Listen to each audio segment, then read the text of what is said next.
Chapter 1. No governess, thank you. Do you know, it's May the 5th already, said Jack in a very gloomy voice. All the fellows will be back at school today. What a pity, what a pity, said Kiki the parrot, in just as gloomy a voice as Jack's. This awful measles, said Lucy Ann. First Philip had it as soon as he came home for the hols, then Dinah, then she gave it to me, and then you had it. Well, we're all out of quarantine now, said Dinah from her corner of the room. It's just silly of the doctor to say we ought to go away and have a change before we go back to school. Isn't it enough change to go back to school? I do so love the summer term, too. Yes, and I bet I'd have been in the first 11, said Philip, pushing back the tuft of hair he had in front. Golly, I'll be glad to get my hair cut again. It feels tickly now it's grown so long. The 4 children had all had a bad attack of measles in the holidays. Jack especially had had a very nasty time, and Dinah's eyes had given her a lot of trouble. This was partly her own fault, for she had been forbidden to read, and had disobeyed the doctor's orders. Now her eyes kept watering, and she blinked in any bright light. Certainly no schoolwork for Dinah yet, the doctor had said sternly. I suppose you thought you knew better than I did, young lady, when you disobeyed orders. Think yourself lucky if you don't have to wear glasses a little later on. I hope Mother won't send us away to some awful boarding house by the sea, said Dinah. She can't come with us herself, because she's taken on some kind of important job for the summer. I hope she doesn't get us a governess or something to take us away. A governess? Said Philip in scorn. I jolly well wouldn't go. And anyway, she wouldn't stay now that I'm training young rats. His sister Dinah looked at him in disgust. Philip always had some kind of creature about him, for he had a great love of animals. He could do anything he liked with them, and Lucy Ann secretly thought that if he met a roaring tiger in a jungle, he would simply hold out his hand, and the tiger would lick it like a dog, and purr happily like a cat. I've told you, Philip, that if you so much as let me see one of your young rats, I'll scream, Dinah said. All right then, scream, said Philip obligingly. Hey, Squeaker, where are you? Squeaker appeared above the neck of Philip's jersey collar, and true to his name, squeaked loudly. Dinah screamed. You beast, Philip! How many of those things have you got down your neck? If we had a cat, I'd give them all to her. Well, we haven't, said Philip, and poked Squeaker's head down his collar again. 3 blind mice, remarked Kiki the parrot, with great interest, cocking her head on one side and watching for Squeaker to appear again. Wrong, Kiki, old bird, said Jack, lazily putting out a hand and pulling at his parrot's tail feathers. Far from being 3 blind mice, it's 1 very wide-awake rat.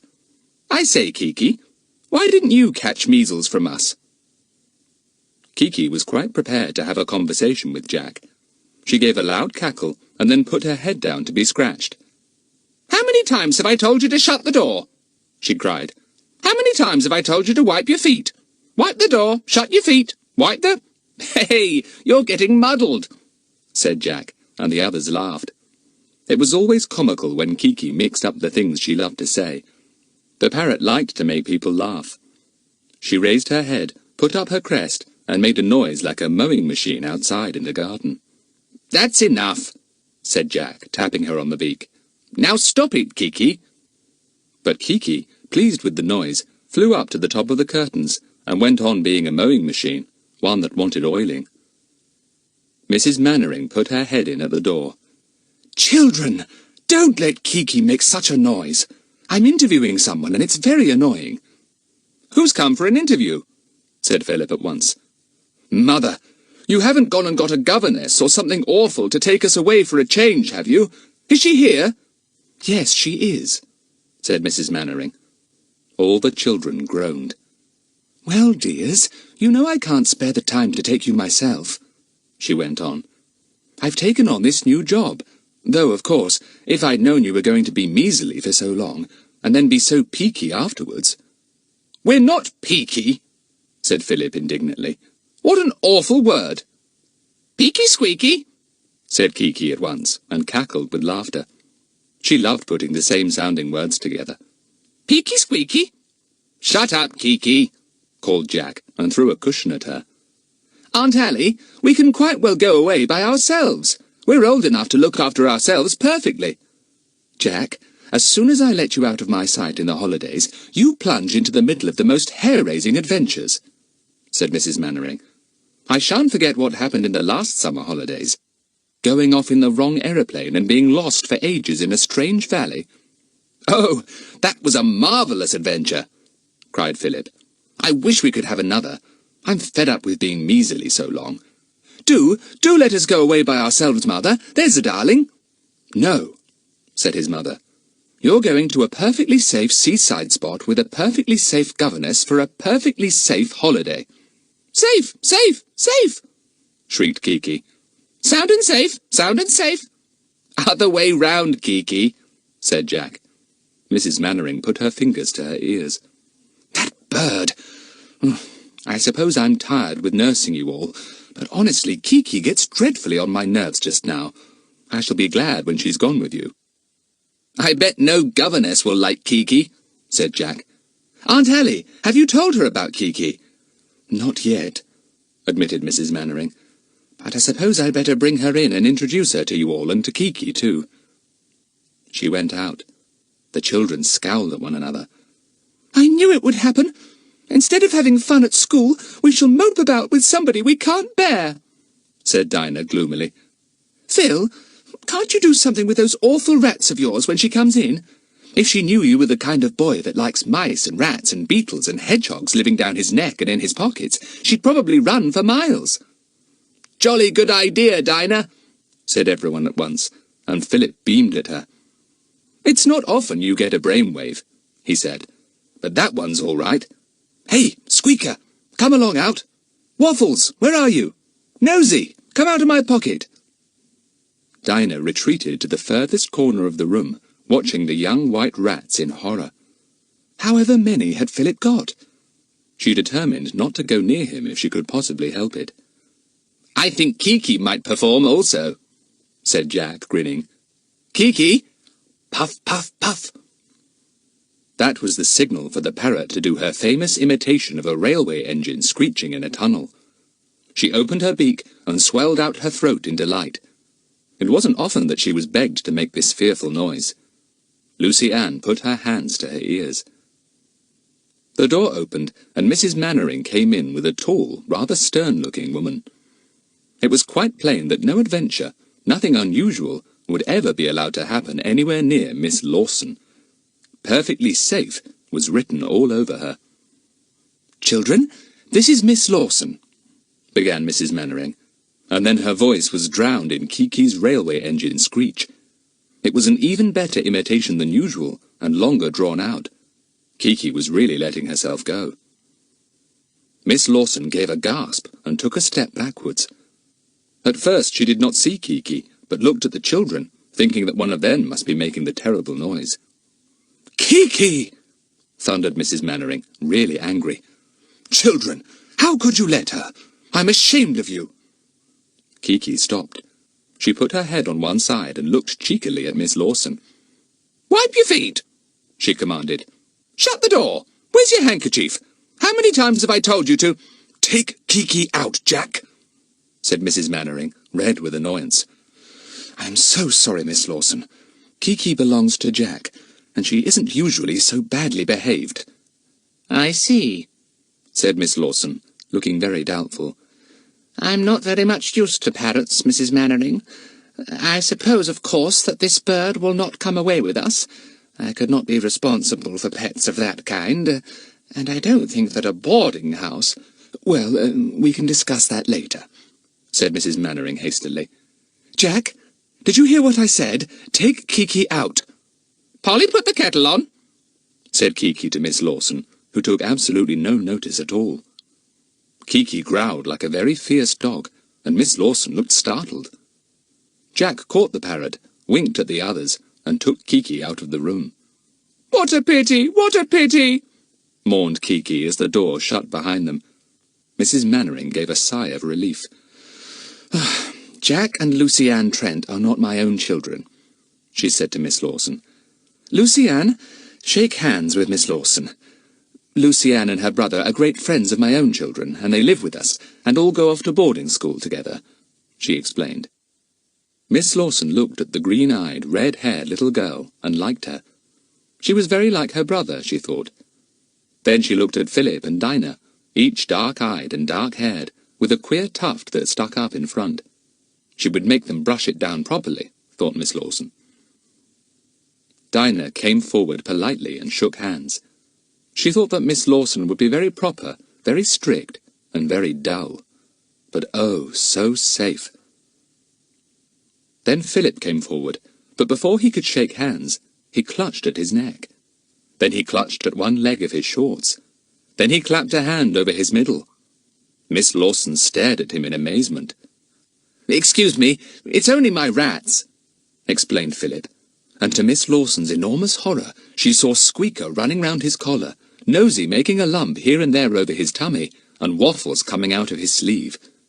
Goodness, how many more had the awful boy got? "I'm sorry," said Miss Lawson faintly. I'm very sorry, but I can't take this post, Mrs. Mannering. I really can't."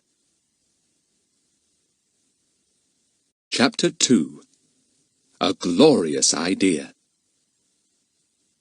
After Miss Lawson had hurriedly said goodbye to Mrs. Mannering, and the front door had shut after her, Mrs. Mannering came back into the children's playroom, looking very cross. "That was too bad of you, really. I feel very annoyed and angry. How could you let Kiki behave like that, Jack? And Philip, there was no need at all for you to make those rats all appear at once." "But, Mother," argued Philip, "I can't go away without my rats, so it was only fair to let Miss Lawson know what she was in for. I mean, I was really being very honest, and—" "You were being most obstructive," said Mrs. Mannering crossly. "And you know you were. I consider you are all being really unhelpful. You know you can't go back to school yet. You all look thin and pale, and you really must pick up first.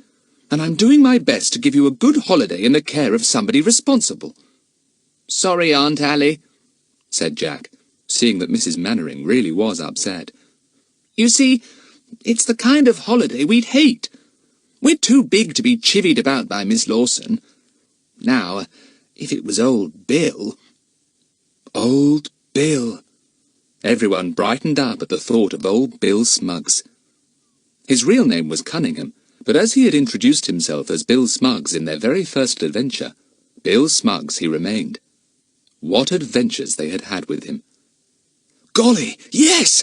If we could go away with Bill," said Philip, rubbing Squeaker's nose affectionately. "Yes, and dive into the middle of another dreadful adventure," said Mrs. Mannering. "I know Bill." "Oh, no, Aunt Ally. It's us children who have the adventures, and drag old Bill into them," said Jack. "Really it is. But we haven't heard from Bill for ages and ages."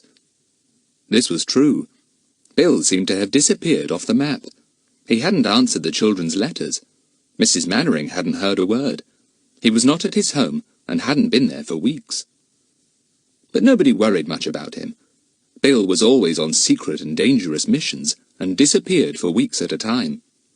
Still, this time he had really been gone for ages without a word to anyone. Never mind, he would suddenly turn up, ready for a holiday, grinning all over his cheerful, ruddy face. If only he would turn up now, this very afternoon. That would be grand. Nobody would mind missing the glorious summer term for a week or two if only they could go off with Bill. But no Bill came, and something had to be decided about this holiday. Mrs. Mannering looked at the mutinous children in despair. "I suppose," she said suddenly, "I suppose you wouldn't like to go off to some place somewhere by the sea where you could study the wild seabirds and their nesting habits. I know Jack has always wanted to, but it has been impossible before, because you were all at school at the best time of the year for it. And—" "Aunt Ally!" yelled Jack, beside himself with joy. "That's the most marvellous idea you've ever had in your life! Oh, I say!" "Yes, Mother, it's gorgeous!" agreed Philip, rapping on the table to emphasize his feelings. Kiki at once rapped with her beak, too. "Come in!" she ordered solemnly, but no one took any notice. This new idea was too thrilling. Lucy Ann always loved to be where her brother Jack was, so she beamed too, knowing how happy Jack would be among his beloved birds. Philip, too, lover of animals and birds, could hardly believe that his mother had made such a wonderful suggestion. Only Dinah looked blue. She was not fond of wild animals, and was really scared of most of them, though she was better than she had been. She liked birds, but hadn't the same interest and love for them that the boys had. Still, to be all by themselves in some wild, lonely place by the sea, wearing old clothes, doing what they liked, picnicking every day. What joy! So Dinah began to smile too, and joined in the cheerful hullabaloo. "Can we really go? All by ourselves? When? Do say when. Tomorrow! Can't we go tomorrow? Golly, I feel better just at the thought of it. Mother, whatever made you think of it? Honestly, it's wizard!" Kiki sat on Jack's shoulder, listening to the babble of noise. The rats hidden about Philip's clothes burrowed deeply for safety, scared of such a sudden outburst of voices. "Give me a chance to explain," said Mrs. Mannering. "There's an expedition setting out in 2 days' time for some of the lonely coasts and islands off the north of Britain. Just a few naturalists, and one boy, the son of Dr. Johns, the ornithologist." All the children knew what an ornithologist was, one who loved and studied birds and their ways. Philip's father had been a bird lover.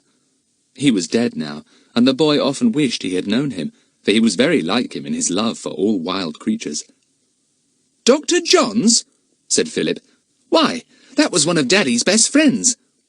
"Yes," said his mother. "I met him last week, and he was telling me about this expedition. His boy is going, and he wondered if there was any chance of you and Dinah going, Philip. You weren't at all well then, and I said no at once. But now—" "But now we can!" cried Philip, giving his mother a sudden hug. "Fancy you thinking of somebody like Miss Lawson when you knew about this! How could you?" "Well, it seems a long way for you to go," said Mrs. Mannering, "and it wasn't exactly the kind of holiday I had imagined for you. Still, if you think you'd like it, I'll ring up Dr. Johns and arrange for him to add 4 more to his bird expedition if he can manage it." "Of course he'll be able to manage it," cried Lucy Ann. "We shall be company for his boy, too, Aunt Allie. I say, won't it be absolutely lovely to be up so far north in its glorious early summer weather?" The children felt happy and cheerful that tea time as they discussed the expedition. To go exploring among the northern islands, some of them only inhabited by birds.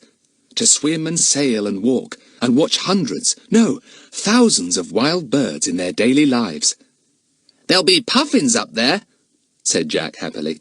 "Thousands of them. They go there in nesting time. I've always wanted to study them. They're such comical-looking birds." "Puff, puff, puffin," said Kiki at once, thinking it was an invitation to let off her railway engine screech. But Jack stopped her sternly. "No, Kiki, no more of that. Frighten the gulls and cormorants, the guillemots and the puffins all you like with that awful screech when we get to them, but you are not to let it off here. It gets on Aunt Allie's nerves." "What a pity, what a pity," said Kiki mournfully. "Puff, puff." "Ch, ch, ch. Idiot," said Jack, and ruffled the parrot's feathers. She sidled towards him on the tea-table and rubbed her beak against his shoulder. Then she pecked a large strawberry out of the jar of jam. "Oh, Jack," began Mrs. Mannering, "you know I don't like Kiki on the table at meal-times. And really, that's the 3rd time she's helped herself to strawberries out of the jam." "Put it back, Kiki," ordered Jack at once. But that didn't please Mrs. Mannering either. Really, she thought, it would be very nice and peaceful when the 4 children and the parrot were safely off on their holiday.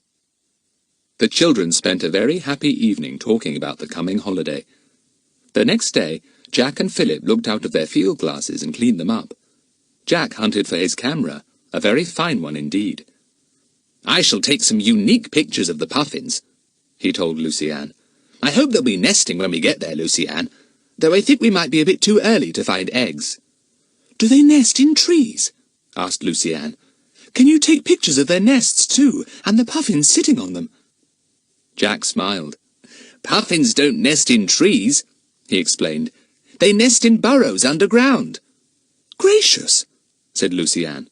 "Like rabbits." "Well, they even take rabbit burrows for nesting places sometimes," said Jack. "It will be fun to see puffins scuttling underground to their nests. I bet they will be as tame as anything, too, because on some of these bird islands nobody has ever been known to set foot, so the birds don't know enough to fly off when people arrive." "You could have puffins for pets easily, then," said Lucy-Anne. "I bet Philip will. I bet he'll only just have to whistle, and all the puffins will come huffing and puffing to meet him." Everyone laughed at Lucy-Anne's comical way of putting things. "Huffin' and puffin'," said Kiki, scratching her head.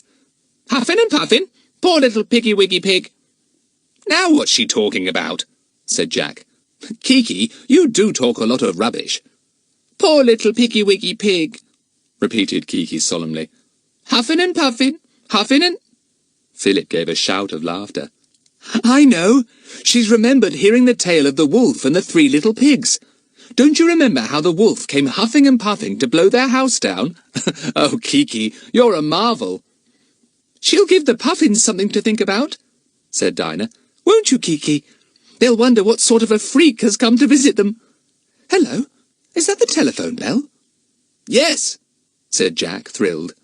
"Aunt Allie has put through a call to Dr. John's to tell him we'll join his expedition. But he was out, so she asked for him to ring back when he got home. I bet that's his call." The children crowded out into the hall where the telephone was. Mrs. Mannering was already there. The children pressed close to her, eager to hear everything. "Hello?" said Mrs. Mannering. "Is that Dr. John's?" "Oh, it's Mrs. John's. Yes, Mrs. Mannering here." "What's that?" Oh, I'm so dreadfully sorry. How terrible for you. Oh, I do so hope it isn't anything serious." Yes, of course, I quite understand. He will have to put the whole thing off. Till next year, perhaps. Well, I do hope you'll have good news soon. You'll be sure to let us know, won't you? Goodbye."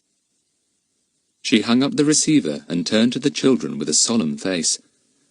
"I'm so sorry, children, but Dr. Johns has been in a car accident this morning. He's in hospital, so of course the whole expedition is off." Off! No bird islands after all. No glorious, carefree time in the wild seas of the north. What a terrible disappointment! Chapter 3. Very mysterious. Everyone was upset. They were sorry for Mrs. Johns, of course, and for her husband, but as they didn't know them at all, except as old friends of Mr. Mannering long ago, the children felt far, far more miserable about their own disappointment. "We'd talked about it such a lot, and made such plans, and got everything ready," groaned Philip, looking sadly at the field glasses hanging nearby in their brown leather cases. "Now Mother will look for another Miss Lawson." "No, I won't," said Mrs. Mannering. "I'll give up my new job and take you away myself. I can't bear to see you so disappointed, poor things." "No, darling Aunt Allie, you shan't do that," said Lucy-Anne, flinging herself on Mrs. Mannering. "We wouldn't let you. Oh dear, whatever can we do?" Nobody knew. It seemed as if their sudden disappointment made everyone incapable of further planning. The bird holiday or nothing. The bird holiday or nothing. That was the thought in all the children's minds. They spent the rest of the day pottering about miserably, getting on each other's nerves. One of their sudden quarrels blew up between Philip and Dinah, and with yells and shouts they belaboured one another in a way they had not done for at least a year. Lucy-Anne began to cry. Jack yelled angrily, "Stop hitting Dinah, Philip! You'll hurt her!" But Dinah could give as good as she got, and there was a loud crack as she slapped Philip full across his cheek. Philip caught her hands angrily, and she kicked him. He tripped her up, and down she went on the floor, with her brother rolling over and over too. Lucy-Anne got out of their way, still crying. Kiki flew up to the electric light and cackled loudly. She thought Philip and Dinah were playing. There was such a noise that nobody heard the telephone bell ringing again. Mrs. Mannering, frowning at the yells and bumps from the playroom, went to answer it. Then she suddenly appeared at the door of the playroom, her face beaming. It changed when she saw Dinah and Philip fighting on the floor. "Dinah! Philip! Get up at once! You ought to be ashamed of yourselves quarrelling like this now that you are so big. I've a good mind not to tell you who that was on the telephone." Philip sat up, rubbing his flaming cheek. Dinah wriggled away, holding her arm. Lucy-Anne mopped her tears, and Jack scowled down at the pair on the floor. "What a collection of bad-tempered children," said Mrs. Mannering. Then she remembered that they had all had measles badly, and were probably feeling miserable and bad-tempered after their disappointment that day. "Listen," she said more gently. "Guess who that was on the telephone?" "Mrs. Johns, to say that Dr. Johns is all right after all," suggested Lucy-Anne hopefully. Mrs. Mannering shook her head. "No, it was old Bill." "Bill? Hurrah! So he's turned up again at last!" cried Jack. "Is he coming to see us?" "Well, he was very mysterious," said Mrs. Mannering. "Wouldn't say who he was, just said he might pop in tonight, late, if nobody else was here. Of course I knew it was Bill. I'd know his voice anywhere." Quarrels and bad temper were immediately forgotten. The thought of seeing Bill again was like a tonic. "Did you tell him we'd had measles and were all at home?" demanded Philip. "Does he know he'll see us too?" "No, I hadn't time to tell him anything," said Mrs. Mannering. "I tell you, he was most mysterious. Hardly on the telephone for half a minute. Anyway, he'll be here tonight. I wonder why he didn't want to come if anyone else was here." "Because he doesn't want anyone to know where he is, I should think," said Philip. "He must be on one of his secret missions again. Mother, we can stay up to see him, can't we?" "If he isn't later than 9:30, said Mrs. Mannering. She went out of the room. The four looked at one another. "Good old Bill," said Philip. "We haven't seen him for ages. Hope he comes before 9:30. "Well, I jolly well shan't go to sleep till I hear him come," said Jack. "Wonder why he was so mysterious." The children expected to see Bill all the evening, and were most disappointed when no car drove up and nobody walked up to the front door. 9:30 came, and no Bill. "I'm afraid you must all go to bed," said Mrs. Mannering. "I'm sorry, but really you all look so tired and pale. That horrid measles. I do feel so sorry that expedition is off. It would have done you all the good in the world." The children went off to bed, grumbling. The girls had a bedroom at the back, and the boys at the front. Jack opened the window and looked out. It was a dark night. No car was to be heard, nor any footsteps. "I shall listen for Bill," he told Philip. "I shall sit here by the window till he comes. You get into bed. I'll wake you if I hear him." "We'll take it in turns," said Philip, getting into bed. "You watch for an hour, then wake me up and I'll watch." In the back bedroom, the girls were already in bed. Lucy-Anne wished she could see Bill. She loved him very much.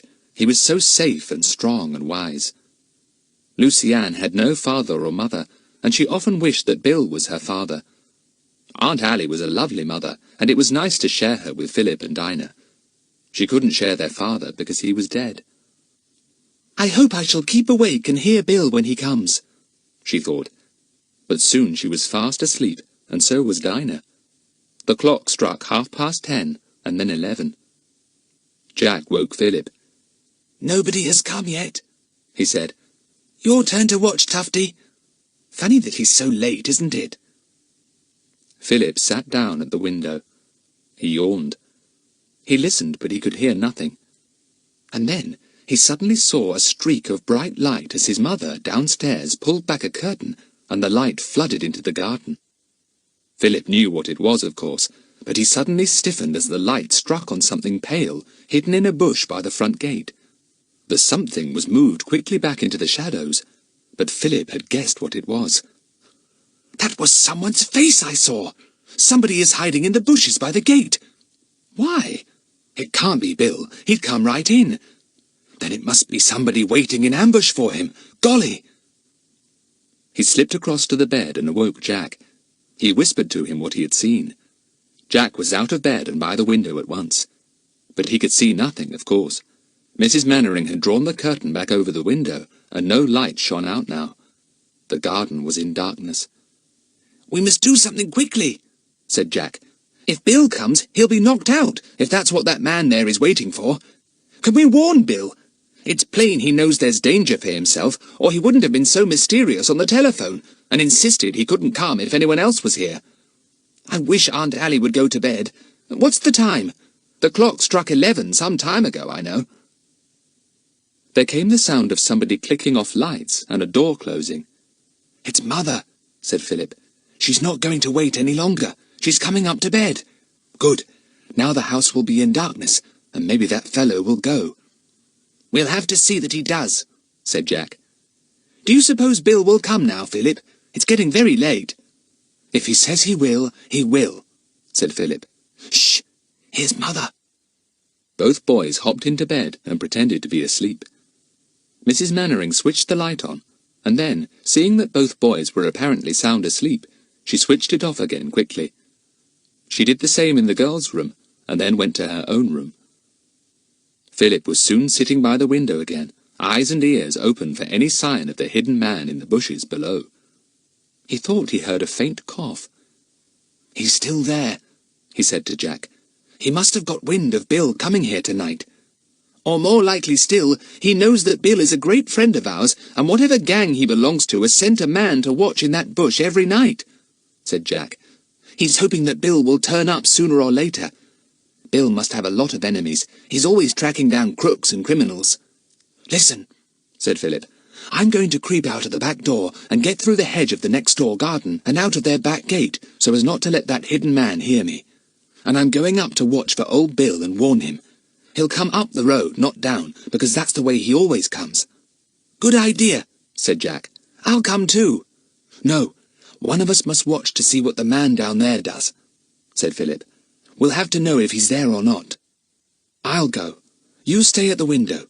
If I find Bill coming along, I'll warn him and turn him back." "All right," said Jack, wishing he had the exciting job of creeping about the dark gardens to go and meet Bill. "Give him our love, and tell him to phone us if he can, and we'll meet him somewhere safe." Philip slipped quietly out of the room. There was still a light in his mother's room, so he went very cautiously downstairs, anxious not to disturb her. She would be very scared if she knew about the hidden man. He opened the back door quietly, shut it softly behind him, and went out into the dark garden. He had no torch, for he did not want to show any sign of himself at all. He squeezed through a gap in the hedge and came into the next-door garden.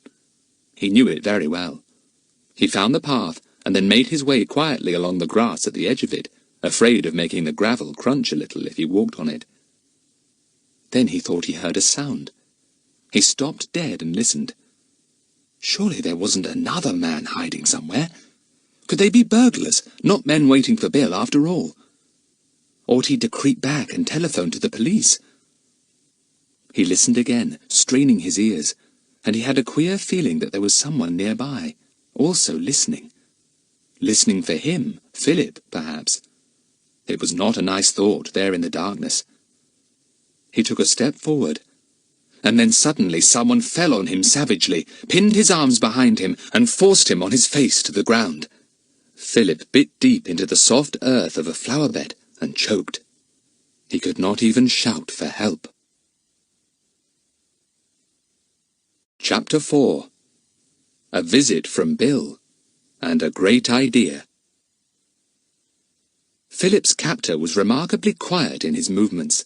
He had captured Philip with hardly a sound, and as the boy had not had time to utter a single cry, nobody had heard anything at all. Philip struggled frantically, for he was half choked with the soft earth that his face was buried in. He was twisted over quickly, and a gag of some sort was put right across his mouth. His wrists, he found, were already tied together. Whatever could be happening? Did this fellow think he was Bill? But surely he knew that Bill was big and burly.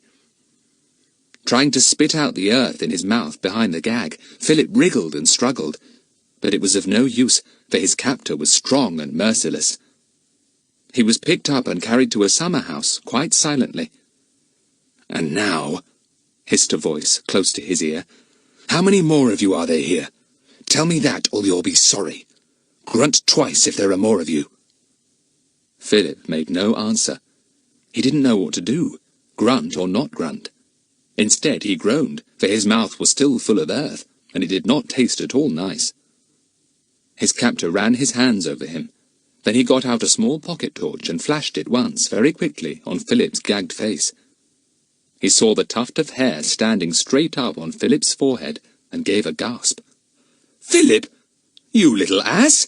What are you doing out here creeping about in the dark?" With a shock of amazement and delight, Philip recognized Bill's voice. Gosh! So it was Bill! Well, he didn't mind his mouth being full of earth then. He pulled at the gag, making gurgling sounds. "Shut up!" whispered Bill urgently, and he took off the gag. "There may be others about. Don't make a sound. If you've anything to say, whisper it right into my ear like this." "Bill," whispered Philip, his mouth finding Bill's ear. "There's a man hidden in the bushes at our front gate. We spotted him there, and I slipped out to warn you if I could. Be careful." Bill undid Philip's wrists. The boy rubbed them tenderly. Bill knew how to tie people up, no doubt about that. Good thing he hadn't knocked him out. "The back door's open," he whispered into Bill's ear. "As far as I know, there's nobody waiting about at the back. Let's try and get into the house. We can talk there." Very silently, the two made their way back to the gap in the hedge that Philip knew so well. Neither of them trod on the gravel, in case the slight crunch might warn any hidden watcher. They squeezed through the gap slowly and carefully. Now they were in Philip's own garden. Taking Bill by the arm, he led him slowly over the dark lawn, under the trees, towards the house. There was no light in it anywhere now. Mrs. Mannering had gone to bed. The back door was still unlocked. Philip pushed it open, and the two of them went in. "Don't put on the light," whispered Bill. "We don't want anyone to know that we're awake here. I'll lock this door." They went cautiously upstairs. One of the stairs creaked loudly, and Jack, who was waiting in the bedroom, shot at the door. Luckily he didn't switch the light on. "It's all right, it's only me," whispered Philip. "And I've got old Bill." "Good egg," said Jack in delight, and dragged them into his room. Bill gave his hand a hearty shake. He was very fond of the whole family. "I must rinse my mouth out," said Philip. "It's full of earth still. I didn't dare to do any spitting out in the garden because of the noise. Ugh, it's horrible." "Poor Philip," said Bill remorsefully. "I didn't know it was you, old fellow. I thought it was somebody lying in wait for me, and I meant to get him before he got me." "You did it jolly well," said Philip, rinsing his mouth out. "Now where's my toothpaste? I really must clean my teeth. Oh, blow!" His hand, seeking for his toothpaste in the dark, had knocked over a glass. It fell into the basin and smashed. It made a tremendous noise in the silent night. "Go and warn the girls not to put their light on if this has woken them," said Bill urgently to Jack. "Quick, and see if it has waked Aunt Allie. If it has, warn her too."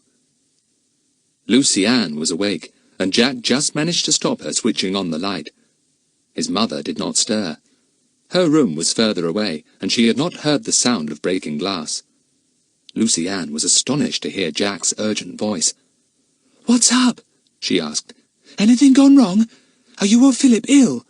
"Of course not," said Jack impatiently. "Get your dressing gown on and wake Dinah. Bill's here, but we're not to put on any lights, see?" Something fluttered by his head with a low squawk. "Oh, Kiki, I wondered where you were," said Jack. "What made you sleep in the girls' room tonight? Come along and see Bill." Lucy Ann awoke and astonished Dinah. The two girls put on their dressing gowns and went to the boys' room. Kiki was already there, nibbling Bill's ear in delight, making soft noises in his ear. "Hello, hello," said Bill when the girls crept softly into the room. "Which is which? I can only feel you. Ah, this must be Lucy Ann. I can smell your freckles." "You can't smell freckles," said Lucy Ann, giggling. "But you're right, it is me all the same. Oh, Bill, where have you been so long? You didn't answer any of our letters at all." "I know," said Bill. "You see, I was on a peculiar job, hunting down a gang of rogues, and then, before I knew what was happening, They got wind of what I was doing and began to hunt me down. So I had to go into hiding and keep dark." "Why? Would they have kidnapped you or something, Bill?" asked Lucy Ann, scared. "Oh, there's no knowing what they would have done to me," said Bill airily. "I should certainly have disappeared for good. But here I am, as you see." "So that's what that man at the front gate was there for, hoping to get you," said Philip. "Why have you come to see us now, Bill? Do you want us to do anything?" "Well," said Bill, "I've got to disappear for some time, and I wanted to see your mother particularly, to give her a few things to keep for me, just in case I didn't turn up again. I'm what is called a marked man now, as far as this particular gang is concerned. I know too much about them for their own comfort." "Oh, Bill, but where are you going to disappear to?"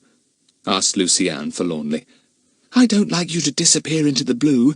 Can't you tell us?" "Oh, I'll probably lead the simple life somewhere in the wilds," said Bill, "till these fellows have given up hunting for me or get themselves caught.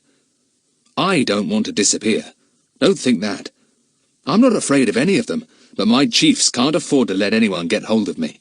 So I've got to vanish completely for a time, and not even get into touch with you or my family." There was a silence. It wasn't nice to hear all this, told in a low voice in the darkness of midnight. Lucy Ann groped for Bill's hand. He squeezed her fingers. "Cheer up. You'll hear from me again some day. Next year or the year after. I shall take some kind of disguise. Become a miner somewhere in the wilds of Alaska. Or a lonely ornithologist on some desolate island. Or—" Jack gave a gasp. Something clicked in his mind as a really brilliant idea slid into place there. "Bill! Oh, Bill! I've thought of something grand!" "Shh! Not so loud," said Bill. "And just take Kiki on your shoulder now, will you, before she nibbles away the whole of my left ear." "Listen, Bill," said Jack urgently. "I've thought of something. We had a great disappointment today. I'll tell you about it first." "Go on, then," said Bill, thankful that Kiki was no longer on his shoulder. "I don't expect you know, but we've all had measles pretty badly," said Jack. "That's why we're not back at school. Well, the doctor said we ought to go away for a change, and Aunt Allie decided we could go on a bird-watching expedition with Dr. Johns and his party to some lonely coasts and islands off the north of Britain. You know, places that only birds live on, and only bird-lovers visit." "I know," said Bill, listening intently. "Well, Dr. Johns got hurt in an accident today," said Jack, "so we can't go because there is nobody to take us. But why can't you take us, disguised as some birdman or other? Then we'd have a perfectly glorious holiday, you'd be able to get off into the unknown without anyone knowing, and we could leave you behind there when we come back, quite safe." There was silence. All the children waited breathlessly for Bill's answer. Even Kiki seemed to be listening anxiously. "I don't know," said Bill at last. "It's too much like using you as a smokescreen, and if my enemies saw through the smoke, well, things wouldn't be too good for you or for me either. I don't think it's possible." The mere thought of Bill's turning the wonderful idea down made the children more enthusiastic and urgent about it. They each had a few words to contribute. "We were so disappointed not to go, and now this does seem a way. And after all, it would only be for about 2 weeks as far as we're concerned. We'd be going back to school then. You're awfully good at disguises. You could easily look like an ornithologist. Sort of earnest and always peering into the distance for birds, and with field glasses over your shoulder. Nobody could possibly know. We'd all be absolutely safe up in the northern seas, so wild and desolate with you. Think of May up there, the sea so blue, the birds all soaring and gliding, the sea pinks out all over the place. You'd be safe, Bill. No one surely would ever dream of hunting for you in a place like that. And oh, we do want that kind of holiday. We've felt mouldy after measles." "Not so loud," whispered Bill. "I'll have to talk things over with your mother first, even if I think it's all right myself. It's a bold idea, and I don't think it would occur to anyone for one moment that I would go off openly like that. And I must say that a holiday with you four, and Kiki too, of course, It's just what I'm needing at the moment." "Oh, Bill, I believe you'll do it," said Lucy Ann, hugging him with ecstasy. "What a lovely ending to a horrid day." Chapter 5. Exciting Plans. Bill spent the night, unknown to Mrs. Mannering, in the little spare room. He said he would talk to her the next morning. He was relieved to find that a daily maid came in each morning, but that no one except the family slept in the house at night. "We children do all the beds and things upstairs now that we have recovered," said Dinah. "So you can stay up here unseen if you like. We'll bring breakfast up." But the next morning, everything was upset again. Mrs. Mannering knocked on the wall separating the girls' room from hers, and Dinah went running in to see what the matter was. "Dinah, the most sickening thing has happened," said Mrs. Mannering in disgust. "I've got measles now. Look at my spots. I thought I'd had it when I was your age, but it's measles right enough. Oh dear, I wish I had engaged that Miss Lawson and let her take you off to Bournemouth or somewhere yesterday. Now what are we to do?" "Oh dear," said Dinah. Then she decided to tell her mother about Bill being there. Perhaps that would help. "I'll get you your dressing jacket and tidy the room," she said briskly, "because there's someone who wants to see you. He may help quite a lot. It's Bill." "Bill?" said Mrs. Mannering, amazed. "When did he come? I waited up till 11, but I felt so terribly tired I just had to go to bed. Well now, I wonder if old Bill would take you off my hands for a bit and leave Hilda, the Daily, to look after me." "I'm sure he would," said Dinah, delighted. "Poor mother. You feel the worst the first 2 or 3 days, and after that it's not so bad. There, are your pillows comfy? I'll send Bill in now." The news was broken to the others. The children were sorry and dismayed. Did grown-ups actually get measles then? Poor mother. Poor Aunt Allie. She would certainly want them out of the house now. "She's ready to see you, Bill," said Dinah. "I say, I suppose you've had measles all right, haven't you?" "Oh, dozens of times," said Bill cheerfully, going to Mrs. Mannering's room. "Cheer up. We'll get things right in no time." "But you can only have measles once," began Lucy Ann. Then the door was shut, and the children could only hear a murmur of voices in the room. They went down to breakfast. The boys had more or less got back their ordinary appetites, but the girls still only picked at their food. Dinah looked at Lucy Ann. "Your freckles hardly show," she said. "Nor do Jack's. A bit of sun will do us all good. I don't feel like this bacon, do you? Oh dear, I wish Bill would hurry up and come down. I do want to know what they've decided." Bill did not come down. The children heard the door above opening, and then a soft whistle. Bill was evidently afraid the Daily was about, but she had gone out to do the shopping. "It's all right," called Dinah. "Hilda's out. Come down if you want to. We've saved you some breakfast." Bill came down. "Your mother doesn't want any breakfast except toast and tea," he said. "You make the toast, Dinah. I see the kettle's boiling. We can make tea as soon as the toast is ready. Then I'm going to ring up the doctor, and then ring up Miss Tremaine, your mother's friend, and ask her to come along for a week or two to be with the invalid. She says she'll like that." The children listened in silence. "And what about us?" asked Jack at last. "Didn't you decide?" "Yes, I decided," said Bill. "Your aunt begged me to take you away for 2 weeks, and I told her I was due to disappear for a while, so I'd go off to the northern seas with you. I didn't scare her with my reasons for disappearing. She's really feeling bad this morning, and she's so thankful to think you'll get away for a change that she hardly asked me any questions at all." "So we're to go?" said Jack, unable to keep the joy out of his voice, even though he was very sorry about Aunt Allie. "How absolutely super!" The 4 faces glowed.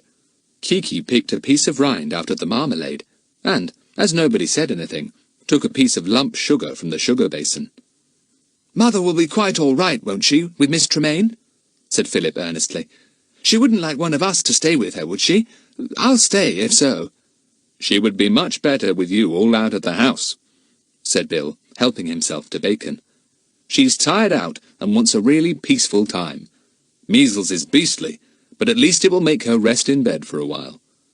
Well then, we can really look forward to going off with a light heart, said Jack cheerfully. Oh, Bill, you always turn up just exactly at the right moment. Here's Hilda, said Philip suddenly. You'd better hop upstairs, Bill. Take your plate. I'll bring you more toast and tea when we take Mother's up.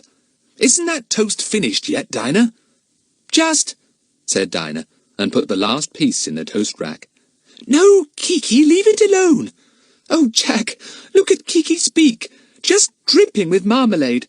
There won't be any left for us. Greedy bird. Bill disappeared upstairs. Hilda went into the kitchen and began to fill up the kitchen stove. Dinah went out to tell her about Mrs. Mannering having the measles. Hilda was most sympathetic, but looked very worried. Well, I dare say I can manage, she said. But what with all you children here, too? Oh, but we shan't be, said Dinah.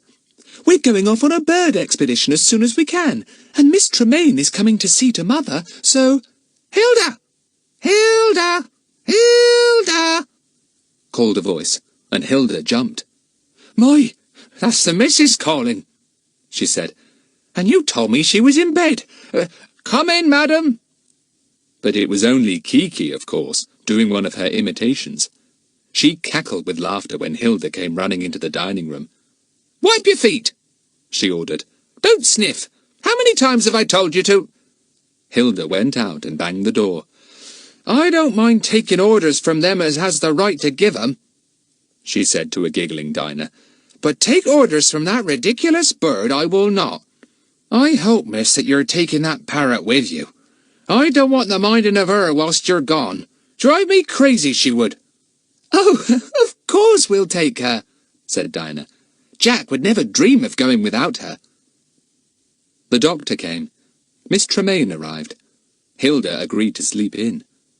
Everything seemed to be going well. Bill, ensconced in the spare room, whose door he kept locked in case Hilda should come barging in, made a few quick plans. Pack up your things. Order a taxi for 8 o'clock tomorrow night. We'll catch the night train to the north. I'll slip out tonight and make the rest of the plans for the journey and the holiday. I'll meet you at Euston, and it won't be as the Bill Smuggs you know. I shall then be Dr. Walker, the naturalist. I'll come over and introduce myself in a loud voice as soon as I see you arrive, in case there's anyone about that knows you, or me either. Then off we'll go. It all sounded very thrilling. What a mysterious way to begin a holiday. It sounded as if they were setting off for a first-class adventure. But of course they weren't. It would be fun if they were. But what could happen on lonely bird islands? Nothing at all except birds, and more birds, and yet more birds. Bill slipped off that night. No one had known he was in the house, not even Miss Tremaine, who had been given the little dressing room leading off Mrs. Mannering's room. Mrs. Mannering had promised not to say that Bill had been there, in case it meant danger to him. But she was so heavy and sleepy that day that she really began to wonder if Bill had actually been there at all, or if she had dreamt it. The children packed. No need to take best dresses or anything like that. Shorts and jerseys, rubber shoes, bathing suits and mackintoshes were the things they would want. And a few cardigans, some towels, and what about some rugs? Were they going to sleep under a roof or not? Bill hadn't said. For all they knew, they might be sleeping in tents. What fun! They decided not to take rugs. Bill would be sure to take things like that if they needed them. Field glasses, notebooks, pencils, my camera, and a rope, said Jack, trying to think of everything. Lucy Ann looked astonished. A rope, she said. Why a rope? We might want to go cliff climbing if we want to examine nesting places there, said Jack. Well, you can go cliff climbing if you like. I shan't, said Lucy Ann with a shiver. I'd hate to climb down steep cliffs with just a rope round me and hardly anything to put my feet on. Kiki's taken your pencil, said Dinah. Kiki, don't be such a nuisance. We shan't take you to see the puffins if you behave like this. Huffin' and puffin', puffin' and huffin', muffin and puffin', muffins and crumpets, pronounced Kiki, and cracked her beak in delight at having said something new. Huffing and puff! Oh, stop huffing and puffing, called Dinah. God save the Queen, said Kiki, and stood up very straight. Goodness knows what the birds up there will think of you, said Lucy-Anne. Jack, shall we put her into a basket to take her with us on the train? You know how she will keep shouting, "Guard, guard," and pretending to blow a whistle and telling everyone to wipe their feet. She can go on my shoulder, said Jack. We shall be sleeping on the train in beds or berths, and she'll be quite all right. Stop cracking your beak, Kiki. It's not clever to keep on making a nuisance of yourself. Naughty Polly, said Kiki. Sing, Polly Wolly, oodle all the day. Philip threw a cushion at her, and she retired to the top of the curtains and sulked. The children went on discussing their coming holiday. Fancy having the luck to be with Bill after all, said Jack. Much better than Dr. John's.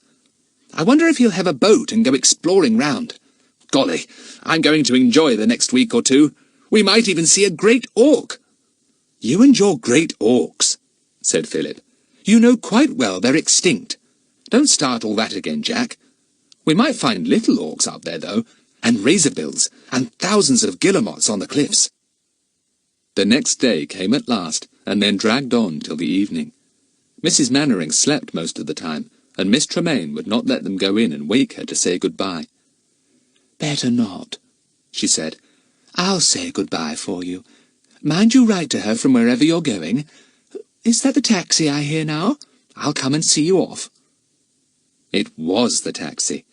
They bundled in with all their luggage. Now to London, to meet Dr. Walker, and to travel hundreds of miles to the north, to wild places where few people had ever been. No adventures this time, but just a glorious, carefree holiday with old Bill. "All aboard," said Kiki in a deep voice that made the taxi driver jump. 1, 2, 3, off! Chapter 6. Travelling Far. Bill had told the children exactly where to wait for him at Euston Station, so, each carrying a bag and a mackintosh, they went to the spot. They stood there waiting. "Suppose," said Philip in a mysterious voice, "just suppose that one of the gang that Bill is after knew Bill was going to meet us here, and came up and told us he was Bill, and took us all off with him so that we were never heard of again." Poor Lucy-Anne stared at him in the greatest alarm. Her eyes nearly popped out of her head. "Oh, Philip, do you think that might happen? Gracious, I hope to goodness we recognise Bill when we see him. I shall be scared stiff of going with him if we don't." A very fat man approached them, smiling. He was big all over. Big head, big body, big feet, and big teeth that showed when he smiled. Lucy-Anne felt her heart sink. This couldn't be Bill. Nobody could make himself as big as that if he wasn't fat to begin with. She clutched Philip's hand. Was it one of the gang? "Little girl," said the big man to Lucy-Anne, "you've dropped your mackintosh behind you. You'll lose it if you don't pick it up." Lucy-Anne had gone pale when he first began to speak. Then she looked round and saw her mac on the ground. She picked it up. Then, scarlet in the face, she stammered out a few words of thanks. The big man smiled again, showing all his fine teeth. "Don't look so scared," he said. "I shan't eat you." "He looks just as if he might," thought Lucy-Anne, retreating behind Jack. "Pop goes the weasel," said Kiki in a polite conversational tone. "Pop, pop, pop." "What a remarkably clever bird," said the big man, and put out his hand to pat Kiki. She gave him a vicious nip with her beak, and then whistled like an engine. The big man's smile vanished, and he scowled. "Dangerous bird, that," he said, and disappeared into the crowd. The children were relieved. They didn't think, of course, that he was one of the gang. That had only been Philip's make-up. But they were worried in case he kept them talking and prevented Bill from coming up and fetching them. They stood there under the clock, looking all round for Bill. They couldn't see anyone even remotely resembling him.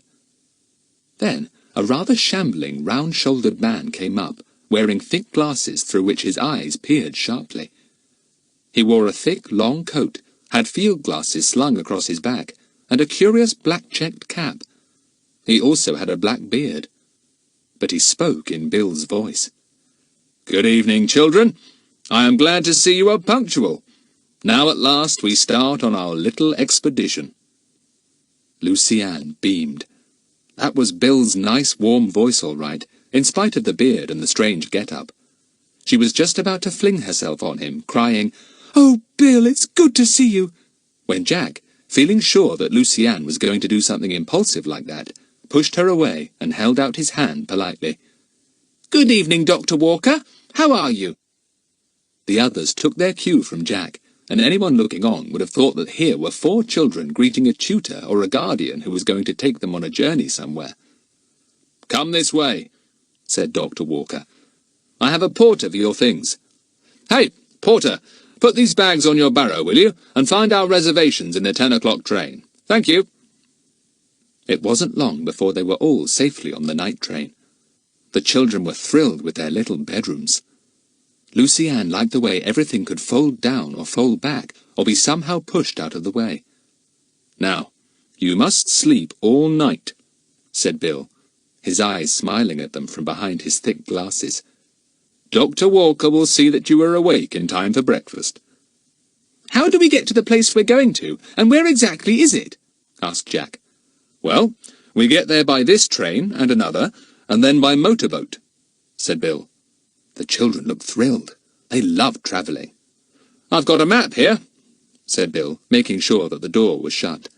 "It's a map of all the many little islands dotted off the northwest coast of Scotland. Hundreds of them. Some are too small to map. I don't expect anyone has ever visited all of them. Only the birds live there. I thought we'd make one of them our headquarters, and then cruise around a bit, taking photographs and watching the birds in their daily life." The eyes of the 2 boys gleamed. What a glorious thing to do!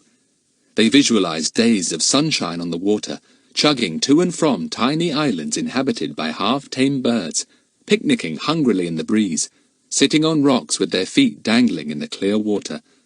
Their hearts lifted in happiness at the thought. "What I should really like," said Philip, "would be a tame puffin or 2. I've never seen a live puffin, only a stuffed one, but they look real characters." "I suppose you would teach them to sit up and beg," said Bill, amused. "Huffin' and puffin'," announced Kiki. "God save the Queen." Nobody took any notice. They were all too much absorbed in thinking of the unusual holiday. "I shall remain behind there, once you have gone back," said Bill. "It'll be a bit lonely without you all, but no doubt you will leave me your tame puffins for company."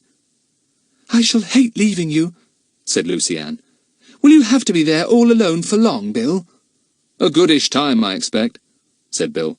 "Long enough for my enemies to forget about me, or to think I'm dead and gone." "Oh dear," said Lucy Ann. "I wish you didn't have to lead such a dangerous life, Bill. Can't you do something else instead?" "What? Be a gardener, or a tram conductor, or something safe like that, do you mean?" asked Bill, grinning at Lucy Ann's serious face. "No, Lucy Ann. This kind of life suits me. I'm on the side of law and order and right, and to my mind, they're worthwhile running any risk for. Evil is strong and powerful, but I'm strong and powerful too, and it's good to try one's strength against bad men and their ways." "Well, I think you're marvellous," said Lucy Ann stoutly, "and I'm sure you'll always win. Don't you hate having to hide now?" "I'm furious about it," said Bill, looking anything but furious, but with a note in his voice that made the others realize how desperate he felt, having to disappear when there was work to be done. "But orders are orders. And anyway, my disappearance means a perfectly glorious holiday for all of us. Well, boys, have you finished studying that map?" The 2 boys had been poring over the map of islands. Jack put his finger on one. "Look! That sounds a good one. The Isle of Wings. It must be full of birds." "We'll try and go there," said Bill. "We shall probably get well and truly lost, but never mind. Who minds being lost on the blue-green sea in Maytime, with all kinds of little enchanted islands ready to welcome you?" "It sounds glorious," said Dinah. "Oh, look at Kiki. She's trying to pull the plug off its chain in that basin." Kiki had thoroughly explored the whole of the bedroom, and had had a good drink out of one of the water decanters. Now she settled down on the little towel rail, and, with a remarkably human yawn, put her head under her wing. At the same moment there came a loud banging of doors all down the train. She took her head out again. "Shut the door," she remarked. "Pop goes the door. Send for the doctor." The whistle blew, and to Kiki's alarm, the whole bedroom suddenly shook as the train pulled out of the station. She almost fell off the towel rail. "Poor Kiki, what a pity, what a pity," she said, and flew to Jack's shoulder. "Now it's time we all retired to bed and to sleep," said Bill, getting up. He looked very queer in his black beard and thick glasses. Thank goodness he had taken off the awful black checked cap. "Do 2 of us sleep here, or 4 of us?" asked Lucy Ann, looking doubtfully at the small beds, one on each side of the bedroom. "2 of us," said Bill. "I've got a single room on the right of you, and to the right again is another compartment, or room, for the 2 boys. I'm in the middle of you, you see, and you've only to bang hard on the wooden wall between us if you want anything, and I'll come rushing in." "Oh, good," said Lucy Ann. "I'm glad you're so near us. Bill, are you going to sleep in your beard?" "Well, as it's rather painful to remove at the moment, being well and truly stuck on, I think I will," said Bill. "I'll take it off when we're safely among our little islands. No one will see us there. Don't you like me in my beautiful beard?" "Not much," said Lucy Ann. "I feel as if you're not you when I look at you, but when I hear your voice it's all right." "Well, my child, look at me with your eyes shut, and you'll have no horrid feelings," said Bill with a grin. "Now, good night, and sleep well. Come on, boys, I'll take you to your compartment. I'll wake you in the morning, and we'll dress and go along to the restaurant car for breakfast." "I feel a bit hungry now," said Philip, "although we had a jolly good supper, but that's ages ago." "Well, I've got some sandwiches and some bananas," said Bill. "I'll get them, but don't be long turning in, because it's getting late." "Only just gone 10, said Dinah, but she yawned loudly as she spoke. Kiki promptly imitated her, and that set everyone else yawning too. Bill went into his own compartment and fetched sandwiches and ripe bananas. Then he said good night to the girls and took the boys to their own bedroom. It really was very exciting to go to bed in a train. It was queer undressing with the train swaying about, rushing through the night at 60 miles an hour.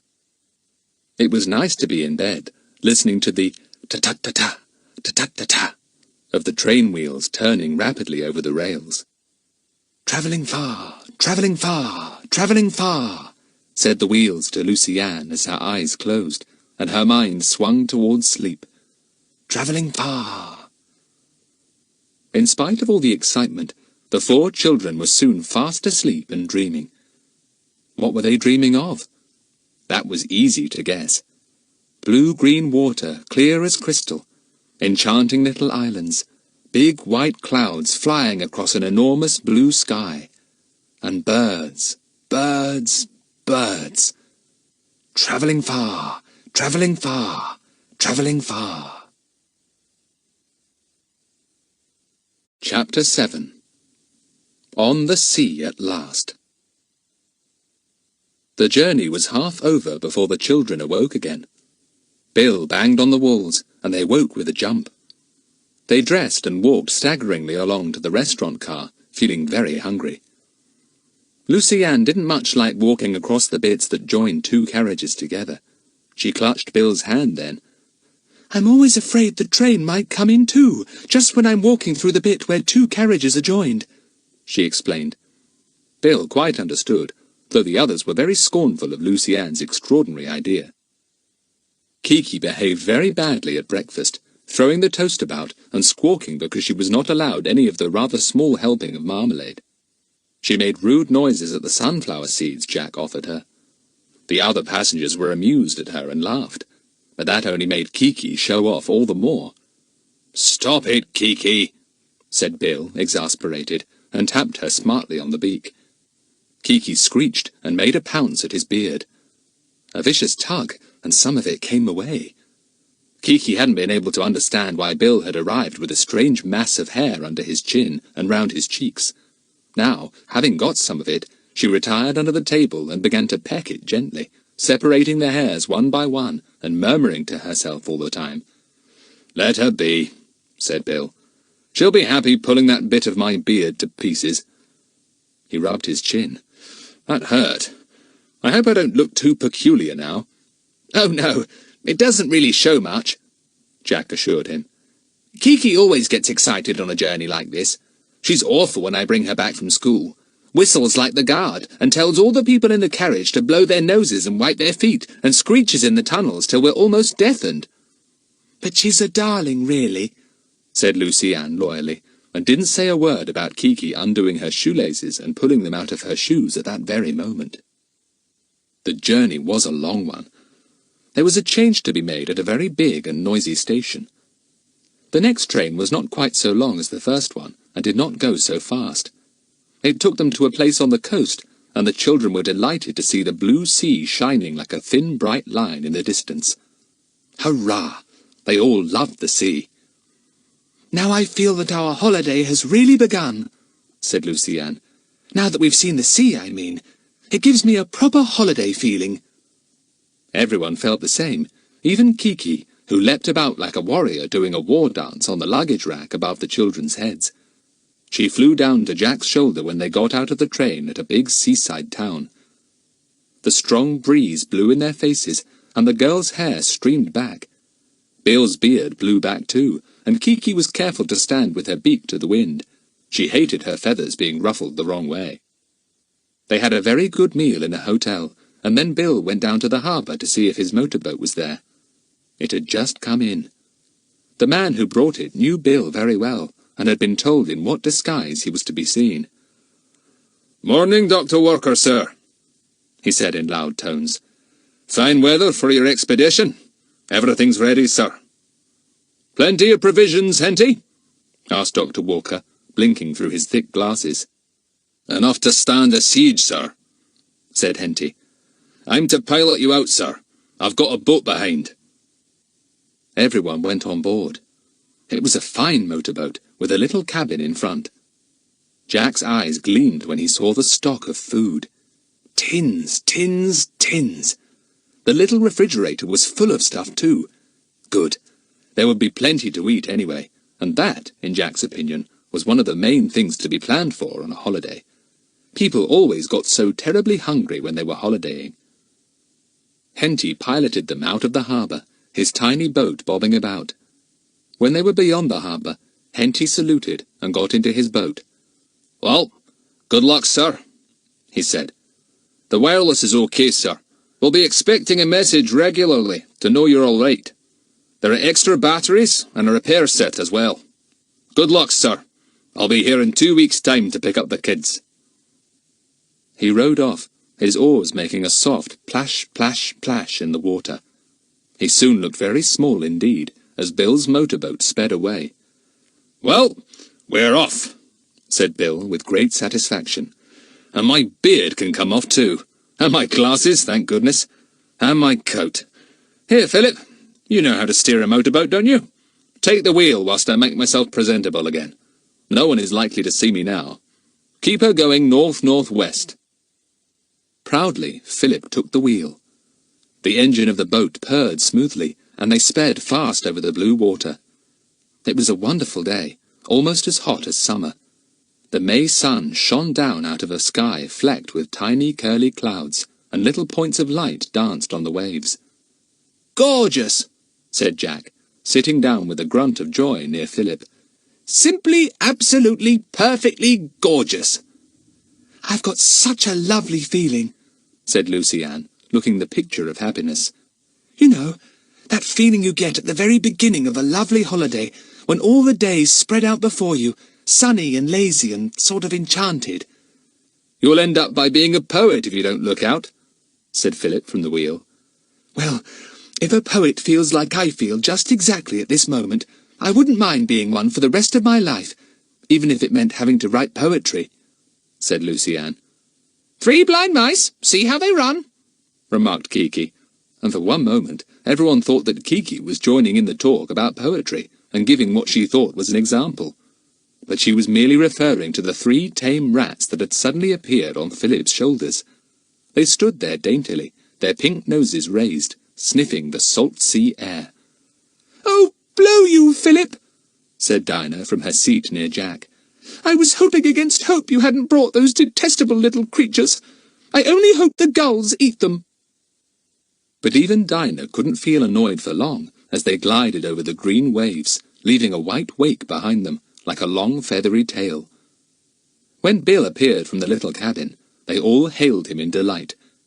"Bill! Dear old Bill! You look like yourself again." "Oh, Bill, never wear a beard again. It does spoil your beauty." "Hurrah! We've lost Dr. Walker forever. Silly fellow. I never liked him." "Bill, you look nice again. I can see your mouth when you smile." "Pay the bill! Pay the bill! Shut up, Kiki, or the gulls will get you." "Ah, this is something like," said Bill happily, taking the wheel from Philip. "Golly, if we get this weather, we'll all be quite sunburnt in a day or two. Better keep your shirts on, boys, or you'll get blistered." Everyone had discarded coats and wraps at once. The breeze was cool, but the sun was really hot. The sea in the distance was unbelievably blue, the colour of cornflowers, Lucy-Anne thought. "Now, my friends," said Bill, his white shirt billowing in the breeze, "this is a holiday, not a hair-raising adventure. You've had enough of adventures. We've had 3 together, and this time I want a holiday." "Right," said Jack. "A holiday it shall be. Adventures keep out." "I don't want any adventures either," said Lucy-Anne. "I've had plenty. This is adventure enough for me. I like this kind best, not the kind where we have to hide and creep through secret tunnels and live in caves. I just want a sunny, lazy, windy time with the people I like best. It would be nice if Aunt Allie was here too, but perhaps she wouldn't enjoy it very much." "I hope she's feeling better," said Dinah. "I say, where's the land? I can't see a bit, not even an island." "You'll see plenty tomorrow," said Bill. "You can choose one for your own." That was a wonderful afternoon and evening. They had a fine tea on board, prepared by the 2 girls, who found new bread, strawberry jam, and a big chocolate cake in the cabin larder. "Make the most of this," said Bill. "You won't get new bread often now. I doubt if we shall find any farmhouses at all among the lonely islands we shall visit. But I've brought tins and tins of biscuits of all kinds. And as for this chocolate cake, eat it up and enjoy it. I don't think you'll get any more for 2 weeks. "I don't care," said Dinah, munching away. "When I'm hungry, I simply don't mind what I eat, and I can see I'm always going to be hungry on this holiday." The sun went down in a great golden blaze, and the tiny curly clouds turned a brilliant pink. Still the motorboat went on and on and on, over a sea that blazed pink and gold too. "The sun has drowned itself in the sea," said Lucy-Anne at last, as it disappeared. "I watched the very, very last little bit go down into the water." "Where are we going to sleep tonight?" asked Jack. "Not that I mind, but it would be fun to know." "There are 2 tents somewhere in the bow," said Bill. "I thought, when we came to an island we like the look of, we'd land, put up the tents, and sleep there for the night. What do you say?" "Oh, yes," said everyone. "Let's look for an island. A really nice, wild one." But at the moment there was no land in sight, not even a small rocky island. Bill gave the wheel to Jack and looked at the chart. He pointed with his finger. "We've been running in this direction. We should come on these 2 islands presently. One has a few people on it, and, I believe, a tiny jetty. We'd better go there tonight, and then set off to the unknown tomorrow. It's getting too late to go hunting for islands further away. It would be dark before we got there." "It's still very light," said Philip, looking at his watch. "At home it would be getting dark." "The further north you go, the longer the evening light is," said Bill. "Don't ask me why at the moment. I don't feel capable of a lecture just now." "You don't need to tell us," said Philip loftily. "We learnt all about it last term. You see, owing to the sun being—" Spare me, begged Bill, taking the wheel again. "Look, One of your inquisitive little rats is sniffing at Kiki's tail. There will be murder done in a moment if you don't remove him. But Kiki knew better than to hurt any of Philip's pets. She contented herself with cracking her beak so loudly in Squeaker's ear that he ran back to Philip in alarm, scampering up his bare legs and into his shorts in a trice. Gradually, the sea lost its blue and became grey-green. The breeze felt cold, and everyone put on jerseys. Then, far away in the distance, a dark hump loomed up. Land! "That's it. That's one of the islands we want for tonight," said Bill, pleased. "I consider I've done pretty well to head so straight for it. We'll soon be there." It certainly was not long before they were nosing alongside a simple stone jetty. A fisherman was there in a long blue jersey. He was astonished to see them. Bill explained in a few words. "Oh, so it's birds you're after," said the fisherman. "Well, there's plenty for you out yon." And he nodded towards the sea. "Where'll you be sleeping the night? My big cottage won't take so many." Lucy-Anne couldn't understand him, but the others gathered what he meant. "Bring the tents," ordered Bill. "We'll soon have them up. We'll ask the fisherman's wife to give us a meal. It'll save our own provisions. Maybe we can get some cream, too, and good butter." By the time that darkness came at last, they had all had a good meal and were bedded down in the 2 tents, comfortable on ground sheets and rugs. The fresh air had made them so sleepy that the girls fell asleep without even saying good night. "They're a daft," said the fisherman to his wife. "Wasting a fine boat like yon, looking for birds. Birds! When there's good fish to be got. Well, they'll soon see birds in plenty. Och, they're a dafties." Chapter 8. The Island of Birds. Next day, after a fine breakfast of porridge and cream and grilled herrings, the tents were struck, and the 5 went aboard their boat. It was called Lucky Star, which the children thought was a very nice name. Kiki had not been popular with the old fisherman and his wife. They had never seen a parrot before, and they regarded Kiki with suspicion. "God save the king!" said Kiki, having learnt by experience that most people thought this was a fine thing for her to say. But she spoilt it by adding, "Pop goes the queen! Pop, pop, pop!" Now she was aboard with the others, and once again the boat was skimming over the blue water. Once again the sky was blue and the sun was hot.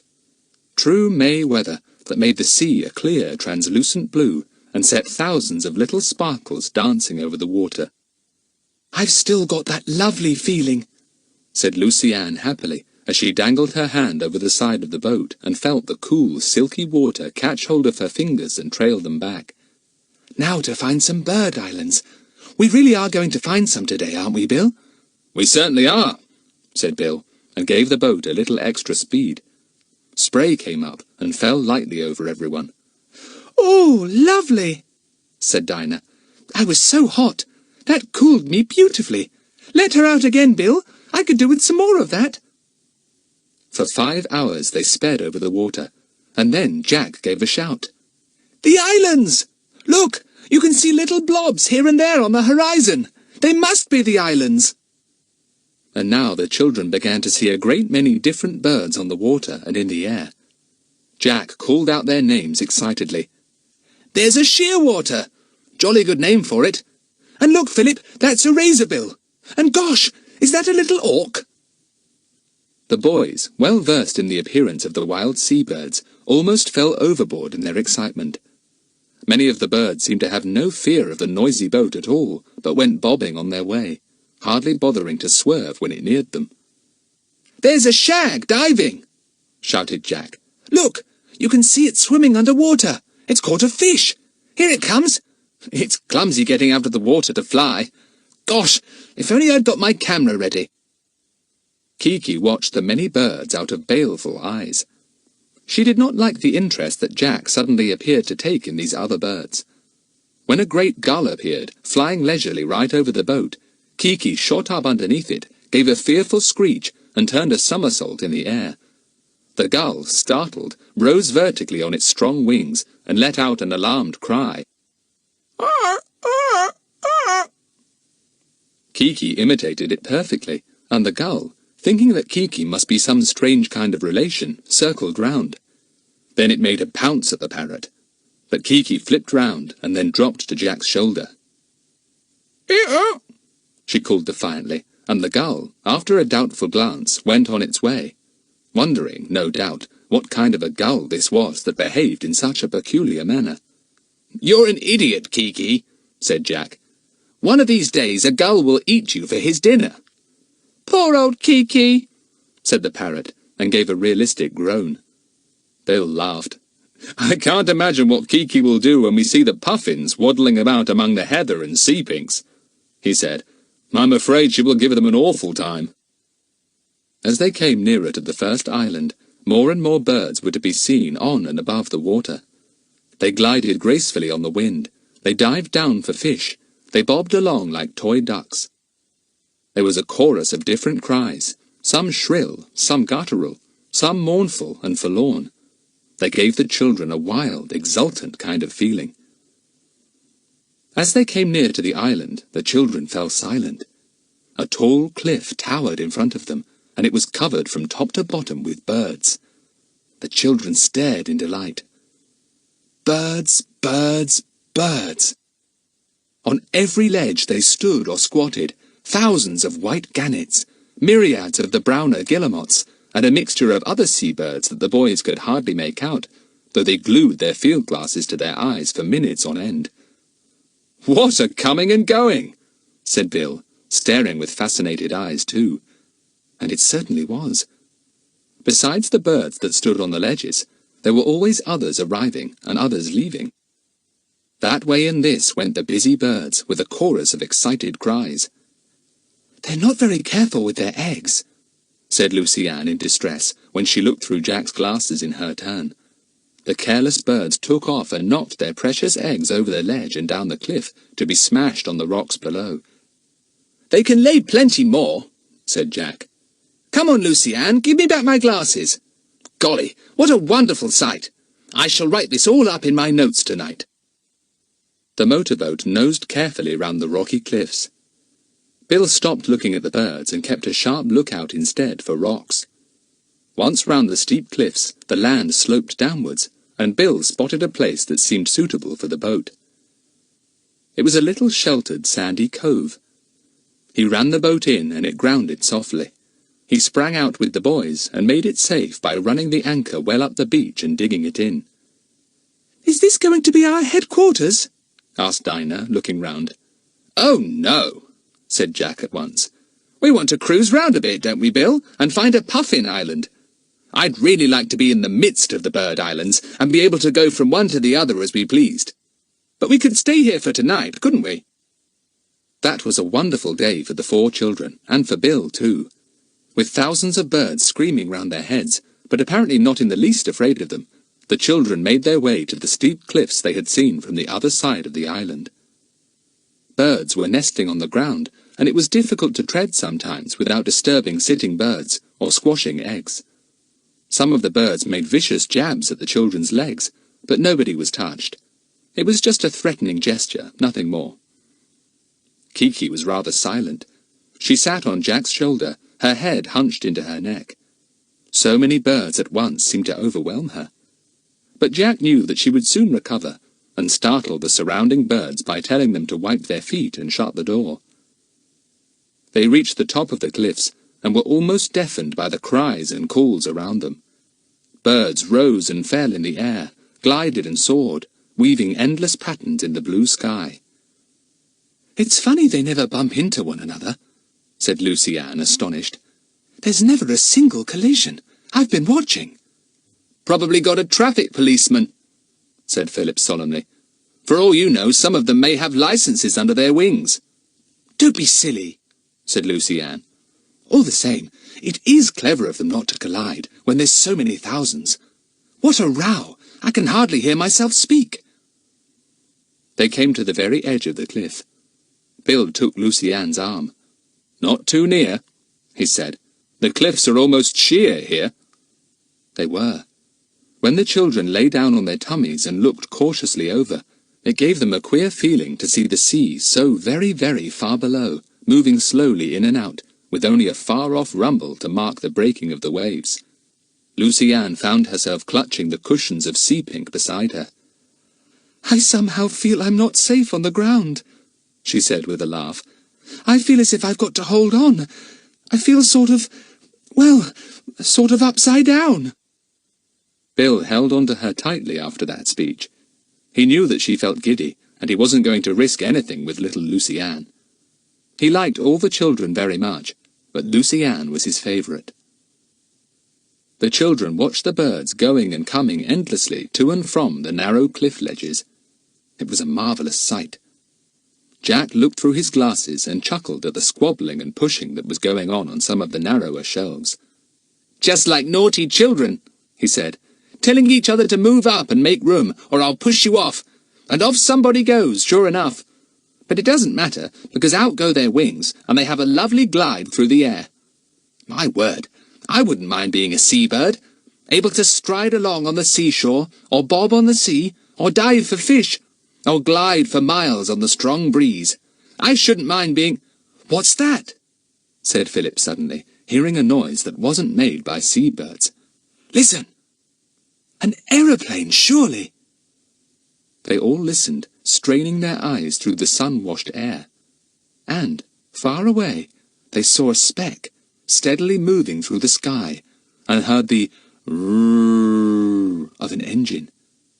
"A plane? Right off all the routes," said Bill. "Well, that's the last thing I expected to see here." Chapter 9.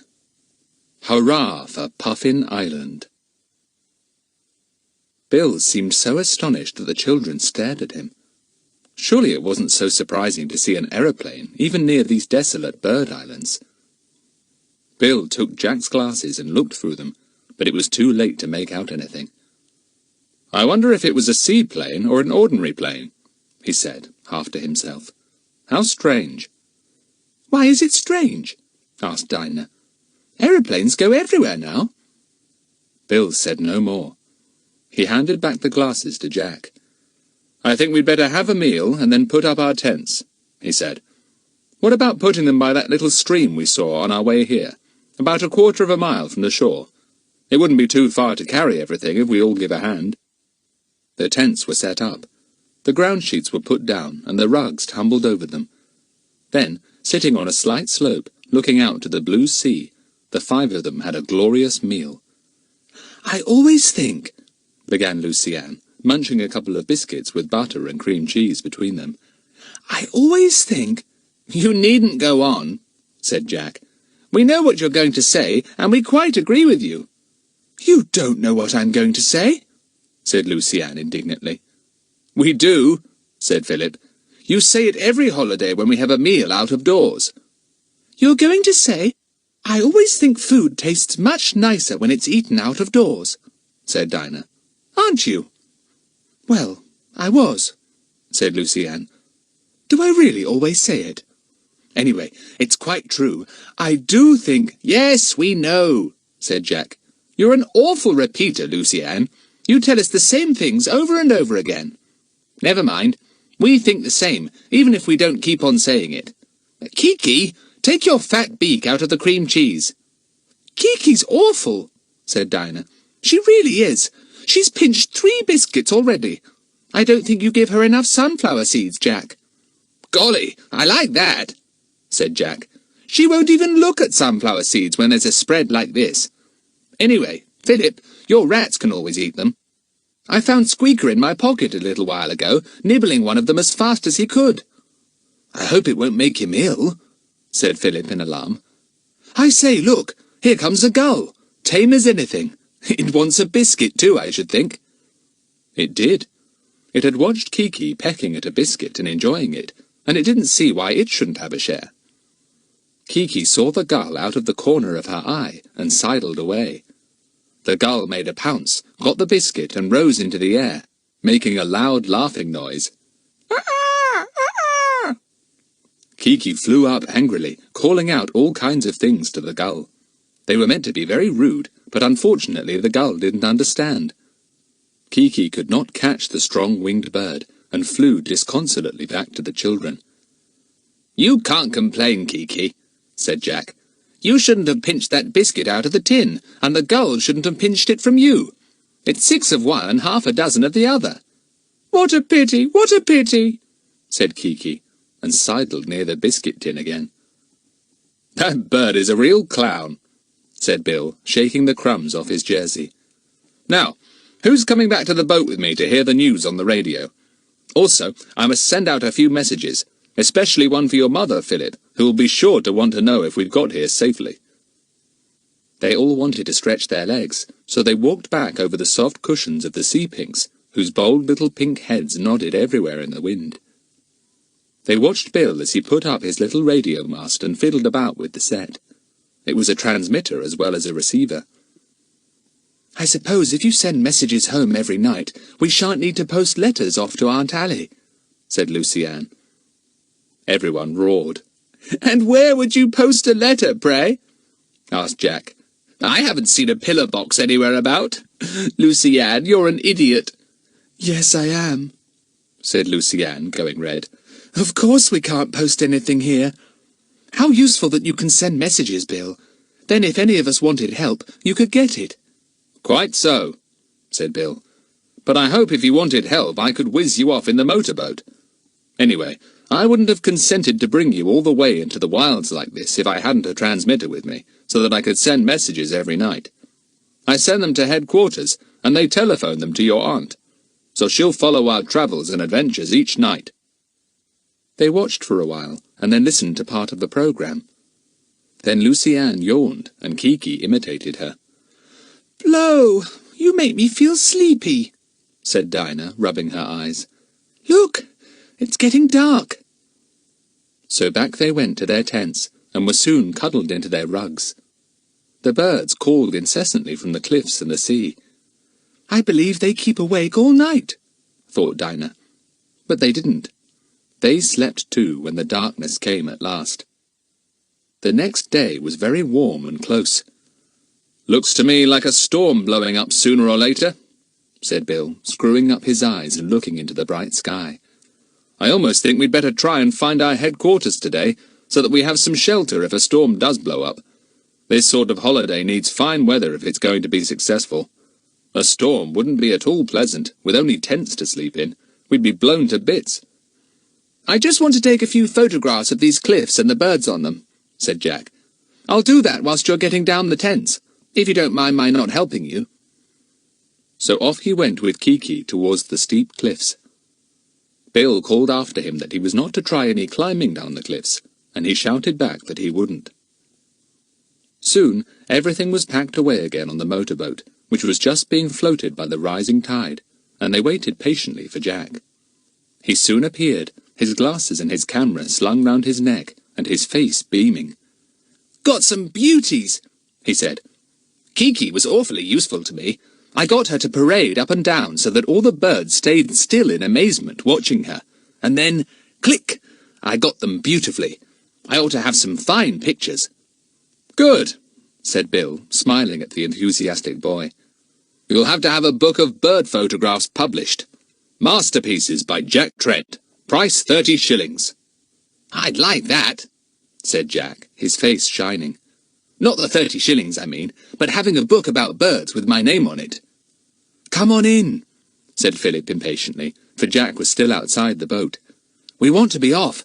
It's so warm I'm longing to get out to sea again and feel the breeze on my face as the boat swings along." They soon felt it, and were glad of it. It certainly was very hot for May. The boat went swiftly through the water, bobbing a little as it rode over the waves. Lucy-Anne let her fingers run through the water again, lovely and cool. "What I should like is a bathe," said Philip, little drops of perspiration appearing round his nose. "Can we bathe from the boat, Bill?" "Wait till we get to another island," said Bill. "I don't particularly want to stop out at sea with a storm in the offing. It's so jolly hot I feel there must be thunder about. I'm anxious to run for shelter before it comes. Now, here are more islands bobbing up out of the sea. Let's see if we can spot a puffin island. That's what you want, isn't it?" Lucy-Anne, still dangling her hand in the water, suddenly felt something gently touching it.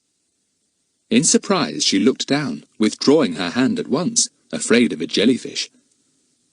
To her astonishment, she saw that it was a piece of orange peel bobbing away on the waves. She called to Bill. "Bill, look! There's a bit of orange peel. Now, whoever in the world eats oranges in these wild little islands? Do you suppose there are any other bird-lovers somewhere about?" Everyone looked at the tiny bit of orange peel bobbing rapidly away. It did seem very much out of place there. Bill stared at it hard. He was puzzled. The fishermen, if there were any on the islands they were coming to, would not be at all likely to have oranges. A naturalist surely would not bother to load themselves up with them. Then how did that bit of peel come to be there? No ships went anywhere near where they were. It was a wild and lonely part of the sea, where sudden storms blew up, and great gales made enormous waves. "Beats me," said Bill at last. "I shall expect to see a pineapple or something next. Now look, here is an island, fairly flattish. Probably has puffins on it all right. Shall we make for it?"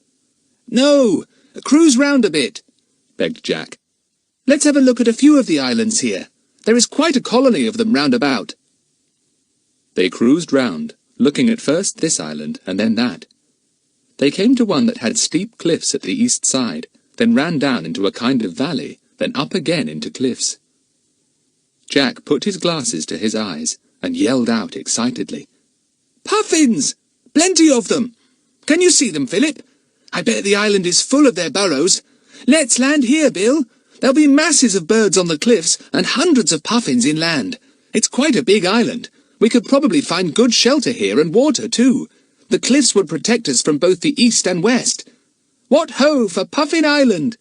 "Right," said Bill. He looked all round and about, and guided the boat towards the island. There were many other islands not far off, but as far as he could see they were inhabited only by birds. The sea chopped about between the islands, making little rippling waves. Round Puffin Island went the boat, and Philip gave a shout. "Here's a fine place to put the boat in, Bill. See, where that channel of water goes into a cleft of the cliff.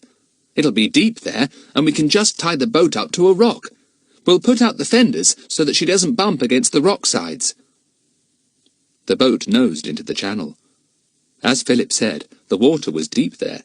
It was a natural little harbour. There was a ledge of rock on which they could land. Could anything be better? Hurrah for Puffin Island! Chapter 10.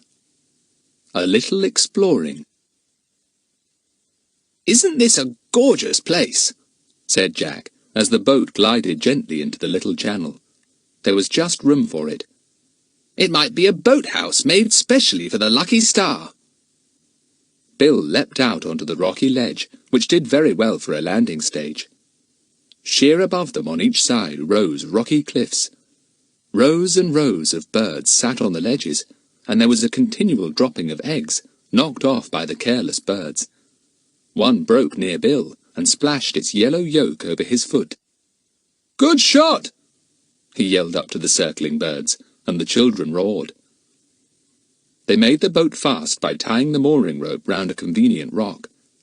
The boat bobbed up and down gently as waves ran up the little channel and back. "Tide's up now," said Bill. "When it goes down there will still be plenty of water in this channel. The boat will look much lower down then. Now, is there a way up the cliff from here? We don't want to have to walk down the ledge and clamber round the cliffs over hundreds of rocks before we get onto the island proper." They looked round. Jack ran up the rocky ledge, and then turned and gave a shout. "Hi! We can get up here, I think. There are rocky shelves like rough steps going up the cliff, and there's a break in it a bit above. We could probably clamber out all right, and find ourselves right on the island." "Well, you four go and explore," said Bill. "I'd better stay with the boat and see that she doesn't get her side smashed in against these rocks. You look round the island and see if you can spot a sheltered cove somewhere that I can take the boat round to." The children left the boat and followed Jack. Kiki flew on ahead, calling like a gull. Up the rocky ledges went Jack. They were almost like giant steps, roughly hewn by the great wintry seas for century after century. As Jack said, the cliff had a deep cleft in it just there, and the children found that they could make their way through it and come out onto the cushions of sea-pinks beyond. It needed a bit of clambering, and they were out of breath when they reached the top, but it was worth it. The sea spread bright blue all round the island. The sky looked enormous. Other islands, blue in the distance, loomed up everywhere. A real colony of them, it seemed, and their island was in the centre. Then Jack gave such a yell that everyone jumped. "Puffins! Look! Hundreds and hundreds of them!" The children looked to where Jack pointed, and there, among the sea-pinks and the old heather tufts, were the most curious-looking birds they had ever seen. They were dressed in black and white. Their legs were orange, but it was their extraordinary bills that held the children's attention. "Look at their beaks!" cried Dinah, laughing. "Blue at the base, and then striped red and yellow." "But what enormous beaks!" cried Lucy-Anne. "They remind me a bit of Kiki's." "Puffins are called sea parrots," remarked Jack, amused to see the crowd of solemn-looking puffins. "Their eyes are so comical," said Philip. "They stare at us with such a fixed expression, and look at the way they walk, so upright." The colony of puffins was as good as a pantomime to watch. There were hundreds, thousands of birds there. Some stood about, watching, their crimson-ringed eyes fixed seriously on their neighbours. Others walked about, rolling from side to side like a sailor. Some took off like small aeroplanes, eager to get to the sea. "Look! What's that one doing?" asked Lucy-Anne, as a puffin began to scrape vigorously at the soil, sending a shower of it backwards. "It's digging a burrow, I should think," said Dinah. "They nest underground, don't they, Jack?" "Rather. I bet this island is almost undermined with their holes and burrows," said Jack, walking forward towards the colony of busy birds. "Come on, do let's get near to them. Kiki, keep on my shoulder. I won't have you screaming like a railway engine at them and scaring them all away." Kiki was most interested in the comical puffins. She imitated their call exactly. "Ah!" they said, in deep guttural voices. "Ah!" "Ah!" answered Kiki at once, and various birds looked up at her inquiringly.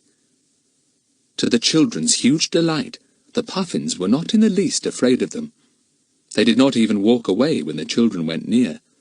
They allowed them to walk among them, and although one aimed a peck at Philip's leg when he stumbled and almost fell on top of it, not one of the others attempted to jab with their great beaks. "This is lovely," said Lucy-Anne, standing and gazing at the extraordinary birds. "Simply lovely. I never thought birds could be so tame." "They're not exactly tame," said Jack. "They're wild, but they are so little used to human beings that they have no fear of us at all." The puffins were all among the cushions of bright sea-pinks. As the children walked along, their feet sometimes sank right down through the soil. The burrows were just below, and their weight caused the earth to give way. "It's absolutely mined with their burrows," said Philip. "And I say, it's not a very nice smell just about here, is it?" It certainly wasn't. They soon got used to it, but they didn't like it. "Pooh!" said Lucy-Anne, wrinkling up her nose. "It's getting worse and worse. I vote we don't put our tents up too near this colony of puffins. It's as bad as being near a pigsty." "I don't mind it," said Jack. "Hey, come here, Kiki!" But Kiki had flown down to make friends. The puffins gazed at her fixedly and solemnly. "Ah?" said Kiki politely. "Ah? God save the Queen!" "Ah?" replied a puffin, and walked up to Kiki, rolling from side to side like a small sailor. The two looked at one another. "I shall expect Kiki to say how do you do in a minute," said Dinah, with a little squeal of laughter. "They both look so polite." "Polly, put the kettle on," said Kiki. "Ah," said the puffin, and waddled off to its hole. Kiki followed, but apparently there was another puffin down the hole who did not want Kiki's company, for there was soon an agonized squeal from the parrot, who shot out of the hole much more rapidly than she had gone in. She flew up to Jack's shoulder. "Poor Kiki! What a pity! What a pity! What a pity!" "Well, you shouldn't poke your nose in everywhere," said Jack, and took a step forward. He trod on a tuft of sea pinks, which immediately gave way, and he found his leg going down into quite a deep burrow. Whoever lived in it didn't like his leg at all, and gave a vicious nip. "Oh!" said Jack, sitting down suddenly and rubbing his leg. "Oh, look at that! Nearly had a bit right out of my calf." They went on through the amazing puffin colony. There were puffins on the ground, in the air, and on the sea too. Their deep calls sounded everywhere. "I'll be able to take some magnificent photographs," said Jack happily. "It's a pity it's too early for young ones to be about. I don't expect there are many puffin eggs yet either." The puffins were living mainly in the green valley between the two high cliffs. Philip looked about to see if there was any good place to pitch their tents. "I suppose we all want to make Puffin Island our headquarters," he said. "I imagine that nothing will drag Jack away from here now. He's got cliffs where guillemots and gannets nest, and a valley where the puffins live, so I suppose he's happy." "Oh, yes," said Jack. "We'll stay here. This shall be our island. We'll share it with the puffins." "Well, we'll find a good place for our tents," said Philip. "Then we'll bring our goods and chattels here and camp. We'd better find a place where there's a stream, though, if there is one on this island. We shall want water to drink. And let's look for cover where we can put the boat. We can't very well leave it in that narrow channel." "Look, there's a dear little cove down there," said Dinah suddenly, pointing to the sea. "We could bathe there, and the boat would be quite all right there too. Let's go and tell Bill." "I'll go," said Philip. "Jack wants to stare at the puffins a bit more, I can see. I'll take the boat round to the cove with Bill, and you two girls can find a good place for our tents. Then we'll all help to bring the things there from the boat." He ran off quickly to find Bill and tell him where to put the boat. Jack sat down with Kiki to watch the puffins. The girls went to look for a good place to put up their tents for the night. They wandered over the island. Beyond the puffin colony, just at the end of it, before they came to the high cliffs at the other side of the island, was a little dell. A few stunted birch trees grew there, and banks of heather. "This is just the place," said Dinah, pleased. "We can put up our tents here, be sheltered from the worst of the wind, watch the puffins, go down to bathe when we want to, and when we're tired of that, go cruising round the other islands. A very nice life," said Luciane with a laugh. "Now, is there any water about?" There was no stream at all on the island, but Dinah found something that would do equally well. At least, she hoped it would. "Look here," she called to Luciane. "Here's an enormous rock with a hollow in its middle, filled with water. I've tasted it, and it isn't salt." Luciane came up, followed by Jack. Dinah dipped in her hand, scooped up a palmful of water, and drank. It was as sweet and as pure as could be. "Rainwater," said Dinah, pleased. "Now we'll be all right, so long as it doesn't dry up in this hot weather. Come on, let's go back to the boat and collect all the things we want. We'll have to do a bit of hard work now." "We'll wait here a bit," said Jack, coming up with Kiki. "I expect Bill and Philip will be bringing the boat round to the cove over there. Then we'll go and tell them we found a good place, and help to bring the things here." It was not long before Bill and Philip ran into the cove with the boat. Bill leapt out, took the anchor well up the beach, and dug it in. He saw Jack and the girls and waved to them. "Just coming," he cried. "Have you found a good place for the tents?" He and Philip soon joined the others, and were pleased with the little dell. "Just right," said Bill. "Well, we'll bring all the things we want from the boat straight away now." So they spent quite a time going to and from the cove, laden with goods. It did not take quite as long as they feared, because there were 5 of them to do it, and even Kiki gave a hand, or rather a beak, and carried a tent peg. She did it really to impress the watching puffins, who stared at her seriously as she flew by, the peg in her big curved beak. "Ah!" she called in a puffin voice. "You're showing off, Kiki," said Jack severely. "You're a conceited bird." "Ah?" said Kiki, and dropped the tent peg on Jack's head. It was fun arranging their new home. The boys and Bill were to have one tent. The girls were to have the other. Behind the tents, Lucy-Anne found a ledge of rock, and below it was a very large dry space. "Just the spot for storing everything in," said Lucy-Anne proudly. "Jack, bring the tins here, and the extra clothes. There's room for heaps of things. Oh, we are going to have a lovely time here." Chapter 11. Huffin and Puffin. "Isn't it time we had a meal?" complained Jack, staggering over with a great pile of things in his arms. "It makes my mouth water to read Spam and Best Tinned Peaches and see that milk chocolate." Bill looked at his watch and then at the sun. "My word, it certainly is time. The sun is setting already. How the time has flown." It wasn't long before they were all sitting peacefully on tufts of sea pink and heather, munching biscuits and potted meat, and looking forward to a plate of tinned peaches each. Bill had brought bottles of ginger beer from the boat, and these were voted better than boiling a kettle to make tea or cocoa. It was very warm indeed. "I feel so happy," said Lucy-Anne, looking over the island to the deep blue sea beyond. "I feel so very, very far away from everywhere. Honestly, I hardly believe there is such a thing as school just at this very minute, and this potted meat tastes heavenly." Philip's white rats also thought it did. They came out from his clothes at once when they smelt the food. One sat daintily upright on his knee, nibbling. Another took his titbit into a dark pocket. The third perched on Philip's shoulder. "You tickle the lobe of my ear," said Philip.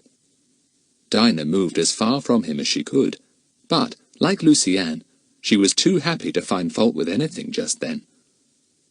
They all ate hungrily. Bill, too, their eyes fixed on the setting sun and the gold-splashed sea, which was now losing its blue and taking on sunset colours. Lucy-Anne glanced at Bill. "Do you like disappearing, Bill?" she asked. "Don't you think it's fun?" "Well, for a fortnight, yes," said Bill. "But I'm not looking forward to living in these wild islands all alone once you've gone. It's not my idea of fun. I'd rather live dangerously than like one of these puffins here." "Poor Bill," said Dinah, thinking of him left by himself with only books to read and the radio and nobody to talk to. "I'll leave you my rats if you like," offered Philip generously. "No, thanks," said Bill promptly. "I know your rats. They'd have umpteen babies, and by the time I left this would be Rat Island, not Puffin Island. Besides, I'm not so much in love with the rat and mouse tribe as you are." "Oh, look! Do look!" suddenly said Dinah. Everyone looked. A puffin had left its nearby burrow and was walking solemnly towards them, rolling a little from side to side, as all the puffins did when they walked. "It's come for its supper." "Then sing, Puffin, sing!" commanded Jack. "Sing for your supper!" "Ah!" said the puffin deeply. Everyone laughed. The puffin advanced right up to Philip. It stood close against the boy's knee and looked at him fixedly. "Philip's spell is working again," said Lucy-Anne enviously. "Philip, what makes all animals and birds want you to be friends with them? Just look at that puffin. It's going all goofy over you." "Don't know," said Philip, pleased with his odd new friend. He stroked the bird's head softly, and the puffin gave a little "arr" of pleasure. Then Philip gave it a bit of potted meat sandwich, and the bird tossed it off at once and turned for more. "Now I suppose you'll be followed round by a devoted puffin," said Dinah. "Well, a puffin is better than 3 rats any day, or mice, or that awful hedgehog with fleas that you had, or that pair of stag beetles, or—" "Spare us, Dinah, spare us," begged Bill. "We all know that Philip is a walking zoo. Personally, if he likes a goofy puffin, he can have it. I don't mind it a bit. It's a pity we haven't brought a collar and lead." The puffin said, Arr! again, a little more loudly, and then walked off, perfectly upright, its brilliant beak gleaming in the setting sun. "Well, you didn't pay us a very long visit, old thing," said Philip, quite disappointed. The puffin disappeared into its burrow, but reappeared again almost immediately with another puffin, a little smaller, but with an even more brilliant beak. "Darby and Joan," said Jack. The two birds waddled side by side to Philip. The children looked at them in delighted amusement. "What shall we call them?" said Dinah.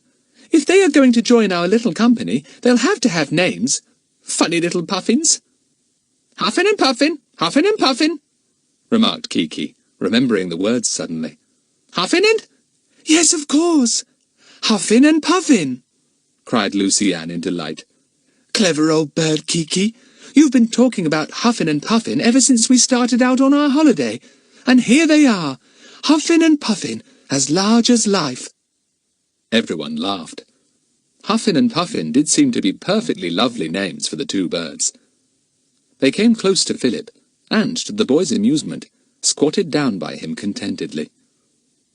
Kiki was not too pleased. She eyed them with her head on one side.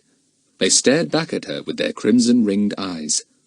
Kiki looked away and yawned. "They've outstared Kiki," said Jack. "It takes a lot to do that."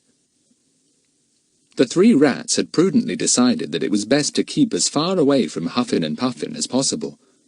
They sat round Philip's neck, gazing down at the two birds. Then, at a movement from Huffin, they shot down the boy's shirt.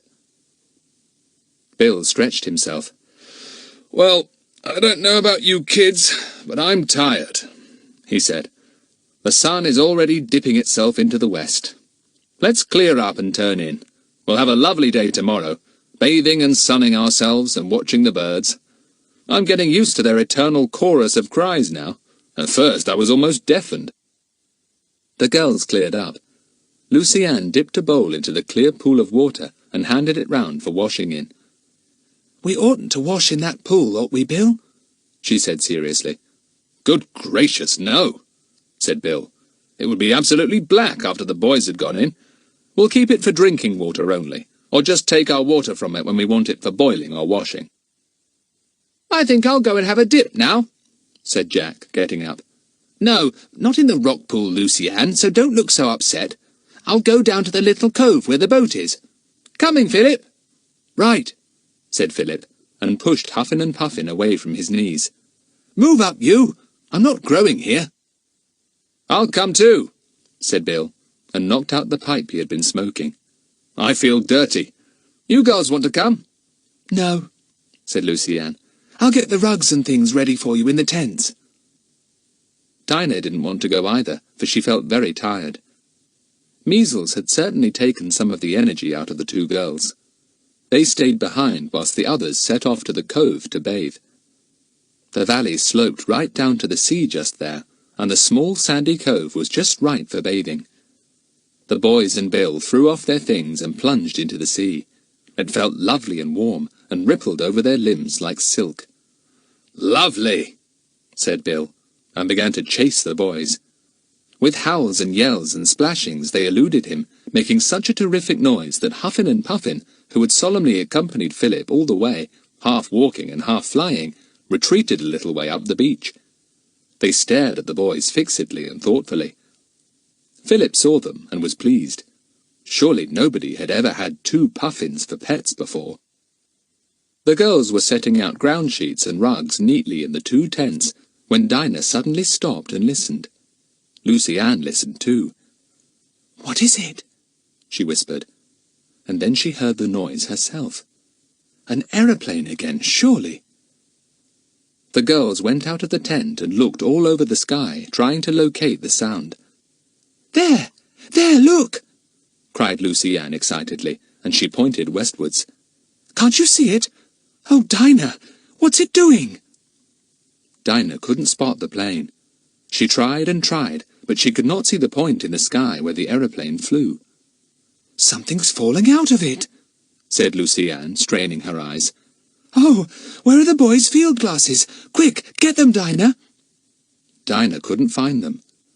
Lucy Ann stood watching the sky, her eyes screwed up. "Something dropped slowly from it," she said. "Something white. I saw it.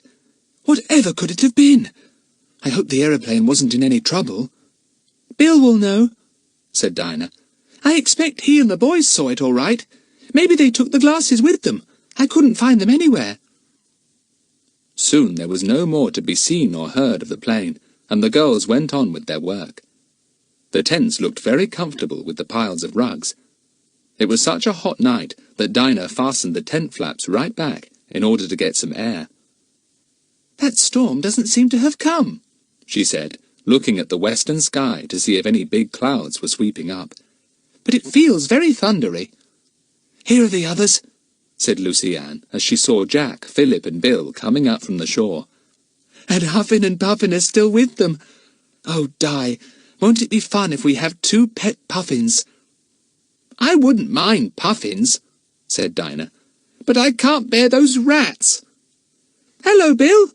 Did you hear the aeroplane?" Good gracious, no! Was there one? Demanded Bill with great interest. Where? How was it we didn't hear it? "We were making such a row," said Jack, grinning. "We shouldn't have heard 100 aeroplanes." "It was funny," said Lucy Ann to Bill. "I was watching the aeroplane when I saw something falling out of it, something white." Bill stared, frowning intently. A parachute, he said. Could you see? "No, it was too far away," said Lucy Ann. "It might have been a parachute, or a puff of smoke. I don't know. But it did look as if something was falling slowly from the plane. Why do you look so serious, Bill?" Because I've a feeling there's something, well, just a bit strange about these planes, said Bill. I think I'll pop down to the motorboat and send a message through on the radio. Maybe it's nothing at all, but it just might be important. Chapter 12. Bill goes off on his own.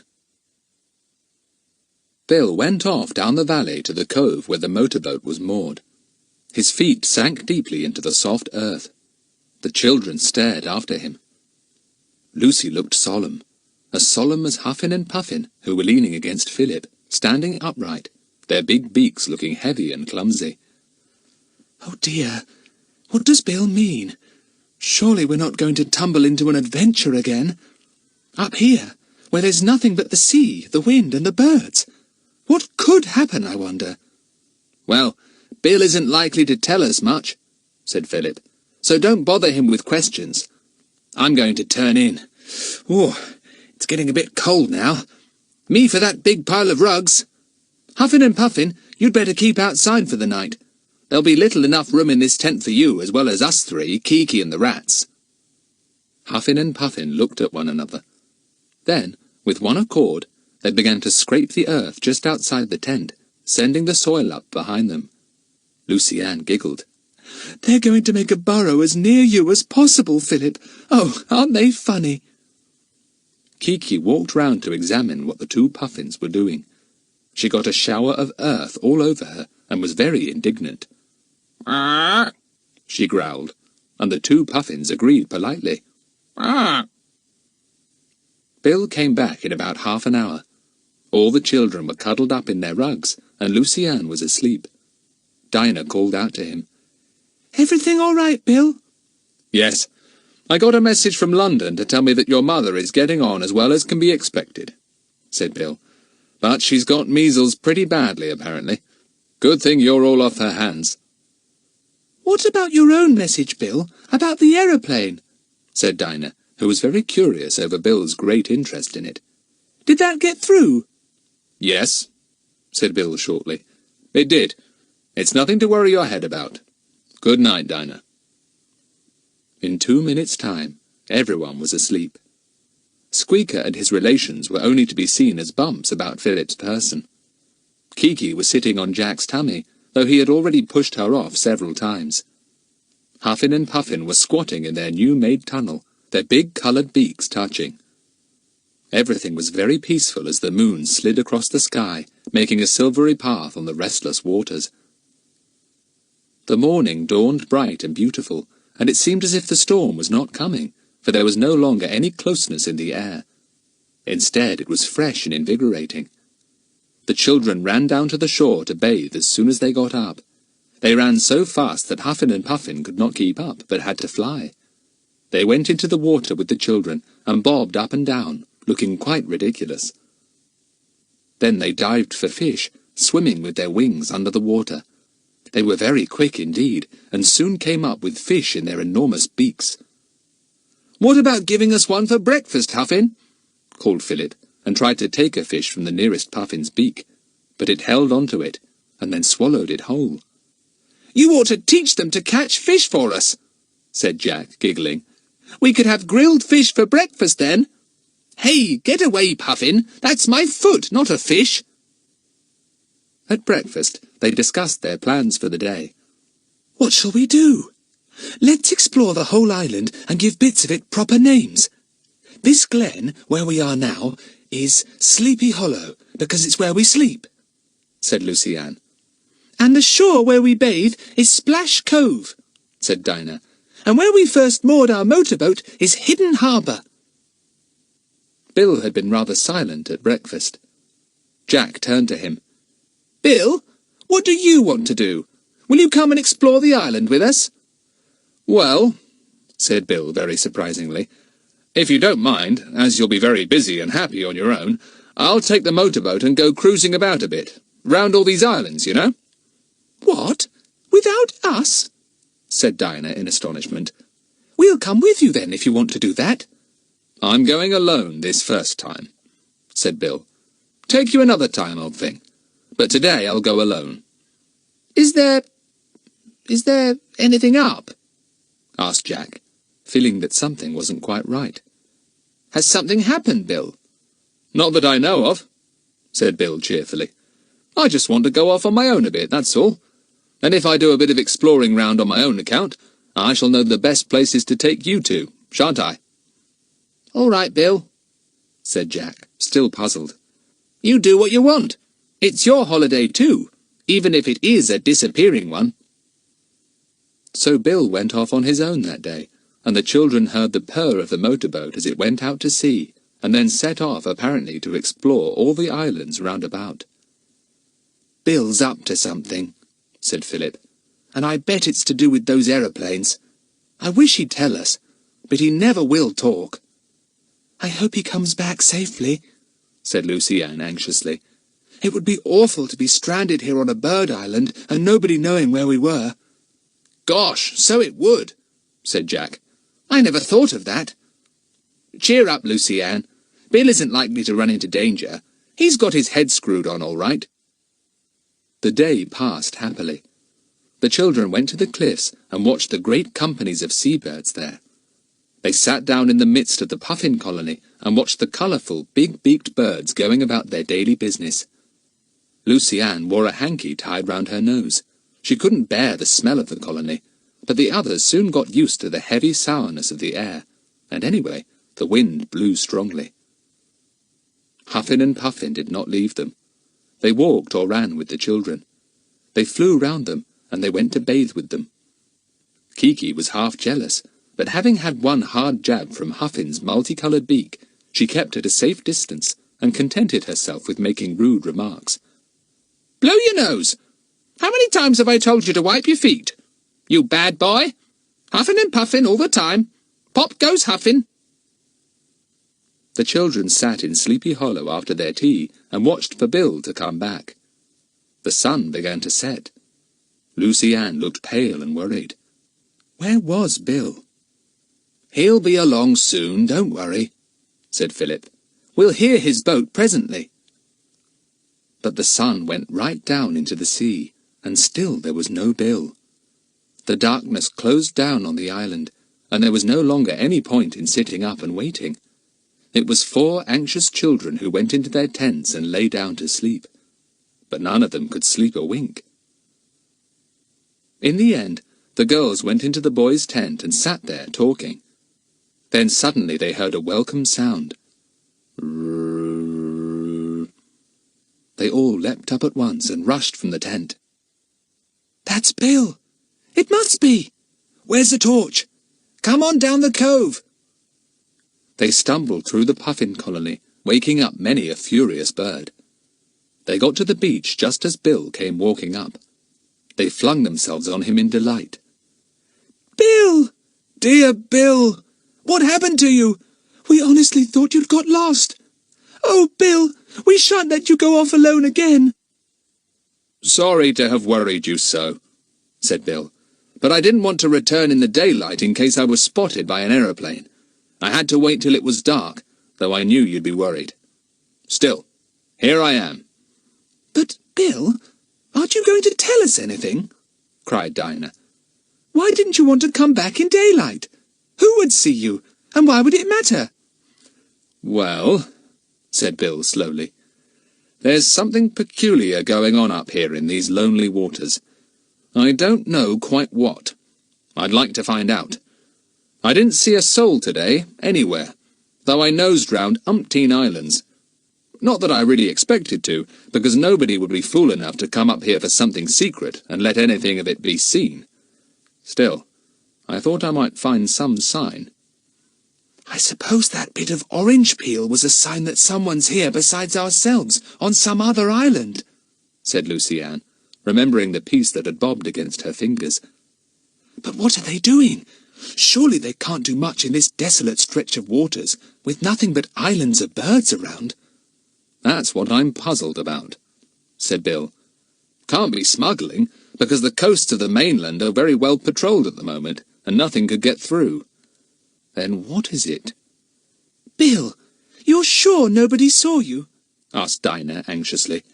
There might be hidden watchers on one of the islands, you know, and one might see you without you seeing him. That's true, said Bill, but I had to risk that. It's not very likely, though. The risk of anyone coming to these islands and disturbing whatever secret game is going on is very remote, and I don't think there would be sentinels posted anywhere. Still, you might have been seen or heard, persisted Dinah. Oh, Bill, and you were supposed to be disappearing completely. Now perhaps your enemies have spotted you. They would hardly be the same enemies that I've disappeared from, said Bill with a laugh. I don't think anyone else would recognize me here, seen at a distance in a motorboat. In any case, they would just think I was a birdman or a naturalist of some kind who likes the solitude of these seas. They were soon back in their tents again, happy to have Bill with them in safety. The stars shone down from a clear sky. Huffin and Puffin shuffled down their burrow, glad that their new family had gone to rest. They did not approve of these night walks. Lucy-Anne lay and worried. I can feel an adventure coming. It's on the way. Oh dear, and I did think this would be the very, very last place for one. Lucy-Anne was quite right. An adventure was on the way, and had very nearly arrived. Chapter 13. What happened in the night? The next morning, everything seemed all right. The children had forgotten their fears of the night before, and Bill joked and laughed as merrily as the others. But all the same, he was worried. And when an aeroplane appeared and flew 2 or 3 times over the islands, he made the children lie down flat in the middle of the puffin colony, where they happened to be at that moment. I don't think our tents can be seen, he said. I hope not, anyway. Don't want anyone to know we're here, Bill? Asked Jack. No, said Bill shortly. Not at present, anyway. If you hear a plane, bob down, and we won't light a fire to boil a kettle. We'll have ginger beer or lemonade instead. The day passed happily enough. It was very hot again, and the children went to bathe 6 times, lying in the sun to dry afterwards. Kiki was jealous of Huffin and Puffin because they could go into the water with the children. She stood on the sandy beach, her toes sinking in, shouting loudly. Polly's got a cold. Send for the doctor. Achoo! Isn't she an idiot? Said Jack, and splashed her. She was most annoyed, and walked a bit farther back. Poor Kiki! What a pity! Poor pity! What a Kiki! Yes, what a Kiki! shouted Jack, and dived under the water to catch Bill's legs. They took a good many photographs, and Huffin and Puffin posed beautifully, staring straight at the camera in a most solemn manner. "I almost feel they'll suddenly put their arms round one another," said Jack, as he clicked the camera. "Thank you, Huffin and Puffin. Very nice indeed. But I wish you'd smile next time. Kiki, get out of the way, and leave that tent peg alone. You've already pulled up 3. That night, the sky was full of clouds, and the sun could not be seen. "Looks as if that storm might be coming soon," said Bill. "I wonder if our tents will be all right." "Well, there's nowhere else to go," said Jack. "Sleepy Hollow is about the most sheltered place on this island, and as far as I've seen, there are no caves or anything of that sort." "Perhaps the storm will blow over," said Philip. "Phew, it's hot. I really think I must have one last bathe." "You've had 8 already today," said Dinah. "I counted." Darkness came earlier that night because of the clouds. The children got into their rugs, yawning. "I think," said Bill, looking at the luminous face of his wristwatch, "I think I'll slip along to the boat and send a message or 2 on my transmitter. I might get some news, too, for myself. You go to sleep. I shan't be long." "Right," said the boys, sleepily. Bill slipped out of the tent. The girls were already asleep and did not hear him go. Philip fell asleep almost before Bill was out of the tent. Jack lay awake a few minutes longer and pushed Kiki off his middle for the 5th time. She went and stood on Philip's middle and waited for a lump to come near her feet, which she knew would be one of the tame rats. When one did venture near, raising a little mound under the rug, Kiki gave a sharp jab at it. Philip awoke with a yell. "You beast, Kiki! Jack, take her away. She's given me an awful peck in my middle. If I could see her, I'd smack her on the beak." Kiki retired outside the tent till the boys were asleep again. She flew to the top of it and perched there, wide awake. Meanwhile, Bill was in the cabin of the boat, tuning in on the radio. But because of the coming storm, it was difficult to hear anything but atmospherics. "Blow," said Bill at last. "I shan't get my messages through at this rate. I've a good mind to take the boat to the little channel. What is it the children call it? Hidden Harbour. Maybe I could get the radio going better there. It's so sheltered." It was very important to Bill to be able to use the radio that night. He set the engine of the boat going, and was soon on his way to Hidden Harbour. He nosed in carefully, and moored the boat. Then he set to work on his radio again. After a while, he thought he heard some noise out to sea, a noise getting nearer and nearer. Bill turned off his radio and listened, but the wind was getting up, and he heard nothing but that. He tuned the knobs again, listening intently for any message. He had got one through, and now he had been told to stand by and wait for an important announcement from headquarters. The radio fizzed and groaned and whistled. Bill waited patiently. Then, suddenly hearing a sound, he looked up, startled, half expecting to see one of the boys coming down into the cabin. But it wasn't. It was a hard-faced man with a curious crooked nose who was staring down at him. As Bill turned and showed his face, the man uttered a cry of the utmost astonishment. "You? What are you doing here? What do you know of—" Bill leapt up, but at the same moment the man lunged out at him with a thick, fat, knobbly stick he held in his hand, and poor Bill went down like a 9-pin. He struck his head against the edge of the radio and slid to the floor, his eyes closed. The man with the crooked nose whistled loudly. Another man came to the small cabin and looked in. "See that?" said the first man, pointing to Bill. "Bit of a surprise, eh, to find him up here? Do you suppose he guessed anything?" "Must have if he's here," said the second man, who had a short, thick beard hiding a very cruel mouth. "Tie him up. He'll be useful. We'll make him talk." Bill was tied up like a trussed chicken. He did not open his eyes. The men carried him out and took him into a small boat moored beside the Lucky Star. It was the rowing boat. Into it went poor Bill, and the men undid their rope, ready to row back to their own motorboat, which lay, perfectly silent, a little way beyond the island. "Do you suppose there's anyone else with him?" asked the man with the crooked nose. "There was no one on board but him." "No. When his boat was sighted yesterday, we only saw one man aboard, and it was him all right," said the man with the beard. "If there'd been anyone else, we'd have seen him. He's all alone. Huh. He didn't know he was being watched all the way back here last night." "I suppose there really isn't anyone else here," said the first man, who seemed very reluctant to go. "Hadn't we better smash up the boat, just in case?" "All right, and the radio too," said the man with the beard. He found a hammer, and soon there were crashing sounds as the engine of the motorboat was damaged, and the beautiful little radio was smashed to bits. Then the men set off in their rowing boat with the unconscious Bill. They reached their motorboat, and soon the purring of its engine, getting fainter and fainter, sounded in the night.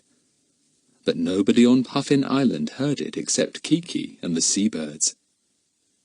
The children had no idea at all that Bill had not returned that night. They slept peacefully, hour after hour, dreaming of huffins and puffins, big waves and golden sands. Jack awoke first. Kiki was nibbling at his ear. "Blow you, Kiki!" said Jack, pushing the parrot away. "Oh, goodness! Here's Huffin and Puffin, too!" So they were. They waddled over to Philip and stood patiently by his sleeping face. "Ah!" said Huffin lovingly. Philip awoke. He saw Huffin and Puffin and grinned. He sat up and yawned. "Oh, hello, Jack," he said. "Bill up already?" "Looks like it," said Jack. "Probably gone to bathe. He might have waked us up, though. Come on, let's wake the girls and go and bathe too." Soon all four were speeding to the sea, expecting to see Bill in the water. But he wasn't. "Where is he, then?" said Lucy-Anne, puzzled. "And good gracious, where's the boat?" Yes, where was the boat? There was no sign of it, of course. The children stared at the cove, puzzled and dismayed. "He must have taken it round to Hidden Harbour," said Jack. "Perhaps the radio wouldn't work or something. It still feels stormy, and that might have upset it." "Well, let's go to Hidden Harbour then," said Philip. "Perhaps Bill got sleepy down there in the boat and thought he'd snuggle up in the cabin." "He's probably there," said Dinah. "Fast asleep, too. Let's go and give him a shock. We'll halloo down into the cabin and make him jump, the sleepy head." "Oh, I do hope he's there," said Lucy-Anne, shivering as much with worry as with cold. They dressed quickly, shivering a little, for the sun was hidden behind angry-looking clouds. "I do hope the weather isn't going to break up, just as we've begun such a lovely holiday," said Dinah. "Oh, Huffin, I'm sorry, but you got right under my feet. Did I knock you over?" The Puffin didn't seem to mind having Dinah tread on it. It shook out its wings, said, "Arr!" and hurried on after Puffin, who was trying to keep pace with Philip. They went across the Puffin colony and came to the cleft in the cliffs. There, below them, lay the motorboat, swaying very gently as waves ran up under her, and then ran back again. "There she is," said Dinah in delight. "Bill did take her round to the harbour." "He's not on deck," said Jack. "He must be in the cabin. Come on." "Let's call him," said Lucy-Anne suddenly. "Do let's. I want to know if he's there."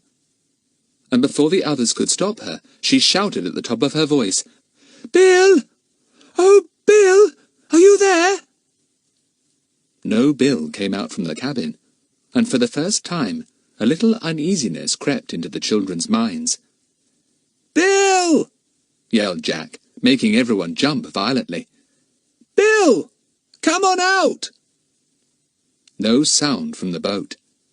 Suddenly panic-stricken, all four children stumbled down the rocky ledge to the boat. They jumped on board and peered down into the little cabin. "He's not there," said Dinah, scared. "Well, where is he then?" "He must be somewhere about, as the boat is still here," said Jack sensibly. "He'll come along soon. Maybe he's exploring somewhere on the island." They were just turning away when Philip caught sight of something. He stopped and clutched Jack, turning very pale. "What?" said Jack, frightened. "What's up?" Silently, Philip pointed to the radio. "Smashed," he said in a whisper. "Smashed to bits. Who did it?" Lucy Ann began to cry. Jack went up on deck and had a look round, feeling sick and upset. Then Philip gave an anguished howl from the cabin that sent the others running to his side. "Look! The engine of the boat is smashed up too! Absolutely destroyed! My goodness! What's been happening here?" "And where is Bill?" said Dinah in a husky whisper. "Gone. Kidnapped," said Philip slowly. "Someone came for him in the night. They don't know we're here, I suppose. They just thought Bill was alone. They've got him. And now we're prisoners on Puffin Island, and we can't get away." Chapter 14. A Few Plans. Everyone felt suddenly sick. Lucy Ann sat down in a heap. Dinah joined her. The boys stood staring at the smashed engine as if they couldn't believe their eyes. "It must be a nightmare," said Dinah at last. "It can't be true. Why, everything was right as rain last night, and now—" "Now the boat's smashed up so that we can't get away, the radio is smashed so that we can't get a message through, and Bill's gone," said Philip. "And it isn't a dream. It's real." "Let's sit down in the cabin all together," said Lucy Ann, wiping her eyes. "Let's sit close and talk. Let's not leave each other at all."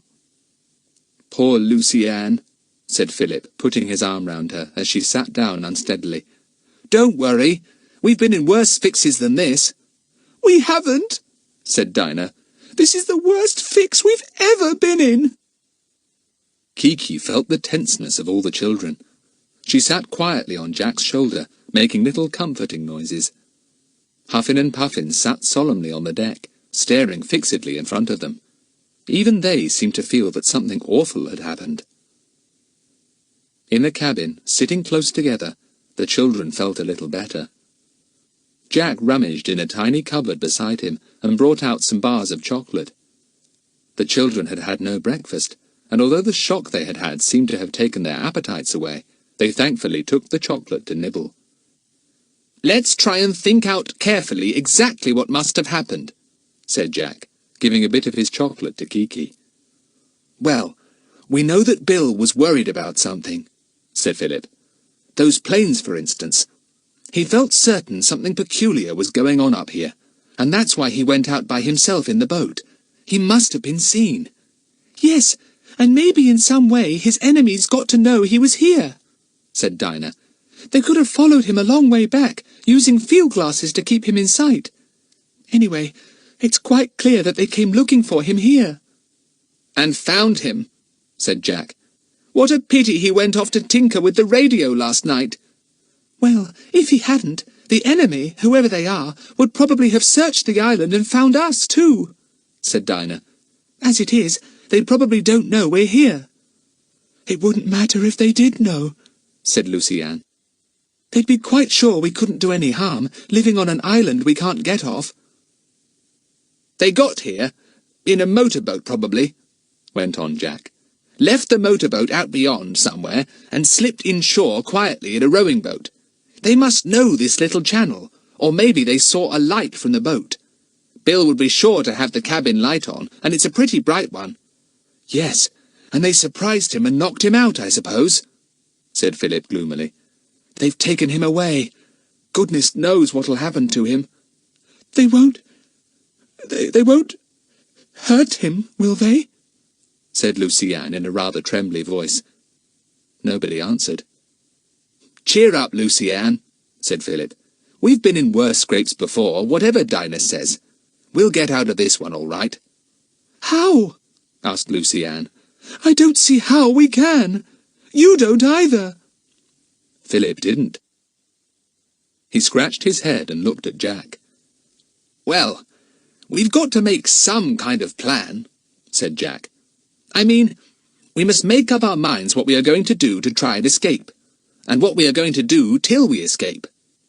"Won't Bill's friends come and look for us when they don't get Bill's messages through?" asked Dinah suddenly. "Pooh! What would be the good of that?" said Philip at once. "There are hundreds of these little bird islands here. It might take years visiting and exploring every single one to find us." "We could light a fire on the cliff and keep it burning so that any searcher could see the smoke in the daytime and the flames at night," said Dinah excitedly. "You know, like shipwrecked sailors do." "Yes, we could," said Jack. "Only the enemy might see it too, and come along and find us before anyone else does." There was a silence. Nobody knew who the enemy were. They seemed mysterious and powerful and frightening. "Well, I can't help it. I think we ought to follow Dinah's plan and light a fire," said Philip at last. "We've got to run the risk of the enemy seeing it and coming to find us, but we simply must do something to help anyone searching for us. We can keep a lookout for the enemy and hide if they come." "Hide? Where can we hide?"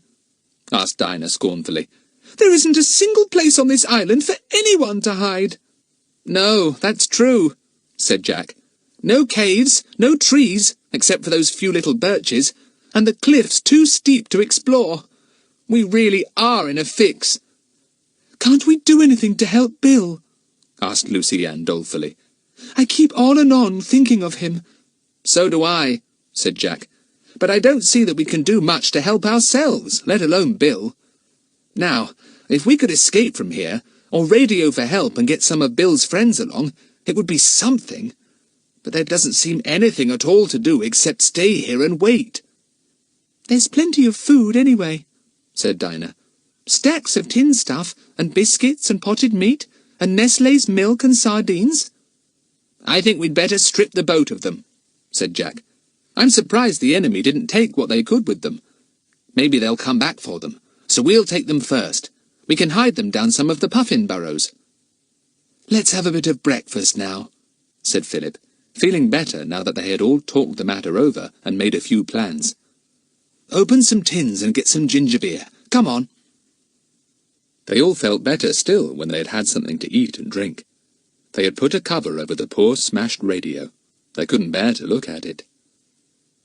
Jack went up on deck when they had finished their meal. It was very close again, and even the wind seemed warm. The sun shone through a thin veiling of cloud, and had a reddish hue. "That storm is still about," said Jack. "Come on, everyone, let's get to work before it comes." It was decided that Philip and Dinah should hunt for driftwood to make a fire up on the cliff. "We don't know that those aeroplanes we sometimes see belong to the enemy," said Philip. "If they don't, they may see our signal and come to circle round. Then they will send help. One might come today even, so we'll get a fire alight. We'll bank it with dry seaweed. That will smoulder well and send up plenty of smoke." Jack and Lucy Ann were to carry things from the boat to the tents in Sleepy Hollow. "Take all the tins and food you can," said Philip. "If the enemy happened to come back at night and take it, we'd be done. We should starve. As it is, we've got heaps to last us for weeks." The 4 children worked very hard indeed. Jack and Lucy Ann carried sacks of tins from the boat to Sleepy Hollow. For the time being, they bundled them in a heap by the tents. Kiki examined them with interest and pecked at one or two. "It's a good thing your beak isn't a tin opener, Kiki," said Jack, making the first little joke that day to try and make Lucy Ann smile. "We shouldn't have much food left if it was." Philip and Dinah were also very busy. They took a sack each from the boat and wandered along the shore to pick up bits of wood. They found plenty at the tide line and filled their sacks. Then they dragged them to the top of the cliff. Huffin and Puffin went with them, solemn as ever, sometimes walking, sometimes flying. Philip emptied his sack of wood on a good spot. He began to build a fire. Dinah went off to fill her sack with dry seaweed. There was plenty. Soon, Jack and Lucy Ann, emptying their own sacks in Sleepy Hollow, saw a spiral of smoke rising up from the cliff top. "Look!" said Jack. "They've got it going already! Good work!" The wind bent the smoke over towards the east. It was good, thick smoke, and the children felt sure that it could be seen from quite a distance. "One of us had always better be up here, feeding the fire and keeping watch for enemies or friends," said Philip. "How shall we know which they are?" asked Dinah, throwing a stick on the fire. "Well, I suppose we shan't know," said Philip. "What we'd better do if we see any boat coming is to hide. That is, if we can find anywhere to hide, and then try and discover if the searchers are enemies or friends. We are sure to hear them talking. We'd better get lots more wood dye. This fire will simply eat it up." Lucy Ann and Jack helped them when they had finished their own job. "We've taken every single tin and every scrap of food out of the boat," said Lucy Ann. "We really have got plenty to eat, and that rock pool to drink from when we finish the ginger beer. There aren't an awful lot of bottles left now. Wouldn't you like to have dinner soon?" "Yes, I'm jolly hungry," said Philip. "Let's have it up here, shall we? Or is it too much bother to fetch a meal here, Lucy Ann? You see, one of us must keep the fire going all the time." "Well, it won't go out for a while anyhow," said Lucy Ann. "Bank it up with some more seaweed. Honestly, we feel fagged out carrying all that stuff. Let's go to Sleepy Hollow and have a good rest and a jolly good meal." So they all returned to Sleepy Hollow, where the 2 tents flapped in the little breeze. They sat down, and Lucy Ann opened tins and ladled the contents onto plates. "You've got tinned salmon, biscuits and butter, tinned tomatoes and tinned pears," she said. Even Huffin and Puffin came closer than usual to share such a nice meal. They would have eaten every scrap of the salmon if they could. Kiki preferred the tinned pears, but the children would only allow her one. "Well, things would be a lot worse if we hadn't got all this nice food," said Jack, leaning back in the warm sun after a big meal. "An adventure without good food would be awful. Kiki, take your head out of that tin. You've had more than any of us, you greedy glutton of a parrot." Chapter 15. A really terrible storm. The wind got up about 5 o'clock. It whipped the waves round the island until they towered into big white horses that raced up the beaches and broke with a sound of thunder. The seabirds deserted the coves and flew into the air, crying loudly. The wind took them, and they soared for miles without beating a wing, enjoying themselves thoroughly. Kiki didn't like so much wind. She could not glide or soar like the gulls and guillemots. It offended her dignity to be blown about too much. So she stayed close to the tents, which flapped like live things in the wind, and strained at the tent pegs violently. "Look here, we can't possibly watch the fire all night," said Philip. "We'll have to bank it up and hope for the best. Maybe it will send out a glow anyway. Doesn't that seaweed keep it in nicely? My goodness, the wind tears the smoke to rags now." The sun went down in a bank of angry purple clouds that gathered themselves together in the west. Jack and Philip stared at them. "That's the storm coming up, all right," said Jack. "Well, we've felt one coming for days. This hot weather was bound to end up like that. I hope the wind won't blow our tents away in the night." "So do I," said Philip anxiously. "Honestly, there's a perfect gale blowing up now. Look at those awful clouds. They look really wicked." The boys watched the clouds covering the sky, making the evening dark much sooner than usual. Philip put his hand into one of his pockets. "My rats know there is a storm coming," he said. "They're all huddled up in a heap together right at the very bottom of my pocket. Funny how animals know things like that." "Jack," called Lucy Ann anxiously, "do you think the tents are safe? The wind is blowing them like anything." The boys went to examine them. They were as well pegged as they could be, but in this gale, who knew what might happen? "We just can't do anything about it but hope for the best," said Jack rather gloomily. "Philip, have you got your torch? We'd better be prepared to be disturbed in the night if this gale goes on. We might have to re-peg one of the tents." Both boys had torches with new batteries, so that was all right. They put them down beside their beds when they cuddled up into their rugs that night. They all went early because for one thing it was getting very dark, for another thing it had begun to rain heavily, and for a third thing they were all very tired with the day's work. Kiki retired with the boys as usual, and Huffin and Puffin scuttled into their burrows nearby. "Wonder what poor old Bill is doing," said Jack to Philip, as they lay listening to the wind howling round them. "I bet he's worried stiff about us." "It's a shame, just as we were all set for a glorious holiday," said Philip. "And now the weather's broken too. What on earth shall we do with ourselves if it goes on like this for days? It will be frightful." "Oh, it may clear up again when the storm is over," said Jack. "Golly, hark at the waves on the beaches round the island, and how they must be dashing against those steep cliffs. I bet the gannets and guillemots aren't getting much sleep tonight." "The wind's pretty deafening too," said Philip. "Blow it. I feel so tired, and yet I can't possibly sleep with all this din going on. And gosh, what's that?" "Thunder," said Jack, sitting up. "The storm is on us now, all right. Let's go into the girls' tent, Philip. Lucy Ann will be pleased to see us if she's awake. A storm over this exposed little island won't be very funny." They crept into the other tent. The girls were wide awake and very glad to have them beside them. Dinah squeezed up into Lucy Ann's rugs, and the boys got into Dinah's warm place. Jack flashed on his torch. He saw that Lucy Ann was very white. "There's nothing to be afraid of, old thing," he said gently. "It's only a storm, and you're never frightened of those, Lucy Ann. You know you aren't." "I know," gulped Lucy Ann. "It's only that, well, the storm seems so wild and spiteful somehow. It tears at our tent and bellows at us. It seems alive." Jack laughed. The thunder came again and crashed more loudly than the waves on the shore. Kiki crept close to Jack. "Pop, pop, pop," she said, and put her head under her wing. "Thunder doesn't pop, Kiki," said Jack, trying to joke. But nobody smiled. The wind blew more wildly than ever, and the children wished they had more rugs. It was very, very draughty. Then the lightning flashed. It made them all jump, for it was so vivid.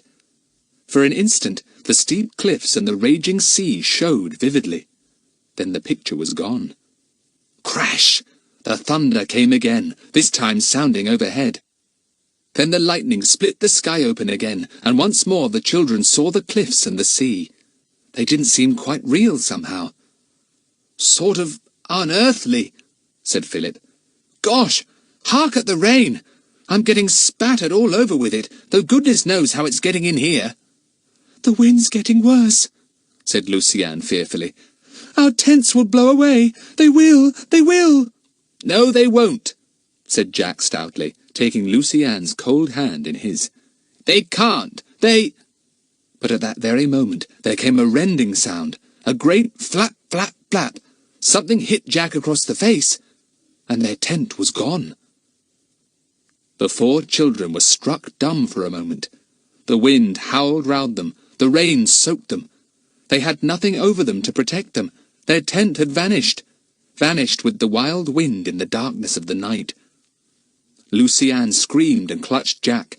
He put his torch on quickly. "Gosh, it's gone! The gale has taken it away! Come into our tent, quickly!" But before the children could even get up from their rugs, the gale had taken the other tent too. It rushed by Philip as he stood trying to help the girls up, and when he turned his torch to where his tent should be, there was nothing. "Ours has gone too!" he cried, trying to outshout the wind. "Whatever are we to do?" "We'd better get down to the boat, if we possibly can," yelled Jack. "Or do you think we shall be blown over? Had we better roll ourselves up in the ground sheets and rugs and wait till the storm has blown itself out?" "No, we'll be soaked. Better try for the boat," said Philip. He dragged the girls up. Each of the children wrapped a rug round their shoulders to try and ward off the rain and the cold. "Take hands and keep together," yelled Philip. "I'll go first." They took hands. Philip set off, staggering in the gale that was blowing in his face. Through the puffin colony he went, trying to keep on his feet. Suddenly Dinah, who had hold of Philip's hand, felt him drag it away. Then she heard a cry. She called in fright. "Philip! Philip, what's happened?" There was no answer. Jack and Lucy Ann came close to Dinah. "What's up? Where's Philip?" Jack's torch shone out in front of them. There was no Philip there. He had vanished completely. The children, their hearts beating painfully, stayed absolutely still in dismay and astonishment. Surely the gale hadn't blown him away. "Philip! Philip!" yelled Jack, but only the wind answered him. Then all three yelled at the tops of their voices. Jack thought he heard a faint answering cry. But where? It sounded at his feet. He swung his torch downwards, and to his immense surprise and fright, he saw Philip's head, but only his head, on a level with the ground. Dinah shrieked in fright. Jack knelt down, too dumbfounded to say a word. Just Philip's head. Just Philip's. Then he saw in a flash what had happened. Philip had trodden on soil so undermined by the puffins that it had given way, and he had fallen right through to a hole below. Jack could have cried with relief. "Are you all right, Philip?" he yelled. "Yes, give me your torch. I've dropped mine. I've fallen through into a whopping big hole. There might be room for us all to shelter here for a bit," shouted back Philip, the words being whipped away by the wind almost before Jack could hear them. Jack gave Philip his torch. The boy's head disappeared. Then it came back again, looking very odd sticking up between some heather and a sea-pink cushion. "Yes, it's an enormous hole. Can you all get down? We'd keep safe and dry here till the storm is over. Come on. It's a bit smelly, but otherwise not bad." Dinah slid through the opening of the hole and found herself beside Philip. Then came Lucy Ann, and then Jack. Jack had found Philip's torch, and the two torches were now shone around the hole. "I suppose the rabbits and the puffins together managed to burrow so much that they've made an enormous hole," said Jack. "Look, there's a puffin burrow leading out of it over there, and one of the puffins staring in astonishment at us. Hello, old son. Sorry to burst in on you like this." The relief of finding that Philip was safe, and of being out of the wild noise of the storm, made Jack feel quite light-headed. Lucy Ann's shivers stopped, and they all looked round them with interest. "I should think this was a natural cavity of some sort," said Philip, "with a layer of good soil, held together by roots and things, making a surface above. But all that burrowing by the puffins made it give way when I trod on it, and down I fell. Well, it's just what we wanted for the moment." Above them, deadened by tangled heather and sea-pinks, the storm raged on. No rain came into the cavity. The thunder sounded very far away. The lightning could not be seen. "I don't see why we shouldn't sleep here for the night," said Jack, spreading out the rug he had taken from his shoulders. "The soil is dry and soft, and the air must be good enough, because that puffin is still there, gazing at us. I say, I hope Huffin and Puffin are all right." They all spread out their rugs and lay down, cuddled up together. "Oh, congratulations on finding us such a fine home for tonight, Philip," said Jack sleepily. "Very clever of you indeed. Good night, everybody." Chapter 16. Next day. They all slept soundly in their unexpected shelter. They did not awake until late in the morning, because for one thing it was dark in the hole, and for another they had all been tired out. Jack awoke first, feeling Kiki stirring against his neck. He could not think where he was. A little daylight filtered through the entrance of the hole, but not much. It was very warm. "Arr!" said a guttural voice, and made Jack jump. "Arr!" It was the puffin which had come down its burrow to see them the night before. Jack switched on his torch and grinned at it. "Good morning, if it is morning. Sorry to have disturbed you. I'll get Huffin and Puffin to explain to you when we see them again." Philip woke and sat up. Then the girls stirred. Soon they were all wide awake, looking round the curious cavity, and remembering the events of the night before. "What a night!" said Dinah, shuddering. "Oh, when our tents blew away, I really did feel awful. And when Philip disappeared, I felt worse," said Lucy Ann. "What time is it, Jack?" Jack looked at his watch and whistled. "My word! It's almost 10 o'clock. How we've slept! Come on, let's see if the storm is still going strong." He stood up and pulled away the overhanging heather that blocked up the narrow entrance to the hole. At once a shaft of blinding sunlight entered, and the children blinked. Jack put his head out of the hole in delight. "Golly, it's a perfect day! The sky is blue again, and there's sunshine everywhere. Not a sign of the storm left. Come on, let's go up into the sunlight and have a look around." Up they went, giving each other a hand. Once they were out of the hole, and the heather fell back into place again, there was no sign of where they had spent the night. "Wouldn't it make an absolutely marvellous hiding place?" said Jack. The others looked at him, the same thought occurring to everyone at once. "Yes, and if the enemy come, that's where we'll go," said Dinah. "Unless they actually walk over the place, they can't possibly find it. Why, I don't know myself where it is now, though I've just come out of it." "Gosh, don't say we've lost it as soon as we've found it," said Jack, and they looked about for the entrance. Jack found it in just the same way as Philip had the night before, by falling down it. He set an upright stick beside it, so that they would know the entrance easily next time. "We might have to sleep down there each night now, as our tents have gone," said Jack. "It's a pity we brought our rugs up. Still, they can do with the sunning. We'll spread them out on the heather." "Thank goodness that awful wind's gone," said Dinah. "There's hardly even a breeze today. It's going to be frightfully hot. We'll bathe." They had a dip in the quiet sea, which looked quite different from the boiling, raging sea of the day before. Now it was calm and blue, and ran up the sand in frilly little waves edged with white. After their bathe, the children had an enormous breakfast in the spot where their tents had been. Huffin and Puffin appeared as soon as the children arrived, and greeted them joyfully. "Ah, ah." "They're saying that they hope we've got a good breakfast for them," said Dinah. "Huffin and Puffin, I wish you'd eat rats. You'd be very useful then." Philip's rats had appeared again, now that the storm was over, much to Dinah's disgust. They seemed very lively, and one went into Jack's pockets to find a sunflower seed. It brought one out, sat on Jack's knee, and began to nibble it. But Kiki pounced at once, and snatched the seed away, whilst Squeaker scurried back to Philip in a hurry. "You're a dog in the manger, Kiki," said Jack. "You don't really want that sunflower seed yourself, and you won't let Squeaker have it either. Fie!"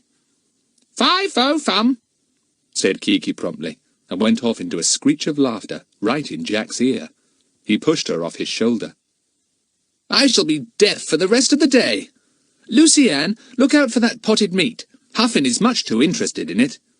"Really, what with Kiki pinching fruit out of the tin, and Huffin and Puffin wanting the potted meat, and Philip's rat sniffing round, it's a wonder we've got anything ourselves," said Lucy Ann. But all the same, it was fun to have the creatures joining in and being one with them. Huffin and Puffin were especially comical that morning, for now that they were really friendly, they wanted to look into everything. Huffin suddenly took an interest in Dinah's fork, and picked it up with his beak. "Oh, don't swallow that, silly!" cried Dinah, and tried to get her fork away. But Huffin had a very strong beak, and he won the tug-of-war. He waddled away to examine the fork in peace. "He won't swallow it, don't worry," said Philip, tossing Dinah his own fork. "It'll keep him quiet a bit if he plays with it for a while." The children's fire was, of course, completely out. It had to be pulled to pieces and lighted all over again. This was not so easy as before, because everything had been soaked during the night. Still, the sun was so very hot that it wouldn't be long before the wood and the seaweed were bone dry again. The children missed out dinner completely that day, because it had been 12 o'clock before they had cleared up their breakfast things. "We'll have a kind of high tea about 5, said Jack. "We've plenty to do. Look for our tents, light the fire, find some more wood, and go and see if the motorboat is all right." Their tents were nowhere to be seen. 1 or 2 pegs were found, but that was all. "The tents are probably lying on some island miles and miles away," said Jack, "scaring the seabirds there. Well, shall we sleep in that hole tonight?" "Oh, no, please don't let's," begged Lucy-Anne. "It's smelly, and it's so very hot again now that surely we could put our rugs on cushions of heather and sleep out in the open. I should like that." Philip looked up at the clear blue sky. Not a cloud was to be seen. "Well," he said, "if it's like this tonight, it would be quite comfortable to sleep in the open. We'll plan to do that unless the weather changes. Let's find a nice cushiony place and put our rugs there, and our other clothes, with the ground sheets over them. Good thing the ground sheets only blew up against those birch trees and got stuck there." They found a nice heathery place, not too far from where Lucy-Anne kept the stores beneath the big ledge of stone, and piled their extra jerseys, their mackintoshes, their rugs and their ground sheets there. Lucy-Anne had stored their spare clothes with the food under the ledge, but the rain had driven in and had made them damp. So it was decided that it would be better to use them as extra bedclothes at night, and keep them under the ground sheets during the daytime. After they had done all this, they went to see their fire, which was burning well now. They sat on the top of the cliff, with the birds crying all round them, and looked out on the calm, brilliantly blue sea. "What's that?" said Lucy-Anne suddenly, pointing to something floating not far off. "Looks like a heap of wood or something," said Philip. "Wreckage of some sort. Hope it comes inshore. We can use it for our fire." It came slowly in with the tide. Philip put his glasses to his eyes. Then he lowered them again, looking so taken aback that the others were scared. "Do you know," he said, "that wreckage looks awfully like bits of the lucky star. And there's more bits over there, look! And I dare say we should find some down on the rocks." There was a shocked silence. Nobody had even thought that the motorboat might have been taken by the storm and battered. Jack swallowed hard. That would be a blow. He got up. "Come on, we'd better go and see. Of course, I suppose it was bound to be smashed up, but anyhow, we couldn't have moved it. Gosh, what bad luck if the boat's gone. Even if the engine was smashed, it was still a boat. We might have rigged up a sail or something." In silence, the children left the fire on the cliff and made their way through the cleft and down the rocky ledges to the little harbour. There was no boat there. Only a bit of the mooring rope was left, still tied round the rock nearby, its ragged ends fluttering in the tiny breeze. "Look!" said Jack, pointing. "She must have been battered up and down by great waves rushing in and out of the channel. See the paint on the rocks. And look at the bits of wood about. When the rope broke, she must have been taken right out of the channel and then beaten to bits against the cliffs. What a frightful shame!" The girls had tears in their eyes, and Philip had to turn away too. Such a lovely boat. Now she was nothing but masses of wreckage which they could burn on their fire. Poor Lucky Star. Unlucky Star should have been her name. "Well, nothing we could have done would have helped," said Jack at last. "The storm would have wrecked her anyway. Though if Bill had been here, and the boat was all right, he would have taken her round to Splash Cove, and we could have dragged her right up the beach out of reach of the waves. It wasn't our fault." They all felt sad and downcast as they left the little harbour and went back. The sun was going down now, and the evening was very peaceful and beautiful. There was hardly any wind at all. "I can hear an aeroplane again," said Lucy-Anne, her sharp ears picking up the distant throbbing before the others. "Listen!" Far away, a small speck showed low down in the blue sky. The boys clapped their glasses to their eyes. Jack gave an exclamation. "It's dropping something, look! Philip, what is it? Is it a parachute?" "It looks like a small parachute, with something underneath it, swinging to and fro," said Philip, his eyes glued to his glasses. "Is it a man? No, it doesn't look like a man. Then what in the world is it? And why is the plane dropping things here? Gosh, I wish Bill was here to see this. There is something peculiar going on. Something the enemy are doing. I shouldn't be surprised if they get the wind up when they see our smoke and come along to search the island. Tomorrow one of us must always be on the lookout from the cliff." Puzzled and anxious, the children went back to Sleepy Hollow. It was time for high tea, and Lucy Ann and Dinah prepared it in silence. They were in the middle of an adventure again, and they couldn't possibly get out of it. Chapter 17. A boat! A boat! "Do you think it's worthwhile keeping the fire going if the aeroplanes belong to the enemy?" asked Lucy Ann at first.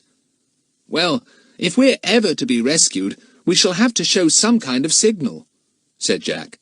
"We'll have to risk the aeroplane seeing it. Perhaps, when no messages come through from Bill, motorboats will come looking for us. Then they will see our signal and come to the island." "I hope they do," said Dinah. "I don't want to be here for months, and it would be awful in the winter." "Good gracious, don't talk about being here for the winter," said Lucy Ann in alarm. "Why, it's only May."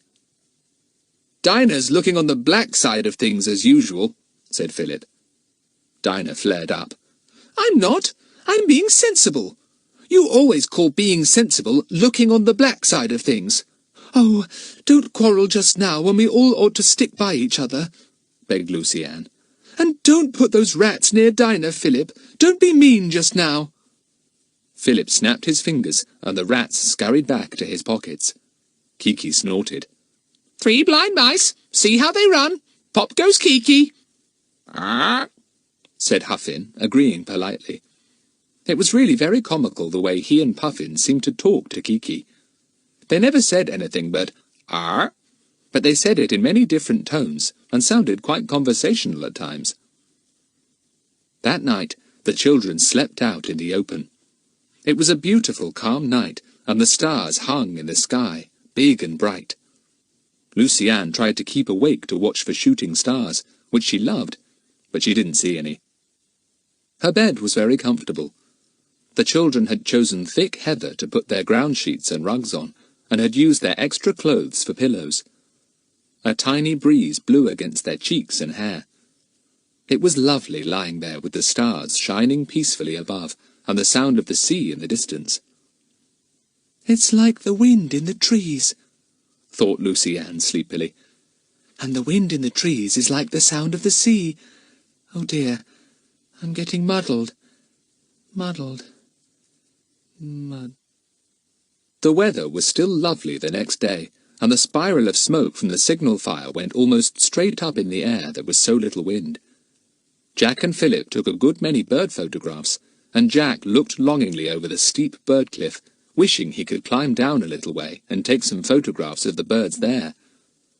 "Bill said not," said Philip, "and I think we oughtn't to. Suppose anything happened to us, what would the girls do? We've got heaps of fine photographs without bothering to take the eggs and birds on those ledges." "I wish that puffins had laid eggs," said Jack. "I haven't found a single puffin egg yet. It's a bit too early, I suppose. How sweet baby puffins must look. I wish I could see some." "Well, you're likely to, as things have turned out," said Philip with a half-comical groan. "We may be here for quite a long time." It was arranged that one or other of the children should always be on the lookout somewhere on the bird cliff. From there, it was possible to see nearly all round the island, and no enemy could approach without being seen when still far off. That would give plenty of time for the others to be warned, and for all of them to go into hiding.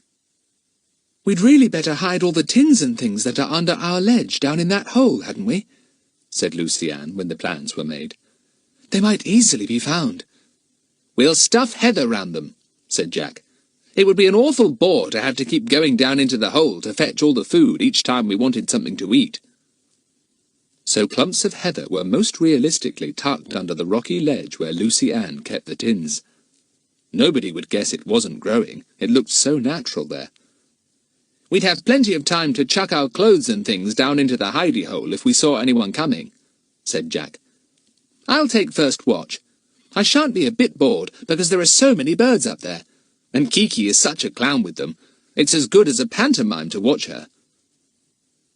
2 days went by without anything exciting happening at all. Once they heard another aeroplane, but didn't see it. More wreckage was thrown up on the beach from the unfortunate Lucky Star. The children bathed and ate and slept, and took it in turns to keep watch, but they saw nothing to worry them at all. Kiki always kept watch with Jack. Huffin and Puffin kept watch with Philip. Once another Puffin came too near Philip for Huffin's liking, and the bird ran at it with his head down, growling "Arr!" like an infuriated dog. Their big beaks locked together, and Philip almost cried with laughter as he watched the curious battle. "The Battle of Beaks," he called it when he described it to the others afterwards. "Talk about stags locking their antlers together and fighting. Those 2 Puffins were every bit as fierce with their huge beaks." "Who won?" asked Lucy Ann with great interest. "Huffin, I suppose." "Of course," said Philip. "He not only won, he chased the other one right into its burrow, and they both came out again at another entrance, with Huffin winning the race. I'm surprised the other poor bird had any feathers left by the time Huffin had finished with him." On the afternoon of the 3rd day, Jack was sitting up on the top of the bird cliff. It was his turn to look out. He gazed lazily out to sea.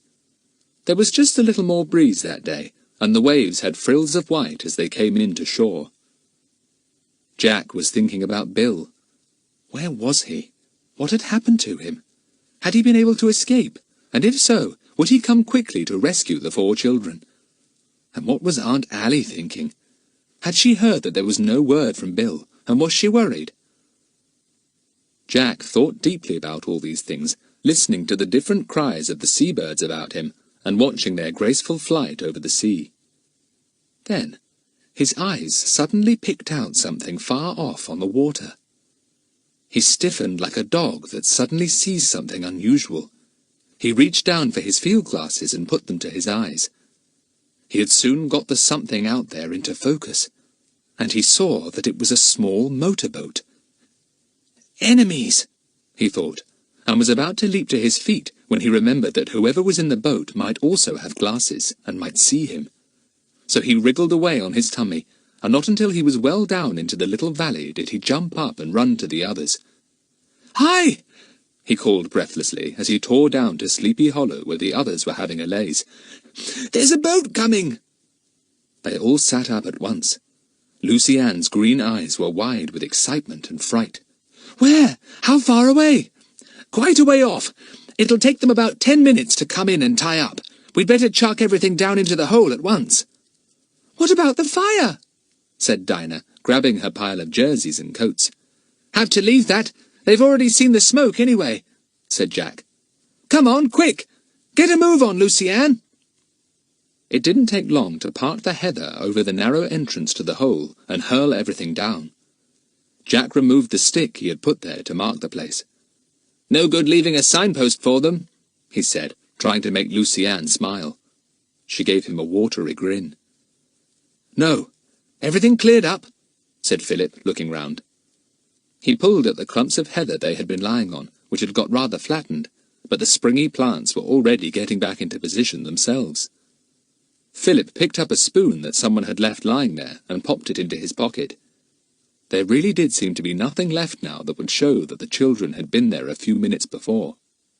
"Come on, Tufty, don't wait about," said Jack, in a fever of impatience to get below ground. The girls were already safely in the hole. Jack slid down himself, and Philip followed almost at once. Jack pulled the heather neatly over the hole. "There. Now, unless anybody actually treads in the hole, as Philip did the other night, we're safe. Nobody would ever know there was a big cavity underground."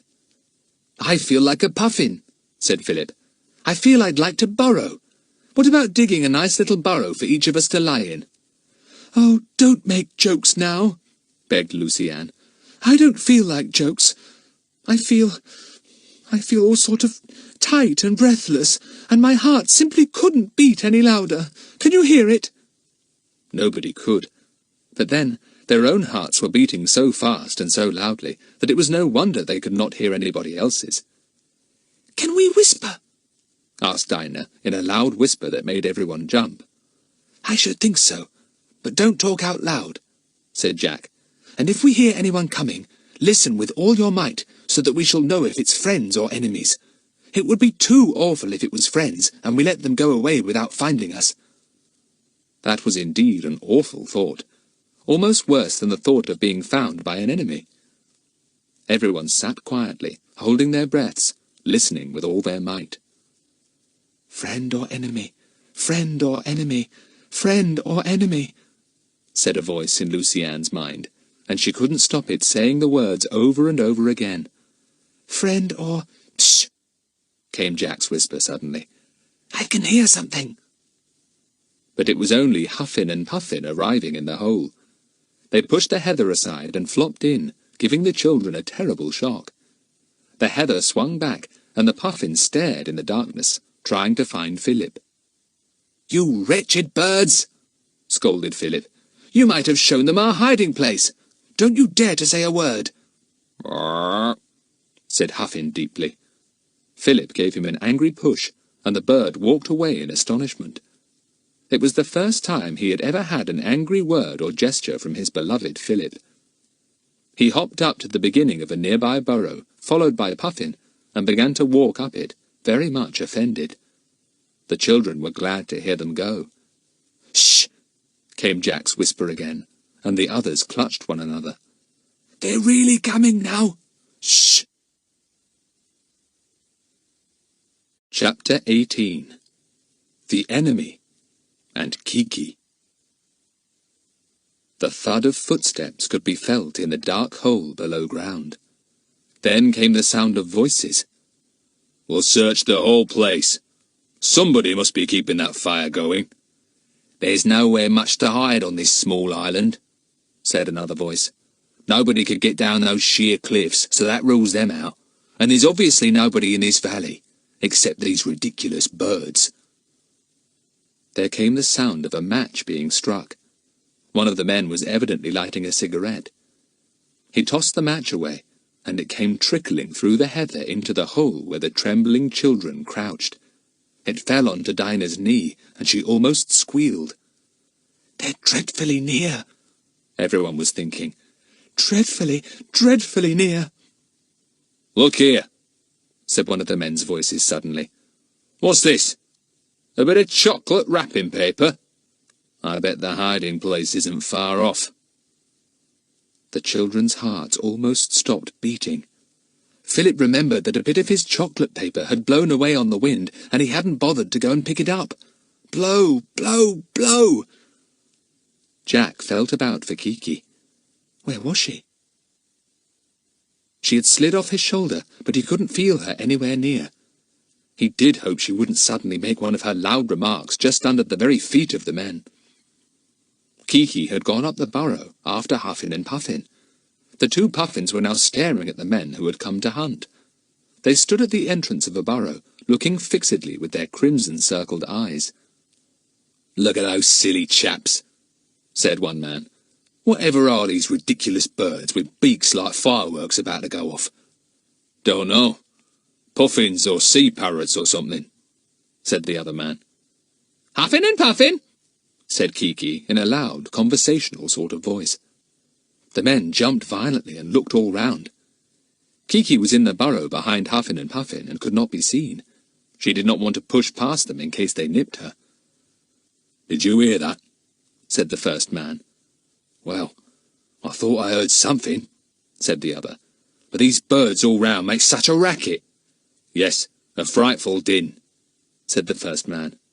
"Din, din, dinner," announced Kiki, and went off into one of her cackles of laughter. The men stared in alarm at the two solemn Puffins. "I say, surely those birds can't talk." "It's a bit odd, isn't it?" said the first man, rubbing his chin and staring at Huffin and Puffin.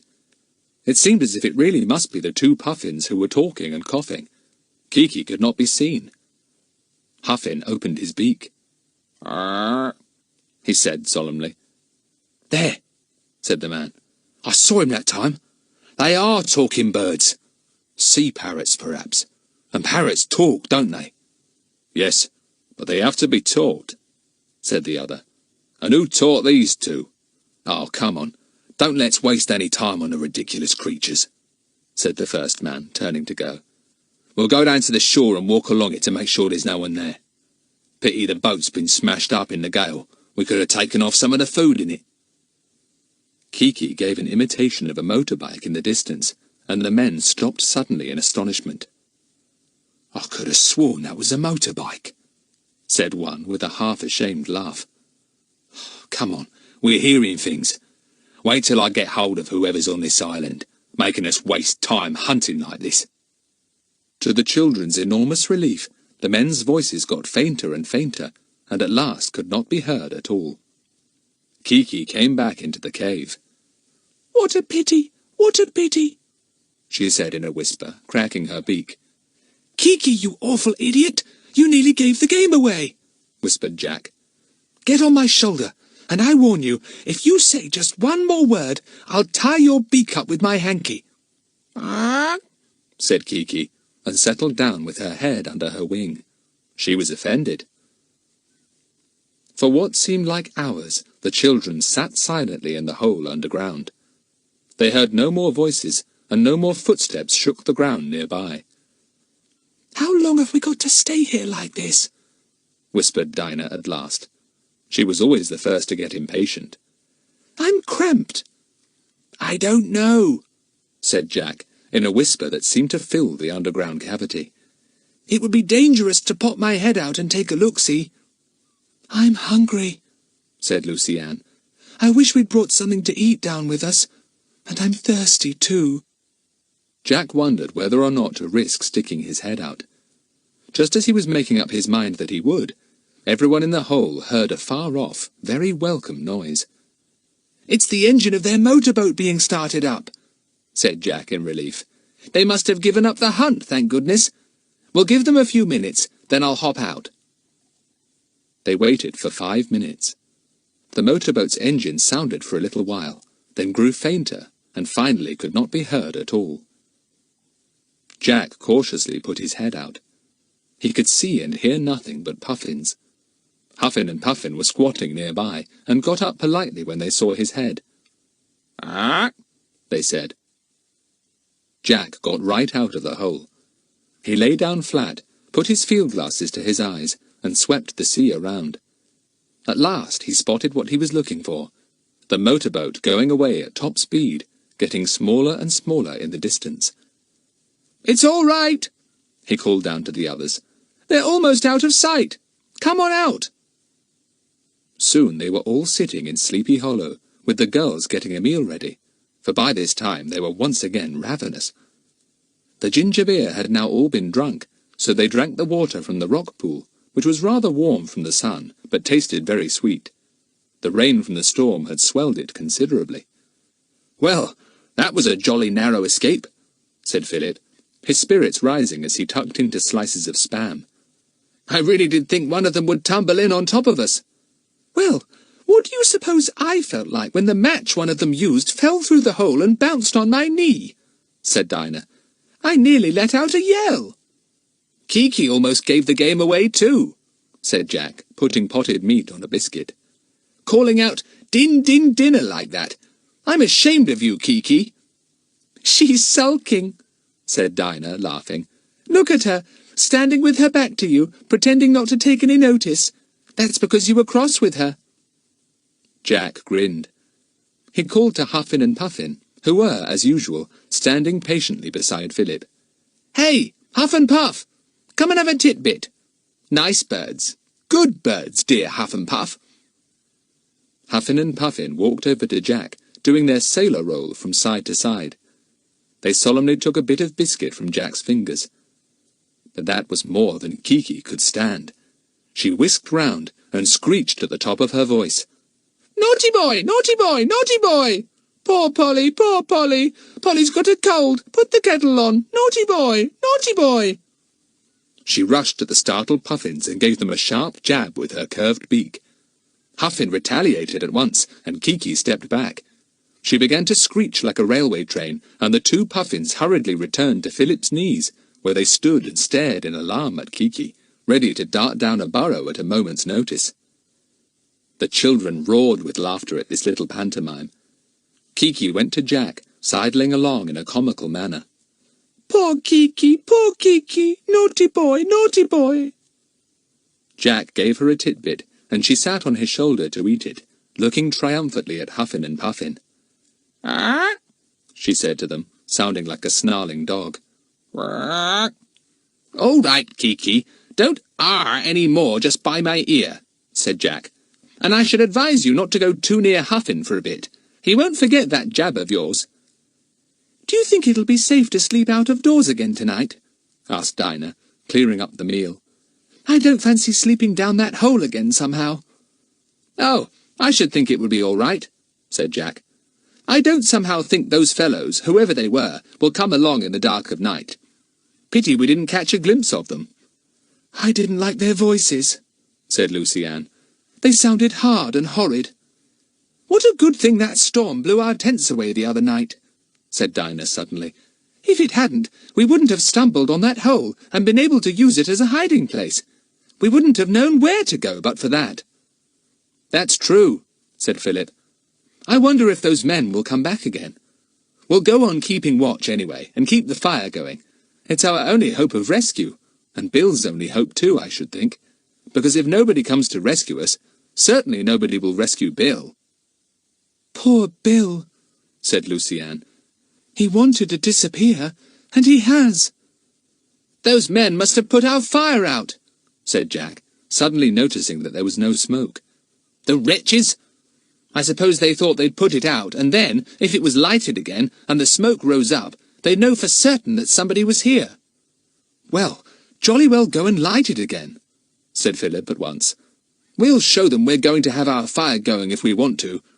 I guess they don't want it going in case somebody does happen to come along and see it. They won't want people exploring this part of the world at the moment. So they all went up to the cliff top and set to work to light the fire again. The men had kicked it out, and the ashes and half-burnt sticks were scattered everywhere. It didn't take long to get it going again. The children built it up carefully, and then Philip lighted it. It caught at once, and flames sprang up. When it was going well, the children banked it with seaweed, and at once a thick spiral of smoke ascended in the air. "Ha!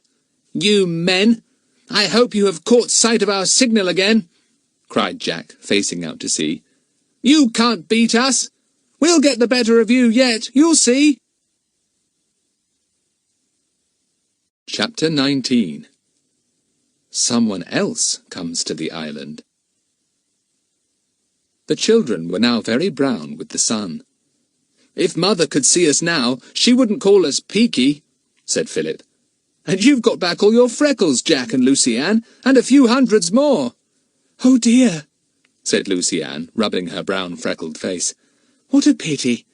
I did think I looked so nice when my freckles faded away during measles." "I seem to be losing count of the days," said Jack. "I can't for the life of me make out whether today is Tuesday or Wednesday." "It's Friday," said Philip promptly. "I was counting up only this morning. We've been here quite a time now." "Well, is it a week since we left home?" wondered Dinah. "It seems about 6 months. I wonder how Mother is getting on." "She must be feeling a bit worried about us," said Philip. "Except that she knows we're with Bill, and she'll think we're quite all right, even if she doesn't get messages." "And we're not with Bill, and we're not all right," said Lucy-Anne. "I wish I knew where Bill was and what was happening to him. If only we had a boat, we could go off in it and try to find where he was. He must have been taken to the west of us somewhere, because that's where the plains seem to be." "Well, we're not likely to get a boat," said Philip. "Come on, let's go up on the cliff top and see to the fire. The smoke doesn't seem very thick this morning. Huffin and Puffin, are you coming?" "Arr!" said both Huffin and Puffin, and walked along beside Philip. Huffin had taken to bringing fish as a little present for Philip, and this amused the children immensely. The first time that Huffin had waddled up with the fish in his big beak, the children hadn't been able to make out what he was carrying. But when he came nearer, they roared with laughter. "Philip! He's got 6 or 7 fish in his beak for you, and do look how he's arranged them!" cried Jack. "Heads and tails alternately in a row, all down his beak. Huffin, how did you do it?" "Thanks awfully, old chap," said Philip, as Huffin deposited the fish beside the boy. "Very generous of you." Now Huffin brought fish 2 or 3 times a day, much to the children's amusement. Philip knew how to prepare it for cooking over the fire, and the children ate the bigger fish with biscuits and tinned butter. Huffin solemnly accepted a piece cooked, and seemed to enjoy it just as much as raw, but Puffin would not touch it.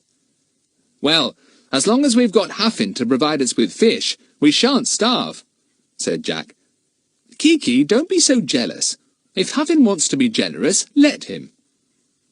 Kiki tried to head off Huffin when he arrived with fish. She could not catch fish herself, and did not like the way Huffin brought presents to the little company.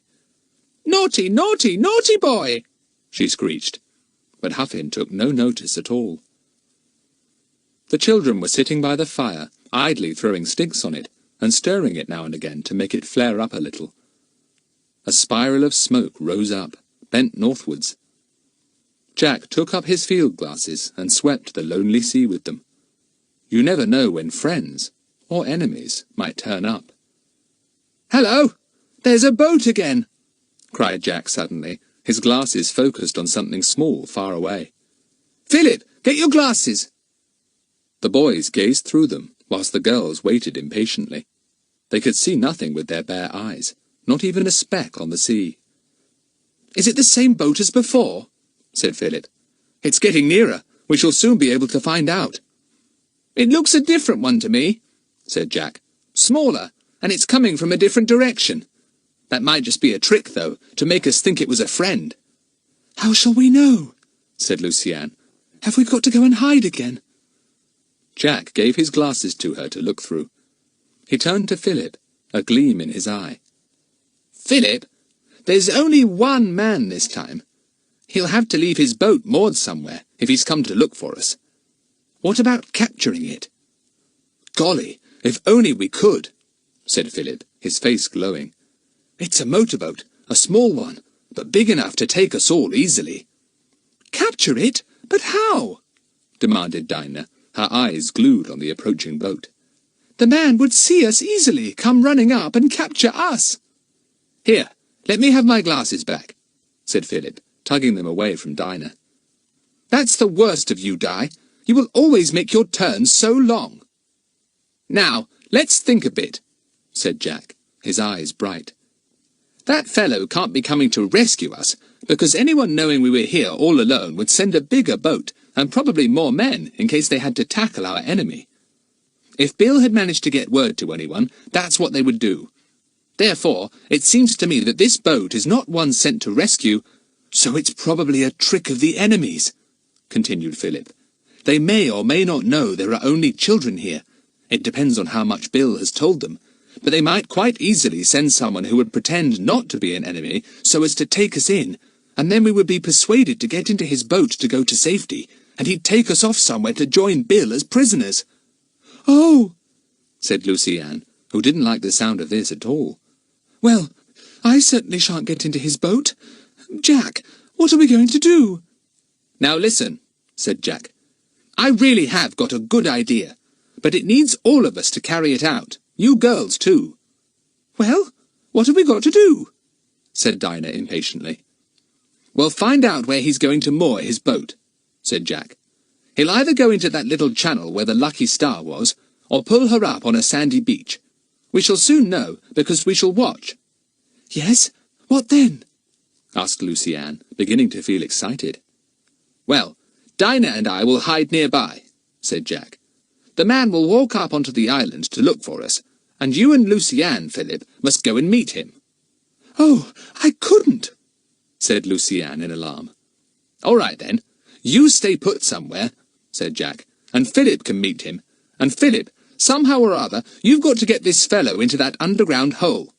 We can easily keep him prisoner there, and if we can block him in somehow, with plenty of food, we can take the boat and go." There was a silence whilst everyone digested this remarkable plan. "But how am I to get him into the hole?" asked Philip at last. "It sounds a bit like, 'Won't you come into my parlour?' said the spider to the fly, and somehow I don't think that the fly will oblige this time." Can't you just take him through the puffin colony and walk him near the hole, and then trip him up?" asked Jack impatiently. "I'm sure I could do it all right." "Well, you do it then," said Philip, "and I'll hide near the boat to capture it. But suppose you don't trip the man up and make him fall into the hole and be a prisoner. What about the boat? What shall I do with it?" "Well, silly, you'll hop into it if you find that I haven't been able to manage the man, and you'll get out to sea," said Jack. "And there you'll stay till it begins to get dark, when you can creep in and see if you can find us and take us off. But you needn't worry. I shall get that fellow all right. I shall tackle him just like I tackled chaps at rugger at school." Lucy Ann gazed at Jack in admiration.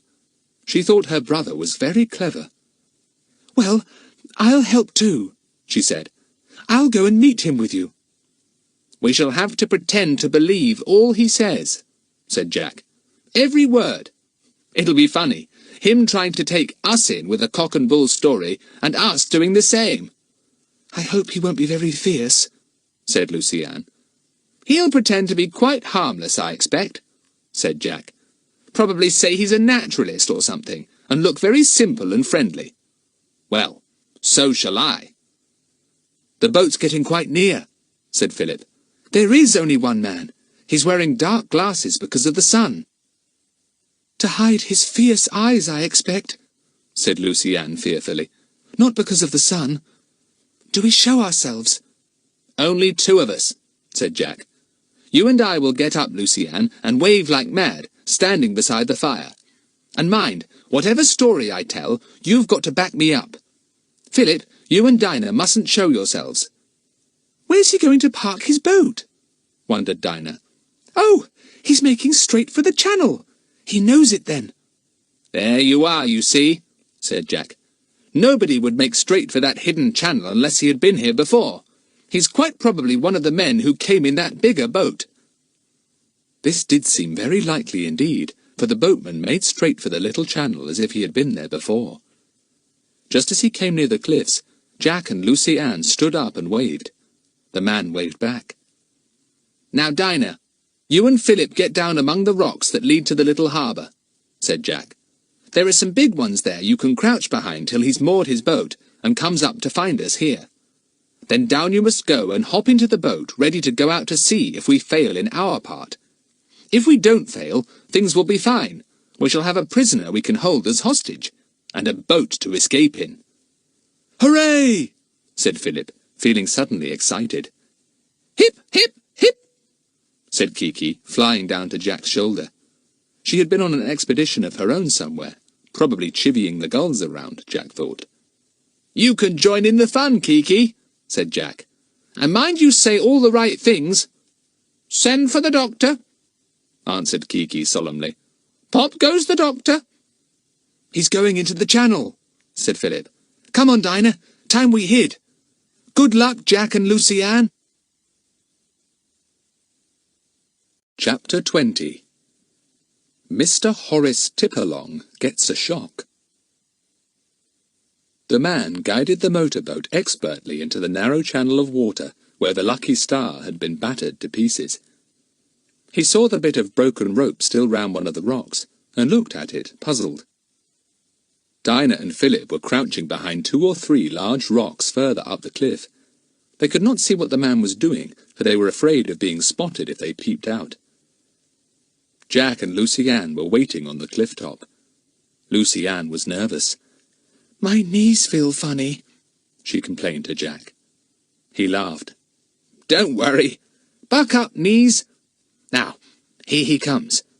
You needn't say a word if you don't want to."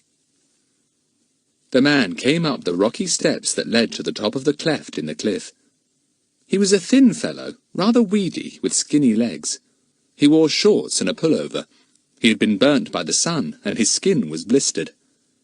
He had a thin little moustache and a high forehead on which the hair grew far back.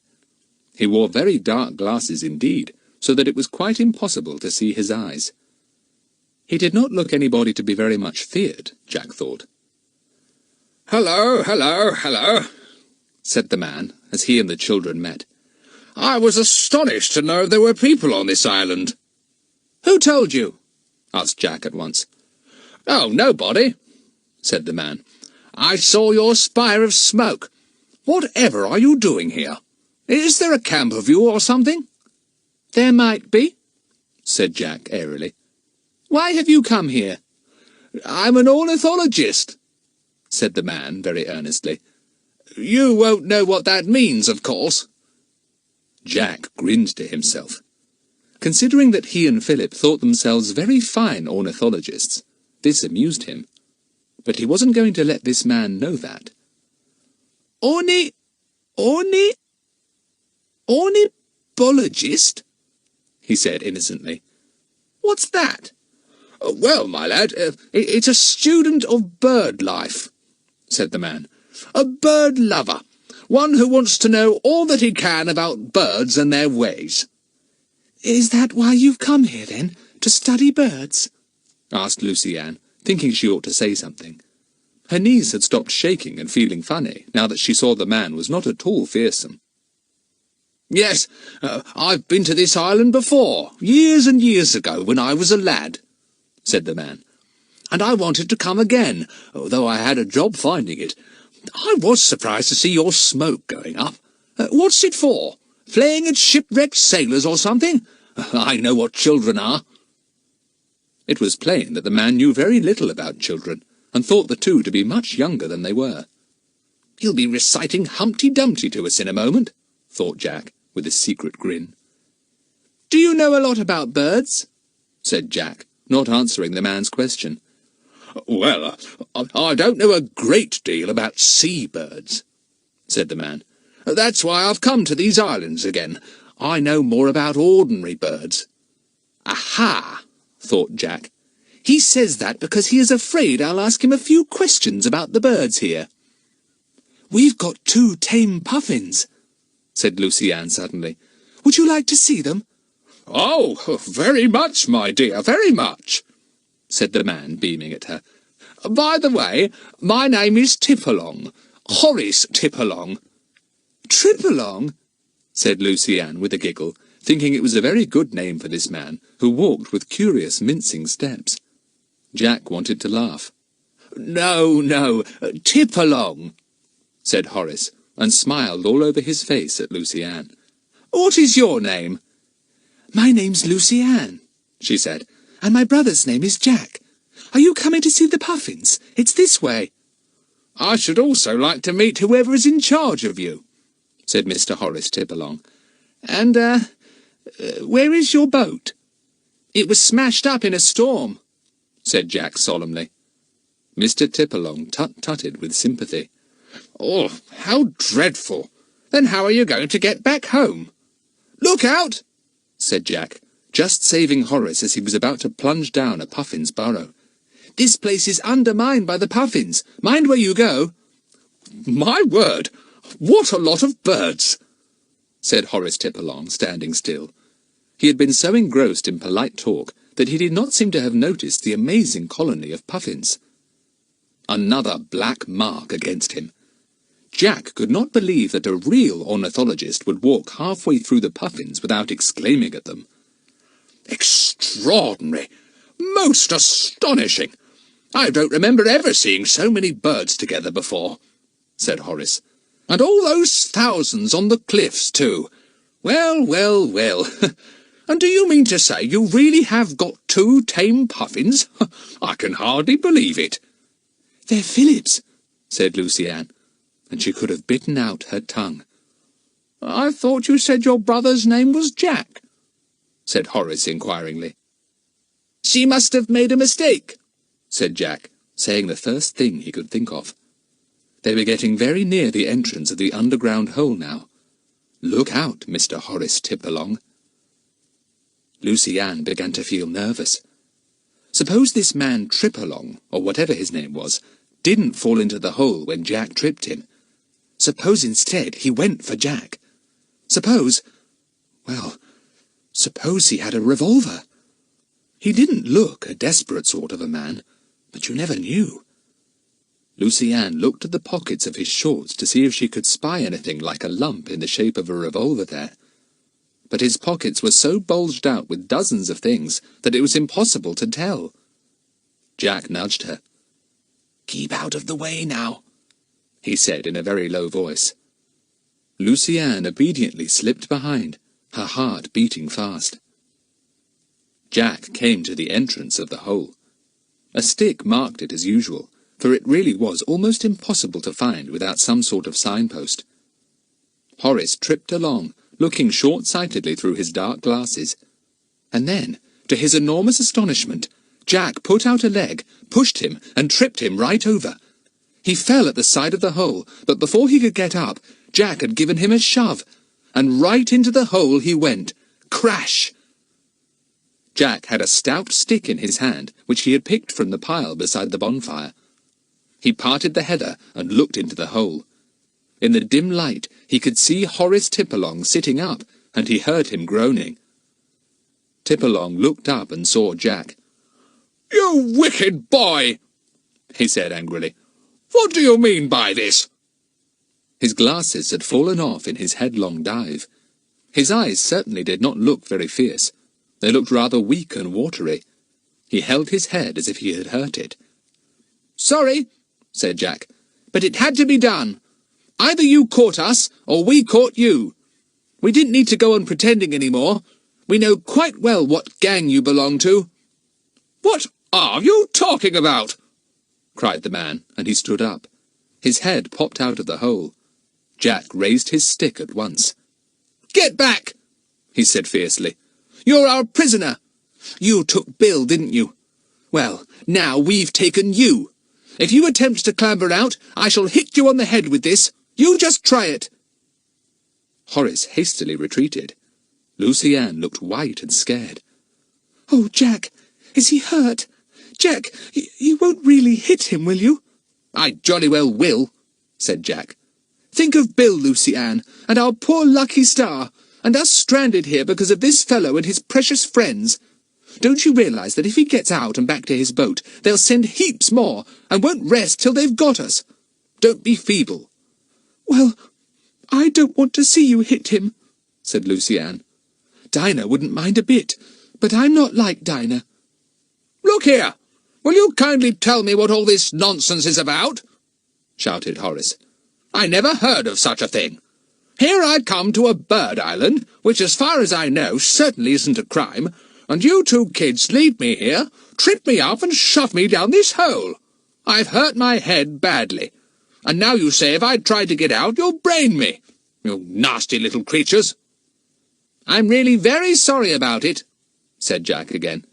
"But there wasn't anything else to be done. You realise that with our boat gone, and Bill disappeared, we had to get a boat somehow. We can't stay here for the rest of our lives." Horace was so amazed and upset at this speech that he stood up again. He sat down hurriedly when he saw Jack's stick. But look here. Do you really mean to say that you're now going to take my boat? I never heard such brazen cheek. You wait till I get hold of the people in charge of you, my boy. You'll get the worst hiding you've ever had in your life." Chapter 21. Horace does not like Puffin Island. "Lucy Ann, see if you can spot either Philip or Dinah," ordered Jack. "Philip will probably be in the boat, ready to start her up, if he has to. But Dinah will possibly be looking out to see if there is any sign from us." Lucy Ann stood up. She saw Dinah standing a good way off, waiting anxiously at the top of the cleft in the cliff. Philip was not to be seen. Presumably he was down in the boat. Lucy Ann waved violently. "It's all right! We've got him in the hole!" she yelled. Dinah waved back, then disappeared. She had gone to tell Philip. Soon the two appeared again, and came through the puffin colony at top speed to hear what had happened. "We got him," said Jack proudly. "Easy as pie. Down he went. Plonk." "Who's there?" inquired Horace plaintively. "Is that somebody else? Look here. You've just got to tell me what's going on here. I'm all at sea." "That's where we'll be soon, I hope," grinned Jack. "And in your boat. Philip, meet Mr. Horace Tippalong." "Gosh, is that really his name?" said Philip. The incensed Mr. Tipperlong roared up the hole. "My name is Tipperlong, and I'll thank you to remember it. Ill-mannered children, you wait till I make a complaint about you and get you punished. I never heard of such behaviour in all my life." "You can't blame him for being wild," said Jack. "He says he's I say, Mr. Tipperlong, what did you say you were?" "An ornithologist, ignorant boy!" yelled Mr. Tipperlong. "Golly, what's that?" said Philip innocently, and the others giggled. "You let me out of this!" commanded Mr. Tipperlong, and his head appeared cautiously near the entrance of the hole, ready to bob back if necessary. It was necessary. "Look here," said Jack, exasperated. "Do you want me to give you a good old conk on the head before you know I mean what I say? Because I will. I don't want to, but I will. I bet you gave old Bill a few blows before you captured him. What's sauce for the goose is sauce for the gander." "You're talking double Dutch," said Horace in a disgusted voice. "I think you must be mad. Do you mean to tell me you kids are all alone on this island? I don't believe a word you say. You tell whoever is in charge of you to come and have a word with me. If you think I'm going to stay here much longer, you're mistaken. I've never met such unpleasant children in my life. I suppose you're all playing at being just Williams. Pah!" This was a lovely noise. Kiki, who had been listening with surprise and enjoyment to the animated conversation, now joined in. "Pa! Pooh! Pa! Pop!" She flew to the edge of the hole and looked in. "Pa!" she said again, and went off into a cackle of laughter. Horace looked up in fresh alarm. Was that really a parrot at the hole entrance, saying pa and pooh to him in that rude way? Is that one of the tame puffins you told me about?" he asked doubtfully. "I thought you were an ornithologist," said Jack in scorn. "Kiki is a parrot. I should have thought anyone would have known that." "But how can a parrot live here?" said Horace. "It's not a seabird. Oh, this is all a dream. But what a very silly dream." At that moment, a puffin came down the end of the burrow that led into the back of the hole. "Ah!" it announced in a deep and guttural voice. Mr. Tipperlong jumped violently. All he could see in the dimness of the hole was a baleful eye and a big and many-coloured beak. "Go away," he said weakly. "Shoo! Shoo!" said Kiki from the hole entrance in great delight. "Pa! Pooh! Shoo! Ah! You're all mad," said poor Horace. "I'm mad too, I suppose. Oh, shoo, I tell you." The puffin said, "Ah!" again, and then went back up its burrow. Judging by the flow of ahs that came down the hole, it was telling its wife all about the peculiar puffin man it had just seen in the hole. "What are we going to do now we've got him?" said Philip in a low voice. "I suppose he is an enemy.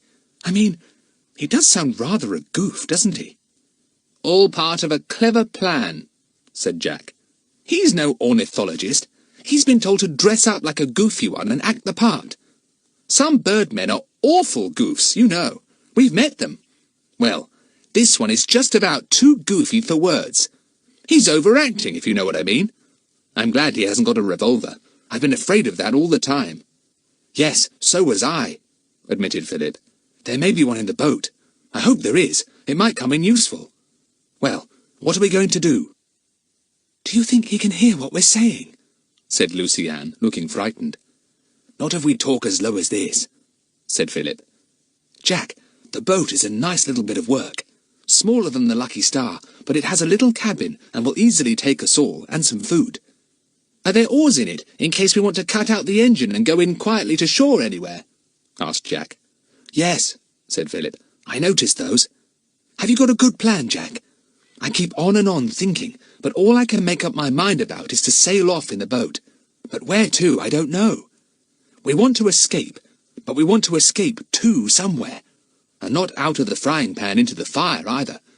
We'd better do it soon, too, because if dear old Tripalong doesn't get back to the gang with news pretty soon, they'll send others here. Yes, I thought of all that too, said Jack, and the girls nodded. The thing is, shall we try to make for the outer islands and find one where a few fishermen live and try to get help? Or shall we try for the mainland? Or shall we hunt for Bill? There was a silence. Everyone was thinking hard. Lucy Ann spoke first. I vote for hunting for Bill, she said. We could try that first, anyway, and then make for safety afterwards if we're not successful. But I do think we ought to try to find Bill first. Good for you, Lucy Ann, said Jack. That's what I think. Now for some more planning. Horace Tipperlong suddenly demanded their attention again. Stop all that talk, talk, talk, he cried fretfully. I'm ravenous, and thirsty too. If you're going to try and starve me to death, say so, but at least let me know. We're not going to starve you. Don't be an ass, said Jack. Lucy Ann, open some tins and give them to him, and chuck him down some biscuits too. Dinah, fill a pan with water from the pool. Right, Chief, grinned Dinah, and went off to the pool in the rocks. Horace was handed down the full pan of water and some tins and biscuits. He began to eat hungrily. The sight of the food made the others feel hungry too. We'll have a feed as well, said Philip. Shall I take a turn at holding the stick and sitting by the hole, Jack? Yes, said Jack. But mind, give him a good old conk if he so much as shows a hair. This was said in a very loud voice, so that Horace was sure to hear. But Horace said nothing. Apparently he was willing to bide his time now. The children were soon devouring a tinned chicken, tinned peas which they ate without heating, and a tinned fruit salad with tinned cream, washed down with water from the pool. Jolly good, said Jack with a comfortable sigh. I feel better. Wonderful what food does to you. It would make me sick if I ate as much as you've just eaten, said Dinah. You're a greedy pig. You ate twice as much as anyone else. Can't help it, said Jack. I was twice as hungry. Now then, lower your voices, please. We'll make our plans. Shall we set out at night? Said Philip in a low voice. No, said Jack at once. We'd never see our way, even in the moonlight. We'd better set off first thing tomorrow morning, about dawn. We'll hope old Tripalong is asleep then, so that we can get a good start without his interrupting us. Yes, because we'll have to leave the hole unguarded when we all go to the boat, said Lucy Ann. I'd thought of that, said Jack. You three can go to the boat, take food with you, and our clothes and rugs. Get everything absolutely ready. And then, when you're ready to start, give me a yell, and I'll come tearing along to join you. You can send Dinah up to the top of the cleft to wave. And by the time Horace has realized nobody is on guard to conk him on the head, we'll be out to sea in his boat, said Dinah, enjoying the thought. Poor old Horace. I feel quite sorry for him. I don't, said Jack unfeelingly. If he's Bill's enemy, he's jolly well mine. He deserves all he's got. Honestly, except for being tripped into the hole, he's got nothing much to complain about. I shan't block him in when we leave, and put food there, as I thought we would at first. It won't matter if he gets out once we're gone, and I shouldn't think it'll be long before some others of the gang come along to see why he hasn't turned up at home, wherever that is. It seems a bit of a wild goose chase to try and find Bill, with all these scores of islands to choose from, said Philip. But I shouldn't feel comfortable if we didn't have a shot, anyway. Nor should I, said Jack. Bill's often come to our rescue in other adventures. It's time we went to his. If only we can find him. I suppose there's no doubt but that the enemy have taken him to their headquarters on some island or other here. Don't you think it would be a good idea if we got everything ready this evening? Said Dinah suddenly. You know, all the food in the boat, and rugs and clothes and things, so as not to have to waste a single minute getting ready tomorrow morning. You said you wanted to set off at dawn. Yes, that's a good idea, said Jack. I'll take a turn at the hole with the stick now, if you like, Philip, and you help the girls carry things down to the boat. What a bit of luck capturing one like that. I must say I think we've been pretty clever. Pa! Said Kiki. Pooh! Pa! Sorry you don't agree, old thing, said Jack. Very sorry. but I still think we have been very clever. We'd better leave some food for Trip along, hadn't we? Asked Dinah. I mean, I know the gang will be along in a day or two to see what has happened to him, but he'll have to have things to eat till they come. Yes, leave him some tins and a tin opener, said Jack. And Philip, were there any rugs in the boat belonging to him? Yes, said Philip. I'll bring them back here, after I've taken some food to the boat. We'll chuck them down to him. I think we're being awfully kind to our enemy. Horace didn't think so. He got all upset again after a bit, and began to shout wildly down in the hole. This has gone on long enough! You let me out, you little villains! Wait till I get my hands on you! What is the meaning of this, I'd like to know?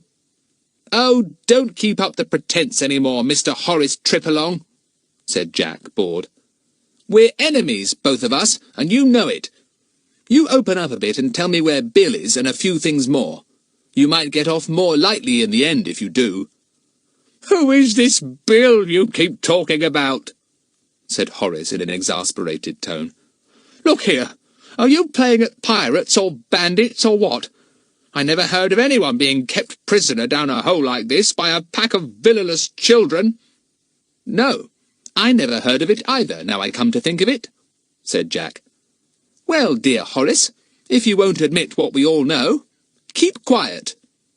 Pah! Said Horace, aggravated beyond words. Pah! Said Kiki at once, and went to the hole entrance. She looked down. Pah! Naughty boy! Pop goes the weasel! How many times have I told you to shut that door? God save the Queen! Pah! Mr. Tipalong listened in amazed horror. Was he really and truly mad? Could that be a parrot talking to him so rudely? I'll wring that bird's neck, he said fiercely, and got up. Ring the bell, please, said Kiki, and went off into one of her cackles. Then she poked her head in again, and screeched like a railway engine in a tunnel. It was absolutely deafening in the hole below, and Horace fell back on the ground, defeated. Mad. Quite mad. All mad, he muttered, and, putting his head in his hands, he said no more. Chapter 22. The Enemy. The three children, accompanied by Huffin and Puffin, made various journeys to and from Sleepy Hollow with food, rugs, and clothes. Philip brought back a pile of rugs from the boat and thrust them down the hole entrance. They descended on poor Horace and enveloped him. He was very much startled, but glad to find in a moment or two that his captors were actually offering him something warm and soft to lie on. He arranged them underneath himself. Ah, that was more comfortable. He began to think longingly of all the things he would do to those children once he got free. At last, everything was in the motorboat, ready for the early start. It was now getting dusk. Philip, Lucy-Anne, and Dinah came and sat beside Jack.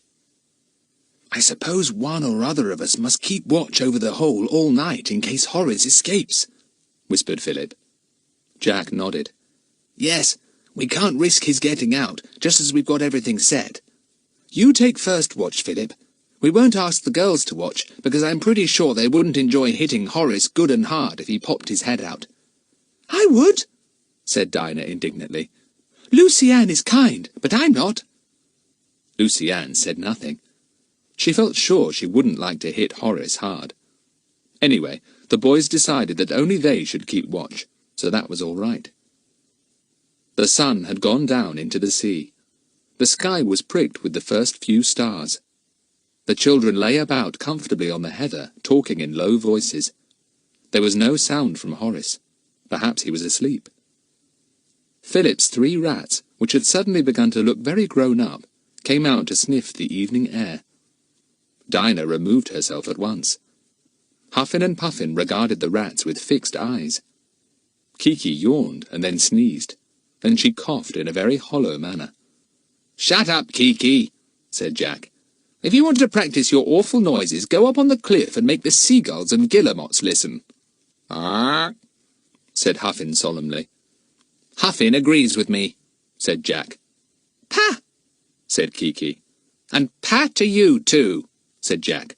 "Now shut up, Kiki, do. It's a lovely evening. Don't spoil it with your pieing and pooing." Just as he finished speaking, there came a noise from far out to sea. A very small noise at first, hardly heard above the sound of the sea and the wind, but becoming quite unmistakable after a while. "A motorboat," said Jack, sitting upright. "Now what in the world? Have they come to look for Horace already?" said Philip in a low voice. "Blow! This upsets our plans like anything." Nothing could be seen on the darkening sea, but the noise came nearer and nearer. Jack clutched Philip and spoke in his ear. "There's only one thing to do. We must all go and get into our boat now, this very minute, and get out to sea. We mustn't let the enemy see the boat in the channel there, or they'll take it, and our only chance will be gone. Come on, quickly!" Silently, the 4 children rose to their feet. Kiki flew to Jack's shoulder, not uttering a sound. Puffin and Puffin, who had retired to their burrow, came out again. They flew beside the hurrying children, not even remarking "Arr" to one another. Across the Puffin colony they went, stumbling and staggering between the hundreds of burrows. Up the little slope of the cliff, and over to the cleft in the rock. Down the rocky ledges. Be careful, be careful! And into the rocking boat, their breath coming fast and their hearts beating like hammers. "Start her up!" ordered Philip, and Jack started the engine. Philip threw off the mooring rope, and it skittered into the boat by the girls' feet. In a moment more, they were backing gently out of the little channel. Soon they were right out of it. Philip went to the east a little. It was almost dark now. "We'll stop the engine," said Philip, "and wait here till the other boat goes into the channel, because I expect she'll make for it. I don't want to bump into her, and the men on board her might hear our engine."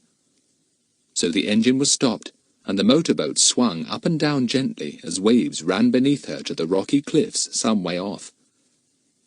The sound of the other boat's engine was now very loud. Philip wished he had gone a bit further off after all.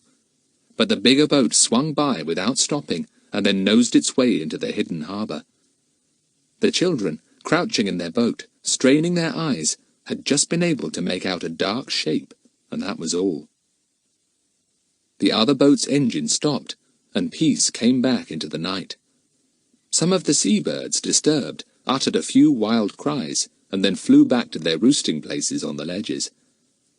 "Horace will be glad to be rescued," said Dinah at last. "Yes, he'll probably be out of the hole already," said Jack. "He'd soon known when we were gone. I've no doubt there'll be a lot of bad language going on when they find out how we imprisoned poor Horace. And gosh, when they find out we've taken his boat—" "Arr!" said a deep voice from the rail round the deck. The children jumped in the darkness. "Oh, it must be Huffin or Puffin," said Philip, pleased. "Fancy them coming with us. I do think that's friendly of them." "They're sweet," said Lucy Ann, and put out her hand to Huffin. Both the Puffins were there, sitting side by side in the darkness. Kiki flew to join them. "What are we going to do now?" said Dinah. "Dare we go off in the dark? We might bump into rocks and wreck the boat." "We'll have to stay here till the first light of day," said Philip. "Then we'll set off and hope the men on the island won't hear our engine and come after us."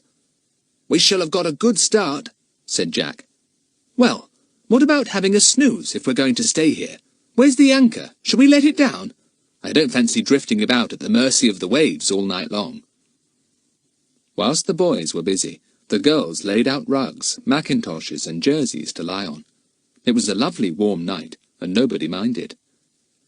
"It's so nice to have the stars above us instead of a ceiling or a tent roof," said Lucy Ann, snuggling down. "I don't feel a bit sleepy somehow. I suppose it's all the excitement. I've got used to this adventure now. Oh dear, how glad I am that I didn't have to hit Horace on the head. I should have dreamt about that for ages." They lay for some time, talking. They all felt very wide awake indeed. Huffin and Puffin appeared to be awake too, because they occasionally remarked "Arr" to one another. Kiki was on Jack's feet. She was also wide awake, and began to recite the nursery rhymes she knew. Humpty Dumpty, puddingy pie, ding-dong bell, ring his neck. Shut up, said Jack. We're trying to go to sleep, you tiresome bird. I hope Huffin and Puffin stay with us, said Lucy-Anne. Wouldn't it be lovely if we could take them home with us? Shut up, said Kiki, and cackled. Parrots are not allowed to say that, said Jack severely, and sat up to tap her on her beak. But she had promptly put her head under her wing, so he couldn't. Artful creature, said Jack, and heard a faint "Pah!" from under Kiki's wing. Just as Lucy-Anne was falling off to sleep, the others sat up so suddenly that she was jerked awake. "What's the matter?" she began, and then she knew. The engine of the other motorboat was going again. Lucy-Anne sat up with the others, her eyes straining through the darkness. "They must have found Horace, heard his report, and all have gone back on board," said Jack.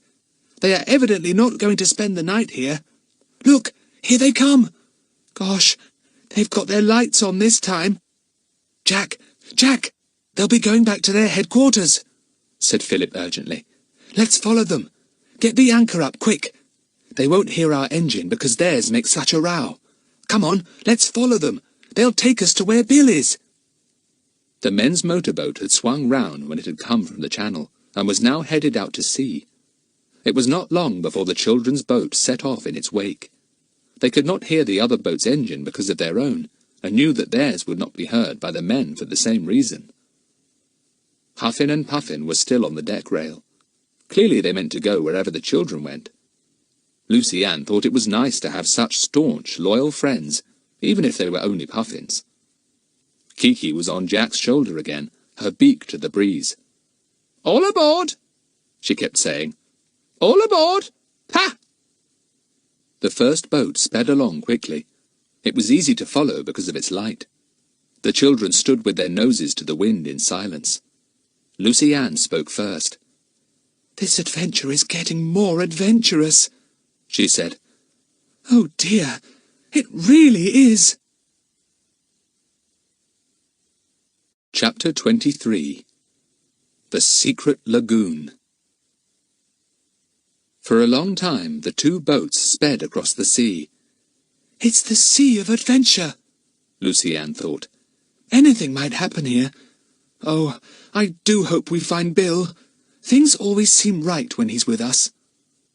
"You girls better have a nap," said Jack at last. "You'll be tired out. Philip and I will keep awake and take turns at the wheel. You snuggle down and go to sleep." So they did, and it wasn't long before both girls were asleep and dreaming of swings and hammocks, because of the swinging, swaying motion of the boat they were in. After a good long time, Jack spoke to Philip. "Tufty, do you see the light flashing over there? It must be a signal of some sort, I should think. The boat in front is heading towards it. I hope we're soon coming to our journey's end, because the moon will be up soon, and we might be seen. That light must be a guide to the boat, or perhaps to an aeroplane," said Philip. "Blow! Here comes the moon, out of that bank of clouds. Well, she's not very bright, that's one good thing." By the light of the moon, the boys could see an island looming up in front of the boats. To the left was another island, 2 or 3 miles away from the first, or so it seemed to the boys. "Look here, Jack. We don't want to drive right into the jaws of danger," said Philip, "which is what we shall do if we follow the first boat right up to that island it's heading for. I think it would be better to go to that other one over there. Look. We could probably see enough in the moonlight to make out a cove to land in. We could pull this boat into safety between us." "Right," said Jack, swinging the wheel round. Now they were no longer following the first boat. It was soon out of sight, and was probably by now safely in some little harbour. Their own boat headed for the further island. By the time they got there, their eyes were used to the moonlight, and they could see everything fairly clearly. "Doesn't seem very rocky," said Jack, nosing in gently. "No, all sand and fine shingle. I'll run her straight up this beach, Philip. Be ready to jump out as soon as she stops." The girls awoke and scrambled out of their wraps. Jack ran the boat straight up the shingly beach. It drove into the fine shingle and stopped. Philip sprang out. Can't shift her at all, he panted, when he and the others had tried to pull the boat further up. Let's chuck up the anchor and let her be. It's nearly low tide now, so we'll just paddle out and drop the anchor and give the boat a push. It'll be quite all right then if the sea keeps calm. The boys did this, and then lay on the shingle to get their breath. They were both very tired. They almost fell asleep as they lay there. "Come on, boys," said Dinah at last. "Bring some rugs and find a sheltered place somewhere. You're half asleep." "Well, we're safe till the morning anyway," said Jack as he stumbled up the beach with the others, almost asleep as he walked. "Nobody knows we're here. Another bird island, I suppose." They came to a low cliff. Lucy-Anne saw a dark cave at the foot. "Put your torch on," she called to Philip. "We might be able to sleep here." It proved to be a small cave, with a soft, dry, sandy floor. It smelt a little of seaweed, but nobody minded that. They dragged their rugs in and flung themselves down. Huffin and Puffin squatted at the opening of the cave, as if they had put themselves on guard. Almost before their heads touched the rugs, the boys were asleep. The girls followed suit, and soon there was nothing to be heard but tiny snores from Jack, who was flat on his back. Kiki examined his face in the darkness to find out why her beloved Jack was making such queer little noises, then decided they weren't worth bothering about. She sat herself down in the middle of his tummy and went to sleep too. The next morning, Huffin and Puffin walked over to Philip and stood heavily on him. "Ah," they said, meaning, "Come on, wake up." Philip awoke. "Get off," he said. "Don't copy Kiki's bad ways, Huffin and Puffin." "Oh, I say, thanks for the fish, but don't put them all over my chest, Huffin." Huffin had been diving for fish. He now deposited them carefully on Philip, opened and shut his mouth a few times, and made his one and only remark in a deep and satisfied voice. "Ah." The children laughed when they heard about Huffin's morning offering. They rubbed their eyes and decided to have a dip in the sea, for they all felt dirty. "Then we'll have breakfast," said Jack. "Gosh, I wish I wasn't always so frightfully hungry. I say, this is rather a nice island, isn't it? Look, you can see the enemy's island on the horizon over there. Wonder if Bill is there. We'll go up to the highest point on this island after breakfast and have a good look round at all the others," said Philip. "Let's go and get some food from the boat." The boat was afloat on the high tide. The children had to swim out to her. They rifled her for food, and whilst she was looking for a tin of salmon she knew she had put in, Lucy-Anne found something that made her shout. "I say, look! A radio! Do you suppose it is a transmitter as well as a receiver? Can we send a message on it?" "Don't know," said Jack, examining it. "It's not a bit like Bill's. If only we knew. Anyway, even if we could send out messages on it, I wouldn't know how to. I expect it's just some sort of portable radio. Come on, let's have breakfast. Phew, this sun's hot." With Huffin, Puffin, Kiki, and the 3 rats all sharing their breakfast, the 4 children made a very good meal on the boat. "Now, what next?" said Jack. "Shall we go up to the topmost height in this island and see what's all around us?" "Yes," said the others. So leaving the boat by itself, they made their way up the low cliff and onto the grass-grown land behind. It was not so heathery as Puffin Island had been, nor were there many birds on it. "It's funny, you'd think there would be plenty on a nice little island like this," said Jack. "Look, there's a hill at the other end of the island. Let's climb it." They climbed to the very top, and then they stood still in astonishment. Beyond them, sparkling blue, was a lagoon, flat and still as a mirror. It lay between 2 islands, but the islands were joined by broad strips of rocks that enclosed the whole lagoon, so that it was impossible to say which island it really belonged to. The rocks ran out from each one, in some places as high as cliffs, and there between them lay this unbelievably lovely sea lake. "Look at that!" said Jack in awe. "We've seen some wonderful sights, but never one as beautiful as that blue lagoon.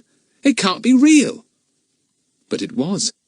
It stretched out below them for about 1.5 miles, so sheltered and protected that not a ripple broke its calm blue surface. And then something happened that gave the children a shock of amazement. They heard the low hum of an aeroplane. They saw it coming towards them. Jack pulled them down flat in case they were seen. It flew right over the lagoon, and as it flew, something dropped from it. Something that opened out, billowed white, and had something else fixed below it. The children watched in amazement. All sorts of ridiculous things flashed through their minds. Was it a scientific experiment? Bombs? Atom bombs? What was it? A little parachute had opened and was swinging down to the lagoon. The package underneath it was wrapped in glistening stuff. Some kind of waterproof material, Jack thought. It reached the water and disappeared. The parachute spread itself out on the calm surface and lay still. But as the children watched, it seemed to dissolve, and finally it too disappeared into the water. "Look, the plane is circling the lagoon again. It's going to drop another," said Philip. They all watched as the plane once more dropped a parachute, and the same thing happened. Down to the water it floated with its unknown package, and in a few minutes all trace of it had disappeared. A third one was sent down, and then the aeroplane circled round once and headed away. Soon it was lost in the distance. "Well, whatever in the world was it doing, dropping things into this lagoon?" said Jack in astonishment. "What a strange thing to do! What's in those enormous packages the parachutes carry? And why drop them into the lagoon?" wondered Dinah. "It seems so silly. Do they want to get rid of something? What a strange way to do it!" "Let's take the boat and go and sail over the lagoon to see if we can see down into the depths," said Lucy-Anne. "And how do you think we are going to get into the lagoon, idiot?" said Jack. "No boat can get into that water, unless it's dragged over that barrier of rocks surrounding it." "Yes, of course. How silly of me," said Lucy-Anne. "I do wish we could see down into that water, though, and find out what secrets it is holding, down in the blue depths." "Ah," said Huffin and Puffin, and, their wings vibrating quickly, they sailed down to the lagoon as if to say, "You want to go there? Well, it's easy." They bobbed there on the lagoon, very small specks indeed, diving under the water for fish. The children watched them. "I don't see why we can't go and have a bathe there," said Jack at last. "We could swim a good way out and then dive down to see if we could find out anything. You never know." "Well, let's go now then," said Dinah eagerly. "I feel as if I simply must find out what all this is about. It's the most peculiar secret, I must say." They began to scramble down the hill. It grew rocky as they got lower down, but there were plenty of sea-pink cushions to soften the way for their feet. At last they reached the edge of the calm blue water. They undressed and went in. The water was very warm indeed, and rippled like soft silk over their arms. They swam out slowly, enjoying the warmth of the lake and of the sun on their shoulders. "Now I'm going to dive down and see if I can make out anything," said Jack, and turning himself up like a duck, down he went, down and down and down. What would he find at the bottom? Chapter 24. An Amazing Discovery. The lagoon was quite deep. Jack could not swim to the bottom because he couldn't possibly hold his breath long enough. He came up gasping. "All I could see was a pile of silvery stuff lying on the bottom," he gasped to the others. "Nothing else at all. I couldn't go right down to it because I hadn't enough breath." "Well, that's not much use," said Dinah. "We want to see what's inside the waterproof wrapping. Tear it off so that we can see what it holds." "We wouldn't be able to do that very easily," said Philip. "I bet it's sewn up pretty tightly, or sealed in some clever way. I'll go down, Jack. Perhaps I can get near enough to feel what's inside." "Oh, dear, do be careful," said Lucy-Anne. "You don't know what might be inside." "Well, it's hardly likely to be anything that will eat us," grinned Jack. "Kiki, why don't you do a little diving, like Huffin and Puffin do? You could be a bit of help then." But Kiki did not approve of all this love of bathing. She flew about above the children in the water, and tried occasionally to perch on a bare shoulder. Huffin and Puffin loved having the children in the water, and swam and dived beside them, uttering deep "ahs" of satisfaction. Philip dived under and swam rapidly downwards, his eyes wide open in the salt water. Far below him he saw the silvery mass, gleaming dimly on the lagoon bed. He swam right down to it, and put out his hand to touch it. Beneath the wrapping he felt something very hard indeed. Then, his breath giving out, he rose up to the surface, almost bursting. He took in great gulps of air. "I felt something hard," he said at last, "but it was impossible to tell what it was.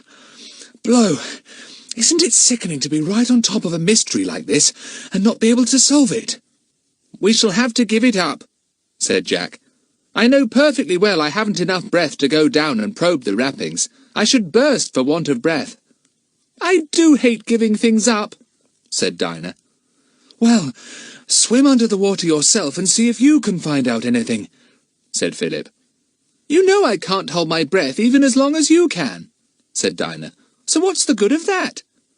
"I'm going to swim back to shore," said Lucy Ann. "There's a nice sunny rock over there, covered with seaweed. I shall have a sunbathe there." She swam slowly over to it. Huffin and Puffin dived under, just beside her. "I wonder what they look like when they swim under water," thought Lucy Ann. "I'd love to see them chasing a fish." She turned herself up and duck-dived under the water. Ah, there was Huffin, using his wings to swim swiftly through the water after a big fish. "Quick, Huffin, or you'll lose it." Just as she was going to swim upwards again, Lucy Ann noticed something below her. The lagoon was not nearly so deep just there, for a shelf of rocks ran out into the water, making it fairly shallow, although it was much too deep still for Lucy Ann's feet to touch the bottom. The little girl took a quick glance to see what it was on the rocks below the water, but then her breath gave out, and, half choking, she rose up to the surface, gasping and spluttering. When she had got her breath again, down she went, and then she realized what it was she saw. One of the parachuted packages, instead of falling into the deeper waters of the lagoon, had fallen onto the shallow rocky bed just below her. The package had split open, and all its contents were spread and scattered on the rocky bottom below. But whatever were they? Lucy Ann could not make them out at all. They looked such peculiar shapes.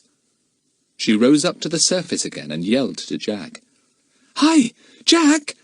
One of those secret packages has split open on the rocky bottom just here, but I can't make out what was in it." The boys and Dinah swam up in great excitement. They all duck-dived, and down they went, down, down, down. They came to where the silvery wrapping was split open, moving gently up and down with the flow of the water. All around it were the spilt contents. The boys, almost bursting for breath, examined them quickly, then shot up to the surface, gasping. They looked at one another, and then both shouted the same words. "Guns! Guns! Scores of them!" The children swam to the sunny rock that Lucy Ann was now sitting on, and clambered up. "Fancy that! Guns! What in the wide world do they want to drop guns down in this lagoon for? Are they getting rid of them, and why?" "No, they wouldn't wrap them up so carefully in waterproof stuff if they were just dumping them," said Philip soberly. "They're hiding them."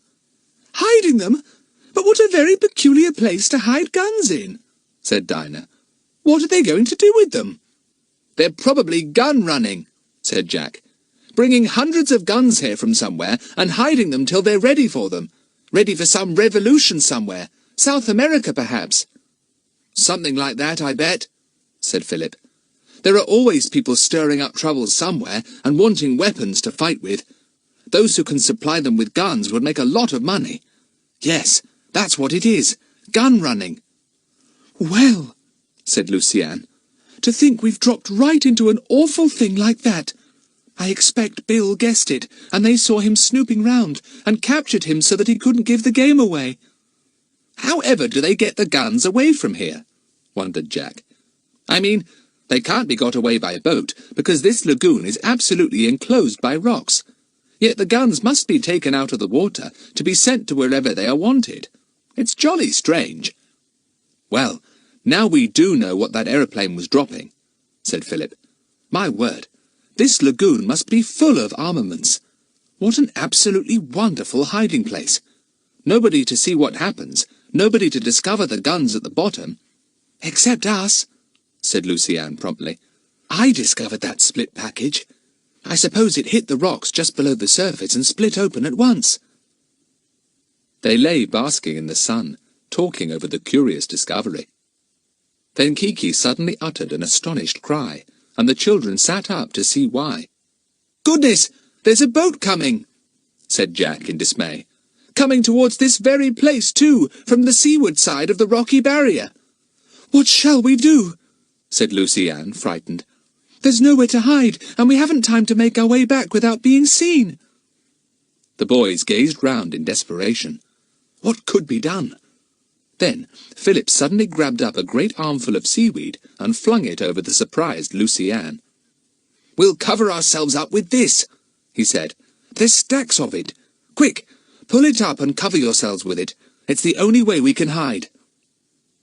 Their hearts thumping loudly again, the 4 children piled the thickly growing seaweed, with its great ribbon-like fronds, all over themselves.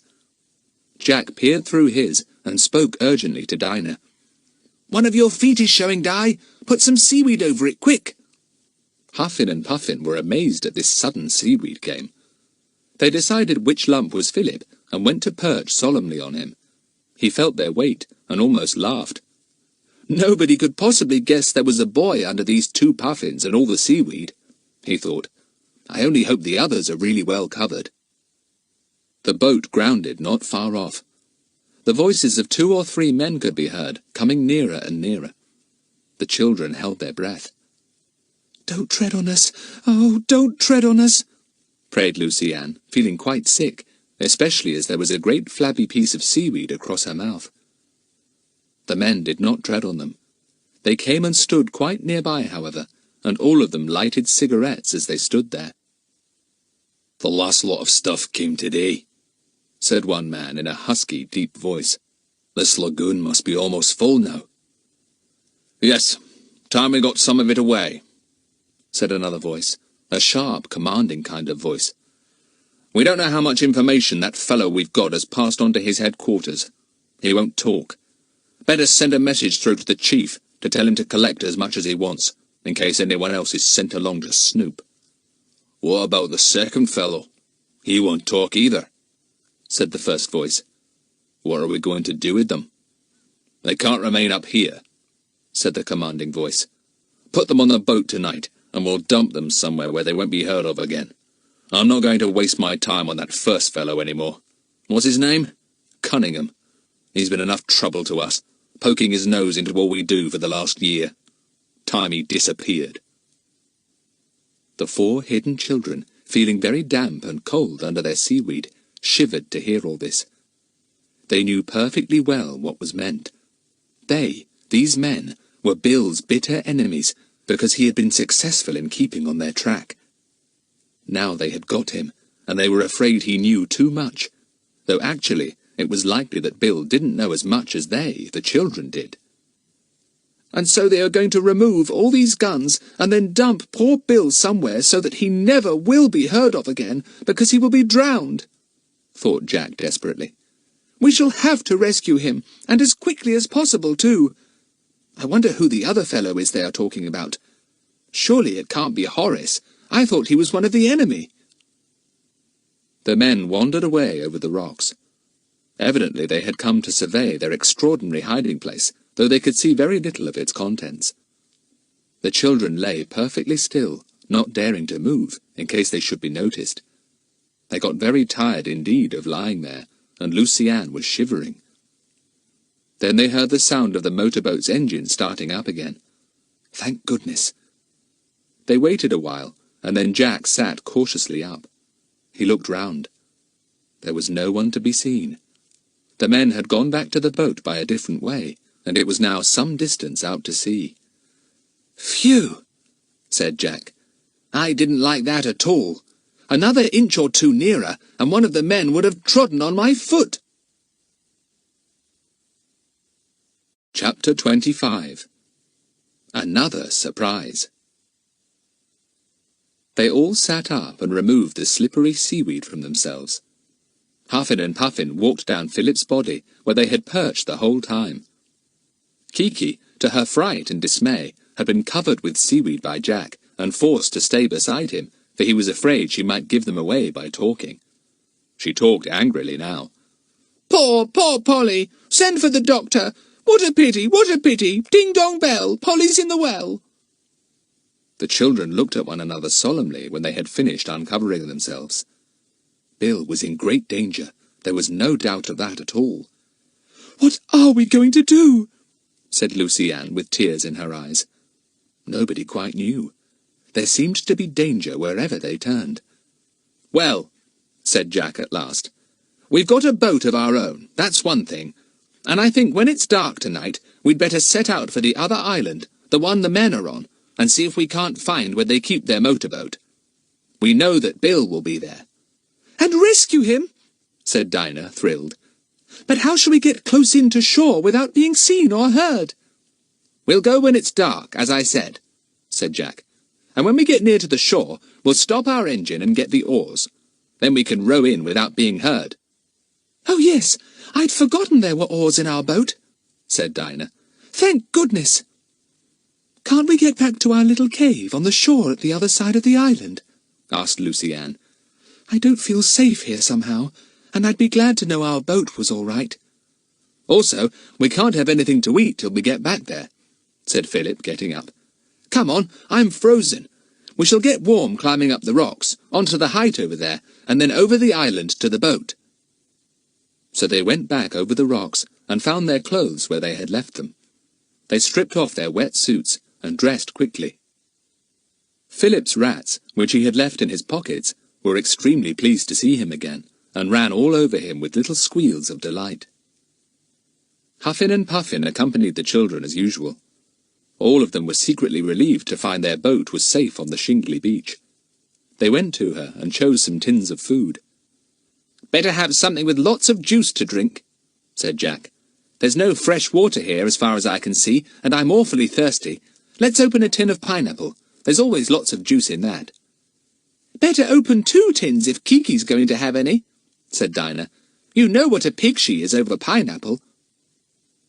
They all tried to be jolly and cheerful, but somehow, what with their strange discovery of the guns in the lagoon, and the news that Bill was in real danger, none of them could talk for long.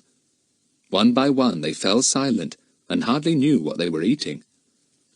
"I suppose," said Dinah at last, after a long silence in which the only noise was the sound of Kiki's beak scraping against the bottom of one of the pineapple tins, "I suppose we had better set out as soon as it's dark.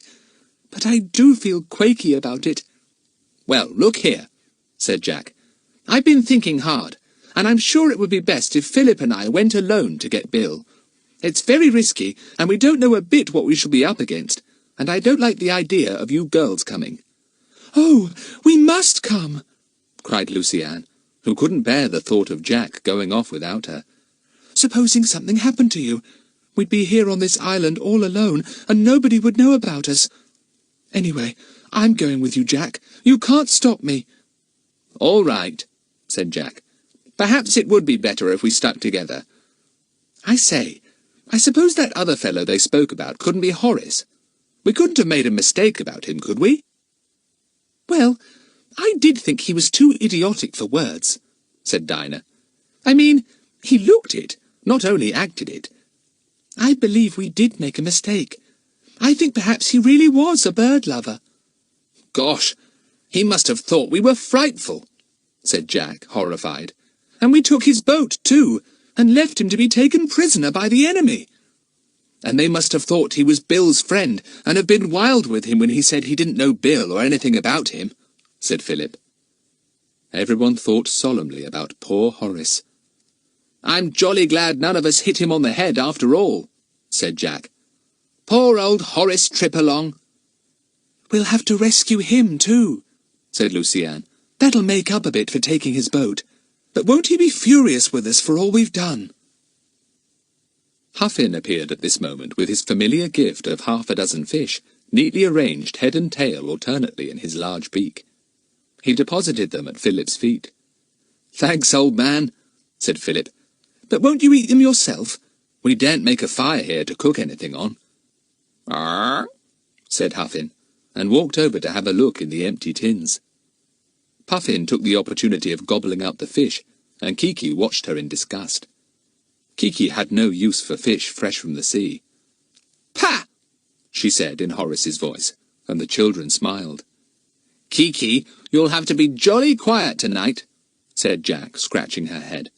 "No pieing or pooing to warn the enemy we're near."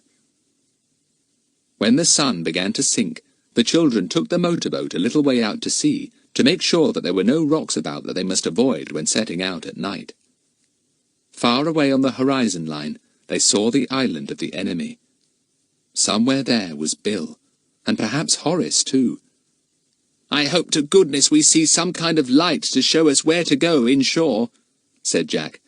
"We can't go all round the island looking for the right place. We'd be heard, and we couldn't possibly row round." "Well, we saw that light that was signalling to the other boat last night," said Philip. "Maybe it will be signalling again. Let's go back now. There doesn't seem to be any rock to avoid tonight. We'll set out as soon as it is dark." They went back, and no sooner had they got to their little beach than they heard the humming of an aeroplane. "Surely they're not going to drop any more packages," said Jack. "Lie down flat, all of you. We don't want to be spotted. Get near those rocks." They crouched down near a mass of rocks. The aeroplane made an enormous noise as it came nearer and nearer. Jack gave a cry. "It's a seaplane! Look, it's got floats underneath." "What an enormous one!" said Dinah.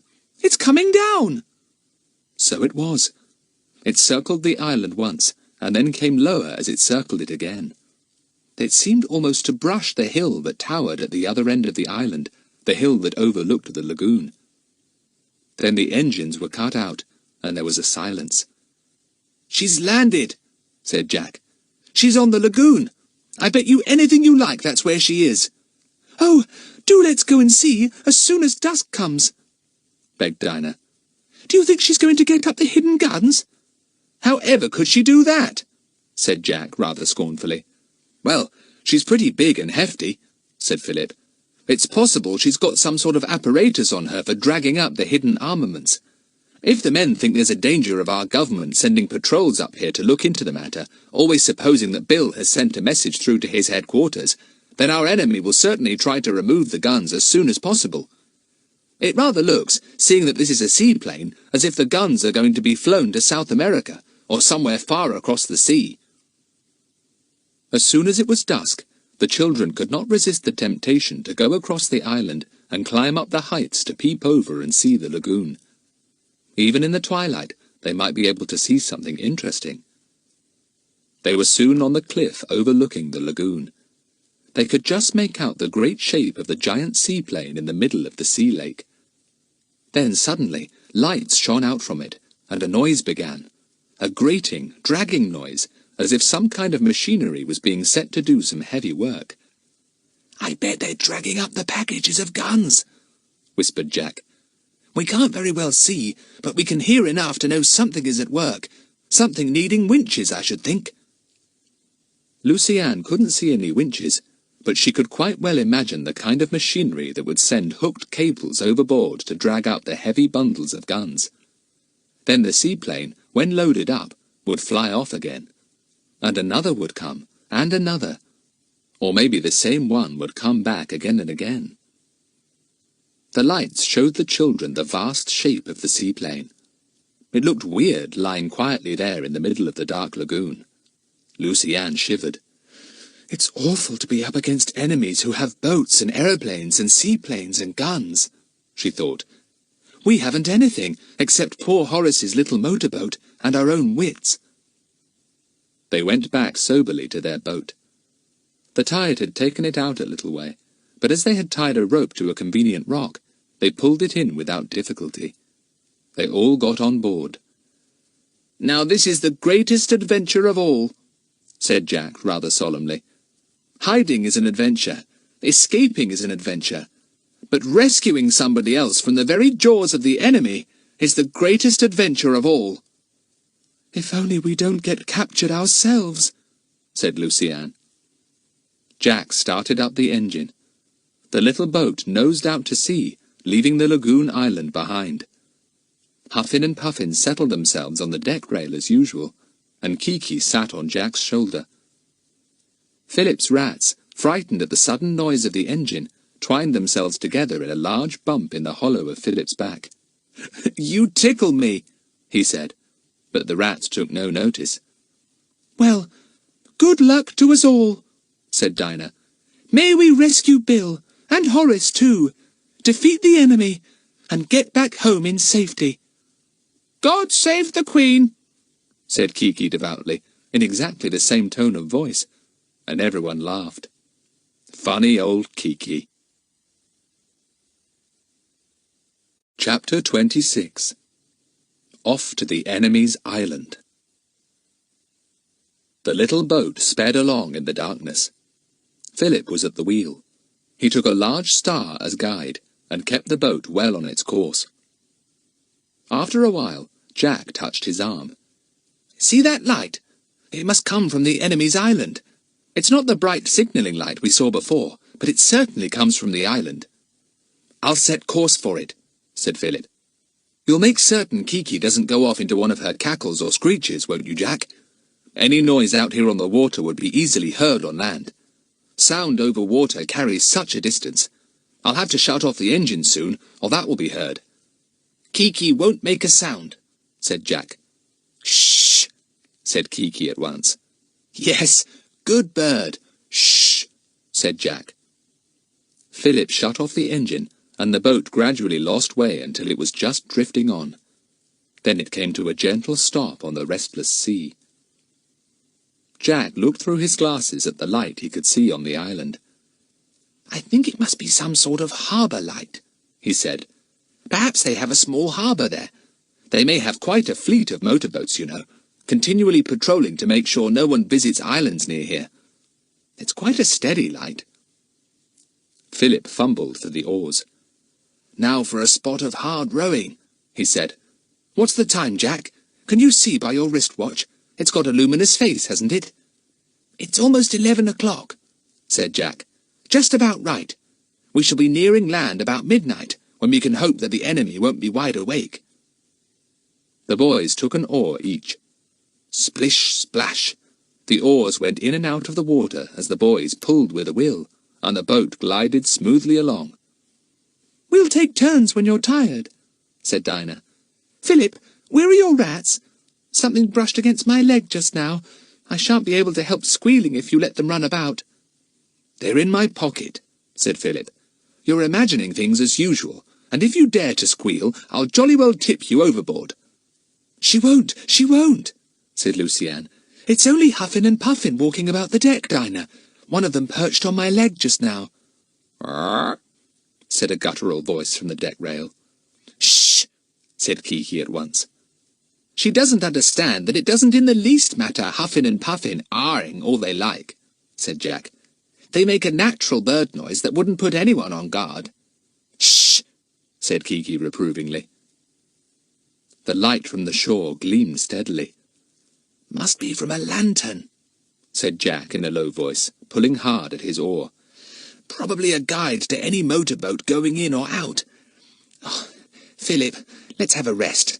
I'm getting puffed." "Right," said Philip. The girls wanted to take a turn, but Jack wouldn't let them. "No, we're just having a rest. There's no hurry. The later we are, the better, in a way." They soon took the oars again, and their boat moved steadily over the water towards the light. "No more talking now," whispered Jack. "Only tiny whispers." Lucy-Anne's knees went queer again. Her tummy felt peculiar too. Dinah was strung up, and her breath came fast, although she was not rowing. The two boys were tense with excitement. Would they find the enemy's motorboat there, with Bill already in it, ready to be dumped, as the man had said that day? And would there be many men on guard? "Whatever's that noise?" whispered Dinah at last, as their boat drew nearer to land. "It does sound queer." The boys paused in their rowing and leaned on their oars to listen. "Sounds like a band playing," said Jack. "Of course, it's a radio." "Good," said Philip. "Then the enemy won't be so likely to hear us creeping in. Jack, look! I think that's a little jetty there. You can just make it out by the light of that lantern. Can we possibly creep in without being seen or heard? And look! Is that a boat lying under the lantern?" "I'll get the glasses," said Philip, and felt about for them. He put them to his eyes. "Yes, it is a boat. Quite a big one. I should think it's the one the enemy came to our island in. I bet Bill is on it, battened down in the cabin." The band continued playing on the radio. "Somebody on board has got it on," said Jack. "The guard, I should think. Will he be on deck, then? The guard, I mean. There's no light there. If you ask me, he's having a nice lazy time, snoozing on deck with his radio playing him nice tunes," whispered back Philip. "Look, can you see that little glow, Jack? I bet that's the end of a cigarette the guard is smoking." "Yes, it probably is," said Jack. "I don't think we dare go in any closer," said Philip. "We don't want to be seen. If the guard gives the alarm, we're done for. I wonder how many there are on the deck. I can only see one glowing cigarette end." "What are you going to do?" whispered Lucy-Anne. Do something. I feel awful. I shall burst in a minute." Philip put out his hand and took hers. "Don't worry," he whispered. "We shall have to do something soon. It looks to be rather a good time. If only that guard would fall asleep. I say, Tufty, do you know what I think would be much the best thing to do?" said Jack suddenly. "If you and I swam to the harbour, climbed up, got on the boat and surprised the guard, we could probably tip him into the water, and before he could raise the alarm, we'd open up the hatch and get Bill out. Why, we could probably drive the motorboat off too. Then we'd have two." "Sounds a good plan," said Philip. "But we don't know yet if Bill is there, and it's quite likely we couldn't tip the guard overboard, especially if there are more than one. We'd better do a little exploring first. Your idea of slipping overboard and swimming to the harbour is jolly good, though. We'll certainly do that. We can clamber up a part where there are shadows, away from that light." "Oh dear, must you go swimming in the dark?" said Lucy-Anne, looking at the black water with a shiver. "I should hate it. Do be careful, Jack." "I'll be all right," said Jack. "Come on, Philip, strip off your clothes. We'll swim in our pants." It wasn't long before the boys silently slid overboard and entered the water. It was cold, and they drew their breaths in sharply. But they soon felt warm as they swam rapidly towards the harbour. They could hear the radio more plainly as they came near. "Good thing," thought Jack. "They won't be able to hear us coming at all." They avoided the light and clambered up the part of the jetty where there were black shadows. It was not easy. "The boat's just there," whispered Jack in Philip's ear. "Not right under the light, thank goodness." A sound made them stop suddenly. A loud and prolonged yawn came from the deck of the boat. Then the radio was snapped off, and silence came back to the night. "He may be going to sleep," hissed Jack. "Let's wait." They waited in complete silence for about 10 minutes. The man tossed a glowing cigarette end overboard, but did not light another. The boys heard him give several grunts as if he was settling down comfortably. Then he gave a loud yawn again. Still the boys waited, shivering in the darkness of the jetty, keeping close to one another in order to get a little bit of warmth from each other's bodies. Then, on the night air, came very, very welcome sounds. "He's snoring," whispered Jack, pressing Philip's arm in joy. "He's asleep. I'm sure there's only one guard, because otherwise they would have been talking together. Now's our chance. Come on, but quietly, so as not to wake him."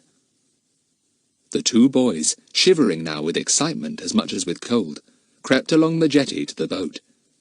They climbed cautiously on board, their bare feet making no sound at all. On the deck lay the sleeping guard, if he was a guard. Then another sound stopped them. This time it came from beneath their feet. Philip clutched Jack's bare arm and made him jump violently. They stood and listened. It was somebody talking down below in the cabin. Who was it? Could it be Bill? And who was he with? Horace, perhaps. But maybe, after all, it wasn't Bill down there. Maybe it was the enemy playing cards, and perhaps the sleeping man wasn't a guard. It would be very foolish to toss him overboard and open the cabin hatch to find the enemy down in the cabin. "We'd better listen and find out if it's Bill," said Jack right in Philip's ear. The boys could see thin streaks of light where the hatch was fitted down into the deck, covering in the little cabin, so they knew exactly where it was. They crept forward and then knelt down by the closed hatch. They put their ears to the cracks and strained to listen to the voices talking. They could not hear what was being said, but when one of the talkers suddenly cleared his throat and gave a little cough, the boys knew who it was all right. It was one of Bill's little ways.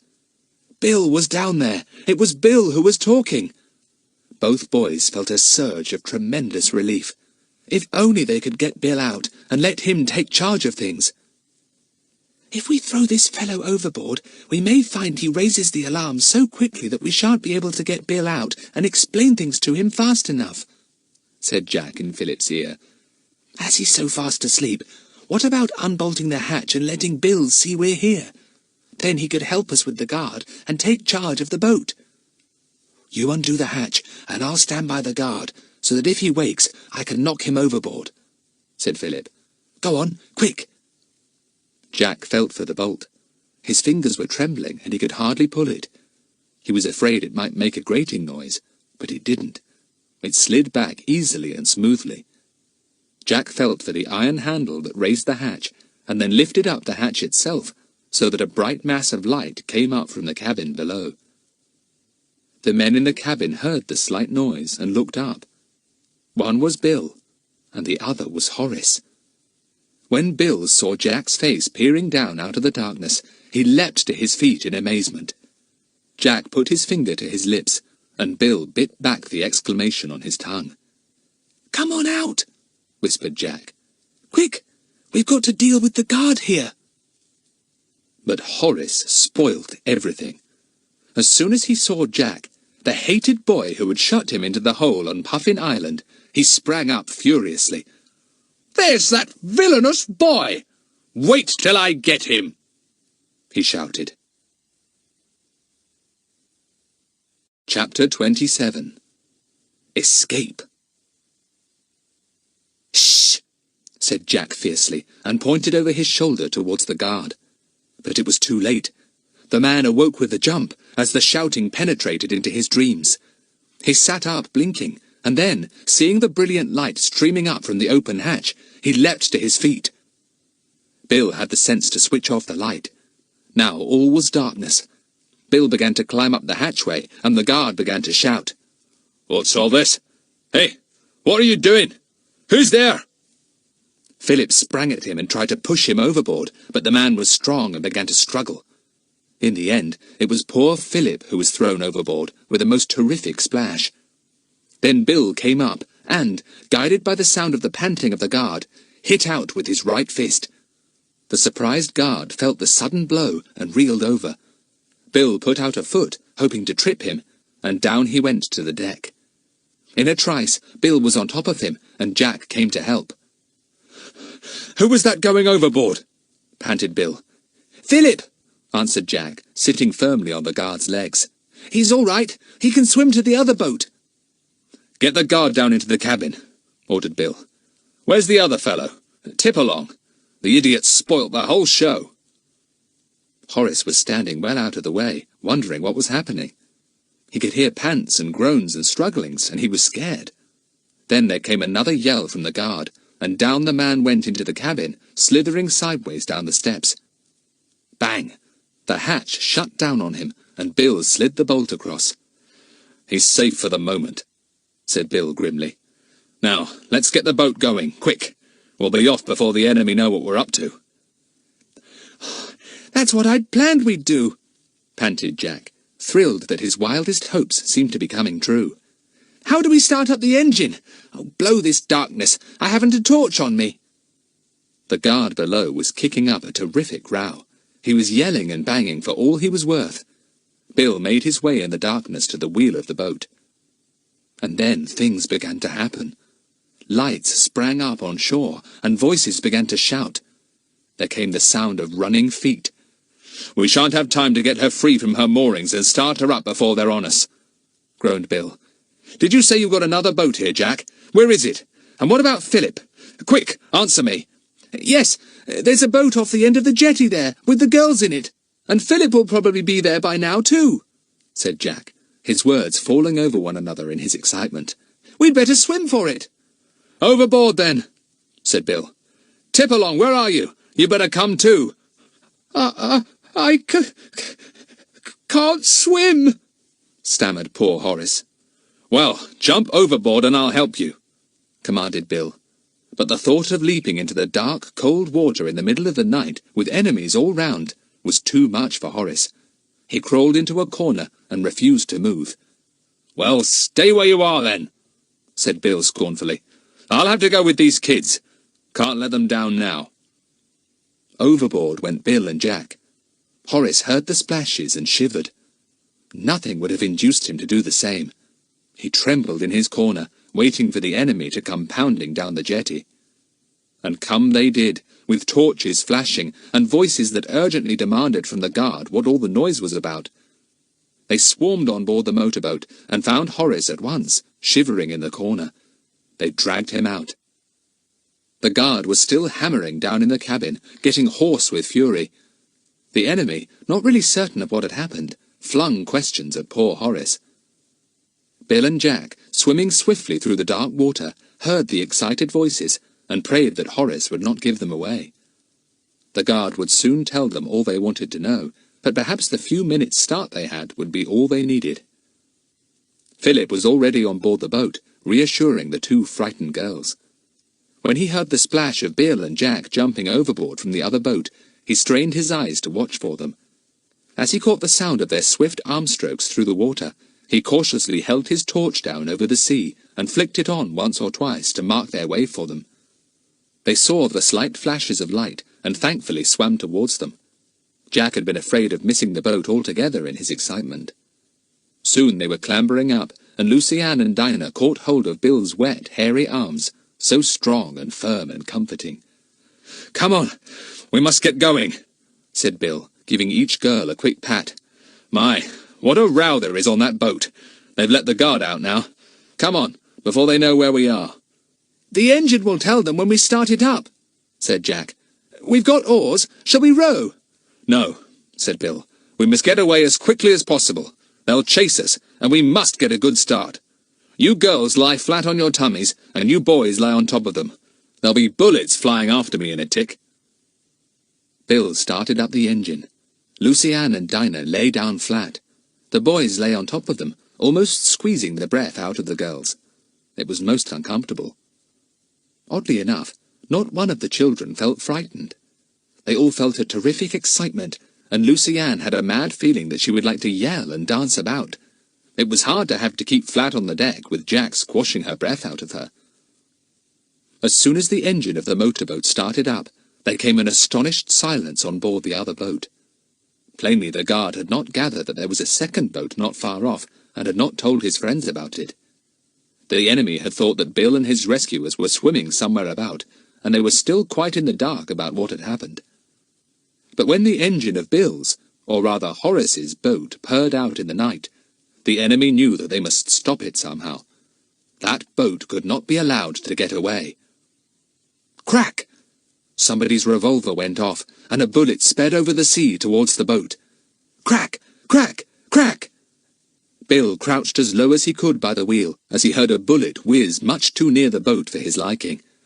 "Keep down, you kids," he ordered anxiously. "We'll soon be out of reach." Crack! Another bullet went pinging by and struck the water beyond the boat. Bill said several things under his breath, and wished the motorboat would go a little faster. Rrrr, went the engine steadily, and the boat swung over the waves out to sea. Crack! Crack! There came a sudden squeal from Kiki, who was sitting on top of Jack, puzzled by all the noise and excitement. Then she screeched wildly. "Oh, Kiki's hit!" shouted Jack, and sat up in anxiety, feeling for his beloved parrot. Kiki didn't say a single word, but continued to screech as if she was in the most terrible pain. Jack was beside himself with grief. "Keep down, you idiot!" roared Bill, sensing that Jack was not lying flat. "Do you hear what I say?" "But Kiki—" began Jack, only to be drowned out by an even more furious roar from Bill. "Kiki's all right. She couldn't screech like that if she was really hurt. Lie down flat and do as you're told." Jack obeyed orders. He lay down again and listened with anxiety to Kiki's screeching. The others, quite certain that the bird was wounded, were very anxious too. Lucy Ann wondered what had happened to Huffin and Puffin. She had not heard them say "Arr" for a long time. Perhaps they were shot too. Oh dear, when would they be out of reach of the enemy and safe? The shooting stopped, but another noise came, sounding faintly over the chugging of their own boat. Bill's sharp ears heard it. "They're after us," he called. "They've started up their own boat. Thank goodness it's a dark night. We must just go on and on till our petrol gives out, and hope for the best." The motorboat chasing them switched on a powerful searchlight. It swept the sea all round. "We're just out of reach," said Bill thankfully. "This little boat can certainly get a move on. Kiki, shut up screeching. You're not hurt." "Bill, we might have enough petrol to get to the island we came from, over to the east there," said Jack suddenly. "The men would probably think we'd try and make for safety miles away, and if we do, we shall certainly be overtaken. Their boat is more powerful than ours, and as soon as we get within the range of their searchlight, we'll be seen. Let's swing off to the left." "What island did you come from?" demanded Bill. "And what's been happening to you all since I was fool enough to let myself get captured? I've been worrying my head off about you." "We were worried about you too," said Jack. "Swing her to port, Bill. We'll make for the lagoon island and hope that the men won't guess we're there." The boat set course for the other island, across the dark, heaving sea. Far behind them, the searchlight was still sweeping the waters, but it was plain that the enemy's motorboat was now going off in the other direction. Another few minutes, and they would be out of sight and hearing. "Arr!" said a guttural voice from just behind Bill. He jumped. Then he laughed. "My goodness! Have you still got Huffin and Puffin? Now don't start screeching again, Kiki. I'm absolutely certain you're not hurt." "Can I sit up now and just feel if Kiki is hurt?" begged Jack anxiously. "They're not doing any more shooting." But before Bill could answer, the engine of the motorboat gave a series of coughs and wheezes, and then, with a curious sound like a tired sigh, stopped altogether. "Petrol's run out," said Bill bitterly. "It would, of course. Now we'll have to row, and it won't be long before the enemy catch us up." Chapter 28. A Night of Talking. The children all sat up at once, and the girls thankfully stretched their arms and legs. "You are heavy, Philip," grumbled Dinah. "Oh, Bill, what awful bad luck to have no petrol just as we must be so near shore." Jack reached out for Kiki. His hands felt over her body anxiously, and down her legs, and over her beak. Where was she hurt? Kiki nestled close to him, murmuring funny little words that had no sense. "You're not hurt, silly bird," said Jack thankfully. "You made a fuss for nothing. I'm ashamed of you." Poor Kiki, send for the doctor," murmured Kiki, and put her head under her wing. "She's not hurt as far as I can make out," said Jack to the others, "but she must have had an awful scare. Perhaps a bullet zipped very near her." "Oh, forget Kiki for a moment, and let's talk about ourselves," said Dinah. "Bill, what are we going to do?" Bill sat lost in thought. What was the best thing to do? It was no joke to be in charge of 4 children with such dangerous enemies so near.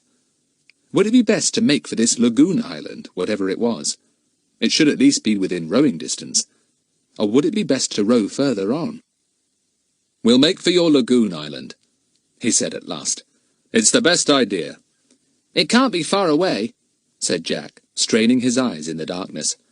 I think I can make out a dark shape over there. Can you, Philip? Yes, said Philip. Look, over there, Bill. Can you see? Not a thing, said Bill, but I'll take your word for it. You youngsters have got such sharp eyes and ears. Now, where are the oars? They were soon found, and the slow splish-splash of rowing came to the ears of the girls as they sat huddled together for warmth. Yes, it is land of some sort, said Bill after a while with satisfaction. We'll be ashore soon. I only hope there are no rocks to run aground on. Oh, no, said Jack. We'll be all right. There aren't any rocks near the lagoon island. At least, not the part where we should be coming to now. But hardly were the words out of his mouth before there came a horrid grinding noise, and the boat shivered from end to end. Everyone got a terrible shock. Whatever was happening now? On the rocks, said Bill grimly. And I don't somehow think we'll get her off. She means to stay here all right. The boat could not be moved. Jack anxiously switched on a torch and tried to see what had happened. It was only too plain. There are rocks all round, he said dolefully. We haven't come to the right part of the island at all. Goodness knows where we are. Let's see if we're holed, said Bill, and took Jack's torch. He examined the boat thoroughly and gave a sigh of relief. No, it looks as if we're safe so far. She must have run right onto a shallow ledge of rock. It's no use doing anything about it now. We'll have to wait till it's light and then see if we can shift her. If we mess about now and do get her off, we shall only get onto other rocks at once. Well, let's snuggle down in rugs and have something to eat and talk then, said Luciane. I should never, never be able to go to sleep. None of us could tonight, said Jack. I've never felt so wide awake in my life. I'm going to get some clothes on first. I haven't had time to put any on. Wasn't I glad to get some rugs round me, though? I'm pretty wet through myself, said Bill. I'll have a few rugs too, I think. There's some clothes of Horace's in that locker, said Dinah. The one behind you. We gave him all of his, as we thought, but I found some more yesterday tucked away there. They won't fit you, Bill, but at least they'll keep you warm. Good, said Bill, and opened the locker. I'll put them on now, if I can feel what they are in the dark. You girls get some food, if you've got any. Pity we can't boil a kettle and get something hot into us.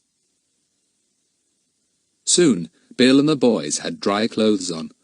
Then all 5 of them sat close together for warmth, and ate biscuits and chocolate hungrily. Now, suppose we tell each other what's happened since I so hurriedly departed from Puffin Island, said Bill. You tell your tale first, said Luciane, pressing close to him.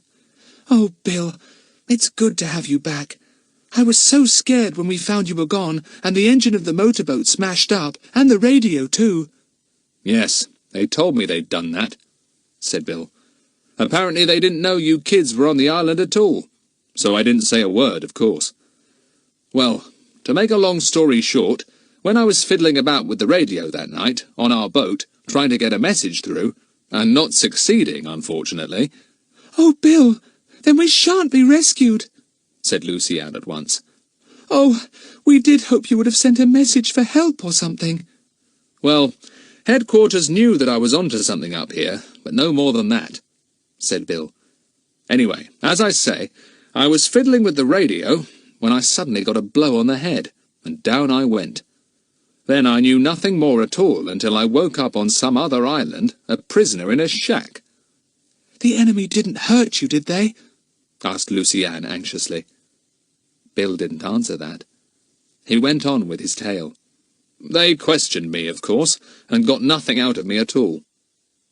The queer part was that the very men I'd been told to disappear from, because they were after me, were the very men we bumped into up here. This was where they were carrying on their activities. I thought it was somewhere in Wales, but they made me think that by laying false clues. Oh, Bill! And to think this wild, desolate sea, with all its little islands, was the very place they had chosen, and we too chose to come to, said Jack. They must have thought you'd found out their hiding place and had come to track them down. Just what they did think, said Bill. And what's more, they imagined that one or other of their men must have given their secret away, and they wanted to find out from me who it was. That was why they held me for questioning, I imagine, instead of bumping me off at once." "Humpy Dumpy Bumpy," said Kiki, taking her head out from under her wing. But nobody paid the slightest attention. Bill's story was too absorbing. "They wanted to know how much I knew, and who had told me," said Bill. "Well, I didn't actually know very much, and what I did know, nobody had told me, so they didn't get a great deal out of me, and they were not pleased." "Didn't you really know very much, then?" said Philip, astonished. "I knew this gang were up to something illegal. I knew they were getting a lot of money from somewhere. I guessed it was something to do with guns," said Bill. "I tried to put several spokes in their wheel, and they got wise to the fact that I was after them. I'd cleaned up a nasty little business of theirs once before, though we didn't get the chief ones then, so I wasn't popular." "And they decided to track you down and bump you off," said Jack. "So you were told to disappear, and lo and behold, you came here to disappear." "And walked right into the hornet's nest," agreed Bill. "And took you with me too. How is it you kids always attract adventures? As soon as I go near you, an adventure leaps up, and we all get caught in it." "It is very peculiar," said Jack.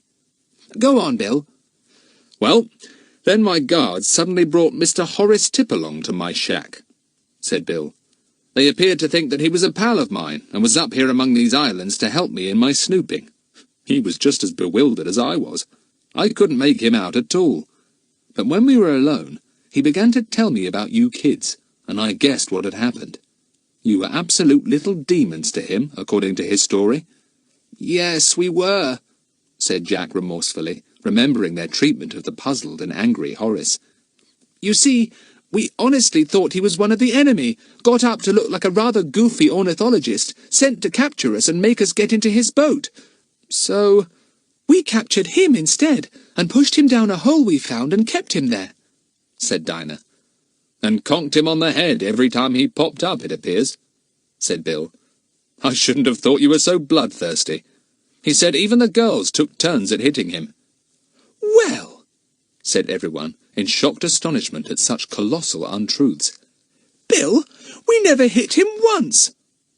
"I wouldn't have been surprised at the boys giving him one or two knocks, if they really thought he was one of the enemy sent to capture them," said Bill. "But I simply could not imagine the girls hitting him. He said Lucy Ann was the worst." "Oh, and I was the only one that said I couldn't possibly," said Lucy Ann, really shocked at such wicked statements. "Anyway, apparently you gave him an awful time and then made off with his boat, leaving him to be captured by the enemy," said Bill. "You know, I couldn't help grinning when I heard it all. There's plenty of pluck in you kids. The enemy took him off in their boat and didn't believe a word of his story about your taking him prisoner. They really thought he was a pal of mine.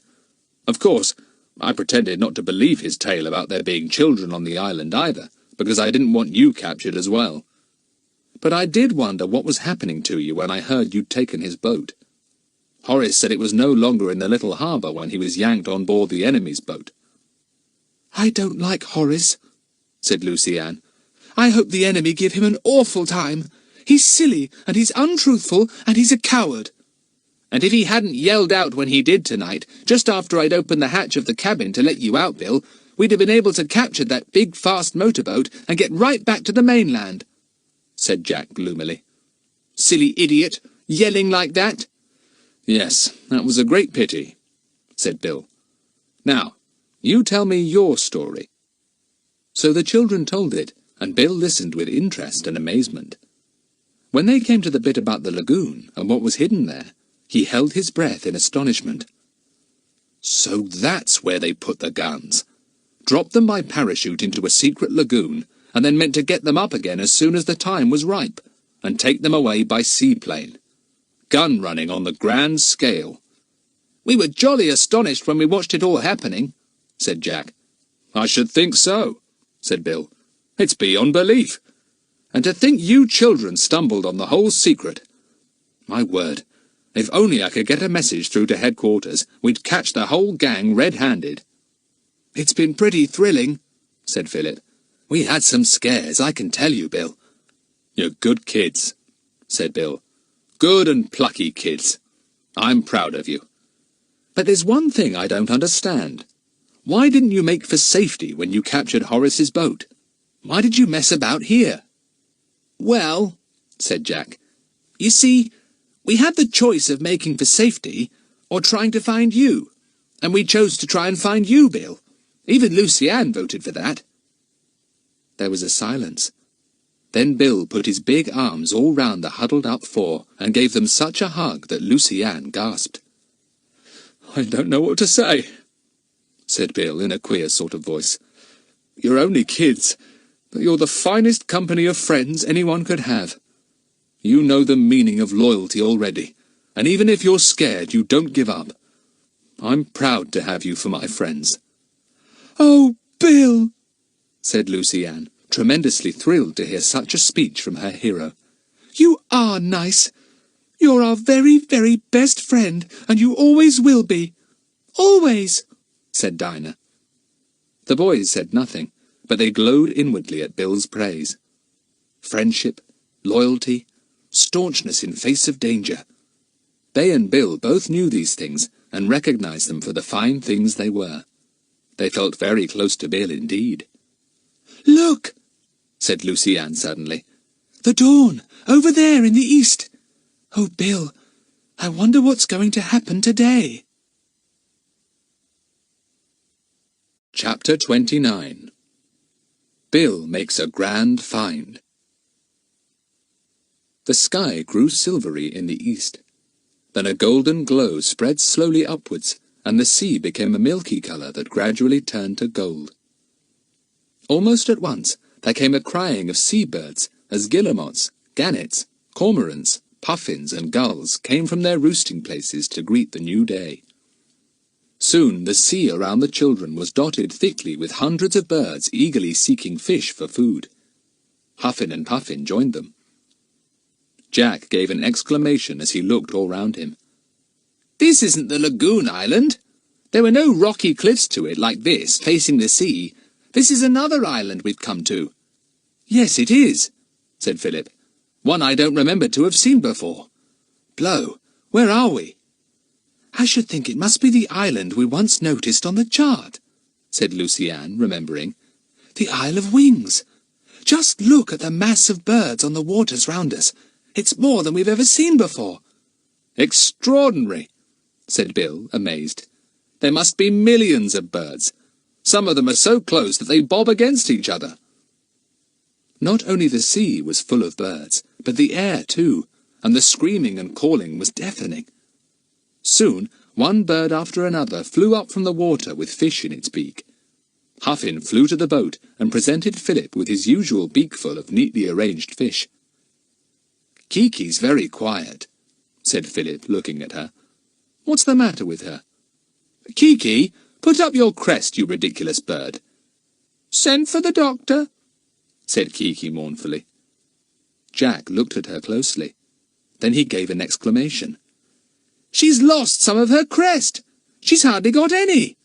Oh, Bill, that's what she screeched for last night! A bullet must have zipped through her crest, right through her topknot, and taken some of the feathers off with it." Poor Polly, what a pity," said Kiki, glad to be the centre of attention. "Yes, poor old Kiki," said Jack, and he stroked her. "What a shock you must have got! No wonder you screeched. Never mind, old thing, the crest will grow again. You'll look a bit mangy for a while, but we shan't mind." Bill had been looking to see exactly what had happened to the boat. It had run onto a shelf of rock, and had settled there so firmly that until high tide came, there was no hope of getting off. They were not on the mainland of the island, but on an outcrop of tall rocks, hung with thick seaweed, and inhabited by about 200 or more birds. They did not seem to mind the boat and its load of people in the least. In fact, seeing Huffin and Puffin perched there, some of the birds came on deck too. Jack was thrilled. "I don't think the boat's damaged at all," said Bill. "Once she gets afloat again with the tide, she'll be all right. But the thing is, what in the world are we going to do if she does get afloat?" "Row to safety," said Lucienne promptly. "Sounds easy," said Jack regretfully. "But you don't realise what a wild and desolate sea this is, Lucienne, or how few people ever come to these little bird islands. We couldn't possibly row to the mainland, for instance, could we, Bill?" "No, I don't think so," said Bill. "I'm glad to see we've got a good store of food. That's something. But what about drinking water?" "We'll have to drink pineapple juice or something like that," said Dinah. "And if it rains, we'll catch rainwater." "What is the best thing to do?" said Bill, talking to himself with a frown. "They'll be looking for us, I expect. They'll know we couldn't get far. They'll send out patrols, probably even an aeroplane. They can't afford to let me get away now." The children knew that they meant the enemy. Dinah looked all around them. "If the enemy do come round this island, they can't help seeing us. We'd be spotted at once in our boat."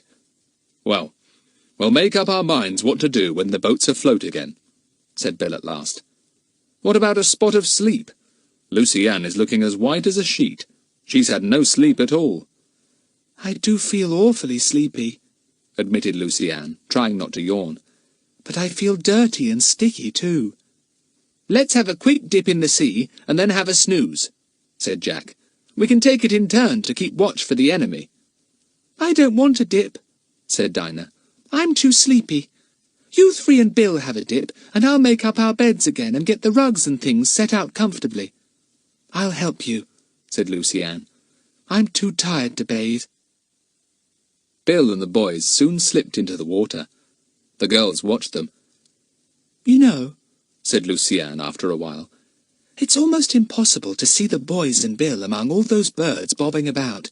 Once I lose sight of them, I can't spot them again." It was quite true. There were so many birds bobbing about on the water that the boys' wet, dark heads and Bill's could hardly be picked out from the crowd. "Let's tell Bill when they come back," said Dinah, a sudden idea sliding into her head. "I bet if we all slid into the water if the enemy came, nobody would ever spot us among the birds there." "No, they wouldn't," agreed Lucienne. "It would be a marvellous idea, Dinah." They told the others when they came back, glowing from their bathe. Bill nodded, pleased. "Yes, a fine idea. If the enemy comes in sight, that's what we'll do. Our heads would be completely lost among the bodies of the swimming birds." "What about the boat, though?" said Jack. "We could do what we did for ourselves when we were on the rocks beside the lagoon," said Philip. "Drape it with seaweed so that it looks like a rock." "You're full of bright ideas, you kids," said Bill. "Whilst you're all having a snooze, I'll do a little boat draping. If the enemy come, they'll come soon. They won't waste many hours before they try to find us. I'll wake you if I see or hear any sign of them, and you must all be prepared to drop over the side of the boat. Better sleep in your undies, so that you don't wet all your clothes. Your bathing suits are wet." "Ours aren't," said Lucienne. "Oh dear, I'm so awfully sleepy. I do hope the enemy don't come yet. I'm not at all sure I shall wake if they do." Bill tucked them all up in rugs. They were asleep in a moment or two, tired out. Bill began to do a little boat draping. He pulled great fronds of seaweed off the nearby rocks and hung them over the boat sides till the little vessel looked like a boat-shaped rock. Having finished his task, Bill sat down in the cabin. He idly removed a cover from something there, and then stared in surprise. A radio! Was it a transmitter, too? Surely Horace, going off all alone into the wilds, would have the sense to take a transmitter with him in case he got hurt or became ill. With trembling hands, Bill began to examine the radio. He gave a loud exclamation that woke up Jack. The boy sat up in alarm. "Is it the enemy, Bill?" "No, but look here. Why on earth didn't you tell me there was a radio in this boat? I can get a message through with luck." "Golly, I forgot all about it," said Jack. "But is it a transmitter, Bill?" "Yes, not a very good one, but I'll do my best to try and work it so that I can send a message to headquarters," said Bill. "There's always someone standing by there, hoping to hear from me. I haven't reported for days." Bill began to hunt about, and Jack wondered why. "What are you looking for, Bill?" he asked. "The aerial," said Bill. "There must be an aerial somewhere for the transmitter. Where on earth can it be?" "I remember seeing something on a shelf at the back of the cabin," said Jack sleepily. "It was about 6 feet long." "That would be it," said Bill, and went to look. He pulled out something long and slender. "Good. Here it is. I can soon fix it up." Jack watched Bill for a few minutes. Then he felt his eyes closing, and he slumped down in his rugs again. It was very, very exciting to watch Bill putting up the aerial and trying to make the transmitter work. But not even that excitement could make Jack's eyes keep open. In half a second, he was fast asleep again. Bill worked and worked, groaning occasionally with disappointment, as first one thing failed and then another. Curious sounds came from the radio, and little lights glowed here and there within it. There was something the matter with it, and Bill didn't know what. If only he knew! Oh, if only he could get the thing to work, just for a minute or two! At last, he thought he had got it fixed. Now to send a message through. Now to send out his code number and wait for a reply. He sent out his code time and again. There was no reply. The radio seemed to be quite dead at his end. There was nothing for it but to send a message and hope it would be received. But Bill had grave doubts about it. He rapidly sent a message through in code, asking for immediate help. He repeated the message time and time again, but got no reply at all. He gave the lagoon island as a guide to their whereabouts, knowing that they must be somewhere near it. Surely it must be on some map and could be located. He was so busy trying to send his message and listening for a reply which never came, that he almost didn't hear the distant purr of a powerful motorboat. But the sound did at last penetrate his mind, and he looked up with a start. He shouted to the children, "Wake up! Quick! Into the water with you! The enemy are here! Wake up!" They all woke up with a jump. The enemy! Splash! Into the water they slid, all 5 of them, the 2 girls hardly awake. The enemy! Yes, there was the motorboat heading straight for them all. Chapter 30. Ahoy there! Show yourselves! There was a sudden flash of sunlight on the lenses of a pair of field glasses. They were being levelled at the island, on whose rocks the children's boat had been grounded. The glasses swept the rocks and the island, and then came back to the rocks again. The boat was there, draped end to end with seaweed. The glasses rested on it for a few moments. Then they swept the sea, but among the bobbing birds it was impossible to pick out the 5 wet heads. The children kept as close to swimming birds as possible. Philip was all right, because Huffin and Puffin perched on his head and hid him beautifully. Lucy Ann was near a big cormorant, who eyed her with interest, but did not swim away from her. Dinah and Jack were among a crowd of bobbing, diving puffins, and Bill, fearful of his big, somewhat bald head being spotted, kept bobbing under the water and holding his breath there as long as he could. After what seemed an age, the enemy's motorboat swung round and went away, going right round the island. Or so Bill thought. They heard the sound of its engine growing fainter and fainter. Not until it had completely died away did Bill let the children get back into the boat.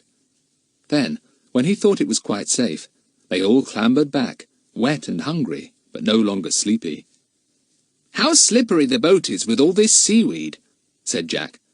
"Dinah, your idea worked well. I don't think the enemy even guessed there was anyone here, and there were 5 people and a boat within easy sight of their glasses."